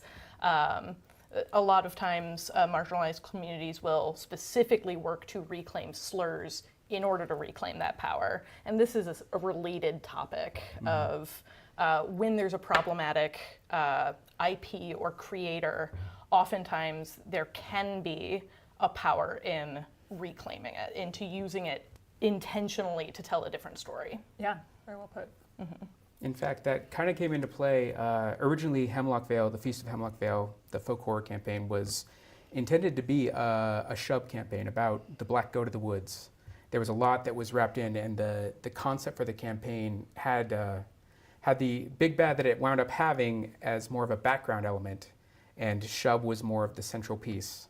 When we were going for it, my desire and what we talked about, what I talked about with Maxine and the rest of the team, I wanted us to, in some ways, like you said, take back what we could and get rid of all the rest. But I mean, what's really powerful to me is when we were having those discussions around the product and around Shub in specific, the studio had to come to a conclusion and reckon with, like, do we want this Ancient One in our games? Is this something that we want to even just have? I love a good dark young, I love a good goat spawn, I love a nasty tentacly tree, but like, it is so representative and so much a part of this Ancient One that I think we as a studio are kind of over, Well, we have the ability to create our own and make those distinct to us too. Yeah. Yeah, because sometimes it does get like, yes, we could try to separate this or reclaim it, but then you have to look and be like, what are we reclaiming afterwards? Like, what small part of this would we even keep? Yeah, like, and if it's worth it then, like, is it worth all the work and all the effort to get that little kernel out when it's like, maybe we need to start anew. Yeah. And there is a new, what I also love about what the products that we've been making is we do get to also create new entries into the canon. August Derleth and Robert E. Howard and other writers in the mythos made their own contributions and played in the world of H.P. Lovecraft, and we get to do the same thing, but in our own way, and kind of take what we like about those things, the Ancient Ones, and make our own spin on them. And we're making them for a contemporary audience. Yeah. So. And I mean, that's a tried and true tradition, because like you mentioned, there's a lot of names of people who wrote in the Cthulhu mythos. In fact, there are several large characters, large outer gods that people might associate with Lovecraft, but were not made by Lovecraft. And they kind of just get lumped into that, despite sometimes being separated by decades. Right. Are there any examples that you all have of any characters that you might want to call out that other authors may have worked on? Or any books more contemporarily that you might find inspiring? Oh, sure, yeah, contemporary books. Oh, yeah, like our inspirations are many. Yeah. Yeah, did you want to? It's been a while since. Yeah. Do you want to talk about Lovecraft Country? I know that's a big one for you. Oh, you were talking about, yes. I'm talking about multiple, so you can go anywhere. Yeah. Well, I was also just going to say, speaking of things that other writers played with in the mythos, like Clark Ashton Smith and Algernon Blackwood are other writers of weird fiction. And one ancient one that I would hope we could bring back would be Quetzalcoatl, who doesn't seem to be problematic, but we'll have to look into that. Interesting. But Get franchise development on for them. exactly. That is my dream ancient one. Something. But yeah, I mean, there are so many interesting works that are wrestling with Lovecraft and the legacy that Lovecraft has left behind. And as you said, like Lovecraft Country is a really good example of a writer who reckoned with and wanted to tell stories about different people that really makes Lovecraft's crappiness a central part of the narrative, and that grapples with it in, I think, interesting ways that are hopefully healing. And of course, the show took that and, took that even further. I actually keep a copy of that at my desk. Oh, yeah? Yeah. Of the book? Yeah, it's actually right behind you guys right now. Nice. Because I was looking at it earlier. Yeah. It's a great book. Yeah. Yeah, I mean, like, I think that, as I mentioned before, our horror stable of inspiration is pretty broad. I think all of us at baseline are already fans of this genre and so consume it recreationally as well, and then that happens to also come through in our work because we can't help it. That's what creatives do. Yep. I'm like, yes, I love this. It's mine now. I'm gonna use it. Galvanizes you. Like that's what good art does. It like motivates you and excites you to do more. Yeah. And so I think I've been inspired by the work of Guillermo del Toro. I've been inspired by the work of, obviously Agatha Christie as a detective novelist. There's a lot that I've taken for my own. Yeah. Which is fun. Yeah. Okay. Do you have any books you want to share before we... I have not read the book yet. I've been Okay. told to read it, but I Which have one? watched all of The Terror, and The Terror was very much recommended to me as something, as when I started it, the show was like Lovecraftian, but like somewhat historically grounded. And I found that show to be very much that. It was like reflective of at least especially the first season, reflective of like that these are white people going into an indigenous community in space and how to grapple with that, but also had monsters and big themes and the winter, and the very intense winter and scary things happen. So I've also heard the books are very, very good, and kind of in that vein, if you like contemporized fiction that deals with kind of larger, more cosmic horror and then environmental horror and things like that. You've also mentioned The Ballad of Black Tom as a book you like a lot. Well, it has been recommended to me as a really interesting way of, again, grappling with the mythos. The Red Hook stories from Yes, Red Hook in specific. Yeah. Which, that is a very problematic story. Yeah. For just throwing book recommendations out. Yes. She Walks in Shadows Yes. is an excellent anthology. It has a lot of different authors. They're all short stories, and I wouldn't say they're all necessarily connected to the Cthulhu mythos, but they all deal with eldritch horror in different ways, and some body horror, and it's a very good book, and it just exposes you to a lot of different authors. I'd recommend people pick it up, give it a look. Maybe there's something you'll like. Sorry, Phil's dragging Kate in the chat. To call out a book that Phil recommended to me that I've not yet read, but I know Phil has, is Never Whistle at Night, which is a compilation of indigenous horror stories. Kind of to follow that as a final book recommendation. That's an excellent, like the whistling at night thing, the Appalachia trail. Yeah. I'm never Wendigo, gonna never going there. Sometimes the real world is scary enough, actually. Yeah, sometimes it is. Yes. Sometimes it is. Sometimes when I need inspiration, I just start learning things about the ocean. Yeah. I'm just like, okay, that's terrifying. Yep. Yeah, I'll that just is. use that. Lampreys exist. Yeah. Yes. Yeah. All right. Well, closing thoughts. Overall, once again, I'm going to go back to that first question. What do you feel like diversity brings to our games? We've talked about it some through this conversation. Is there any one thing you really want to highlight right now? Final thoughts. It makes more gamers. If people see themselves in the game, in whatever capacity that means, they're more likely to play more games, and I am for it. Yep. My hope is that it inspires players. Again, going back to what I said, if you see yourself in the game, I hope that playing Arkham or having adventures or learning new things about the world with these characters allows you to role play or find new things out about yourself, and that's my hope. When there's just such a strong RPG current through all the Arkham games, that's where like shout out to obviously the RPG now, but before that, even just all of us had backgrounds in role playing, and like it very much informs how we immerse ourselves in the games. And I hope that's how players experience them. Immerse themselves in their investigators and tell the stories for themselves in their own headcanon out. And then from just hearing all of you, I think it just makes better stories. Like stories that just feel deeper and characters that feel more grounded and real than ignoring those things, which can sometimes lead to characters feeling flat. It allows more diverse casts, not just among like representation, but also just we have a lot of characters and they can all need to feel unique and diverse. And you know, every investigator is someone's favorite investigator, and that wouldn't be the case if they all looked and acted the exact same way. Yeah, that's great. So I'm just glad you guys have put all this effort into this. We're sharing. It's good to share our intention. So with all of you. So hopefully it goes appreciated. We're going to talk about tomorrow now.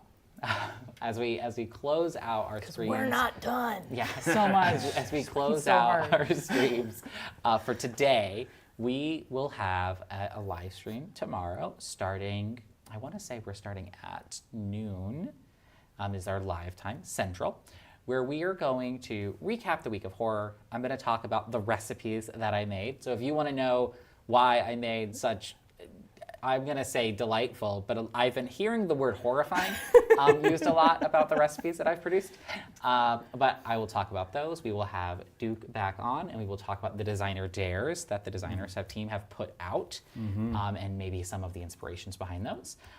And just going into then a retrospective on Arkham Horror, talking about how we've talked a lot now, but it's cultural retrospective. Tomorrow we'll be talking about its game retrospective, where it's come, maybe where it's going, but just in general, like all the inspiration and all the changes that have been made to the entire franchise beyond the LCG, but including the LCG. So we will have that discussion, and then following that, we will have an announcement for all of you related to the LCG. So please stay tuned. Check us out tomorrow. It's a slightly shorter stream, but it'll be a lot of fun, and there will be more props and a different costume. So I hope you all have a wonderful Hallows Eve, and we will see you on Halloween. Bye.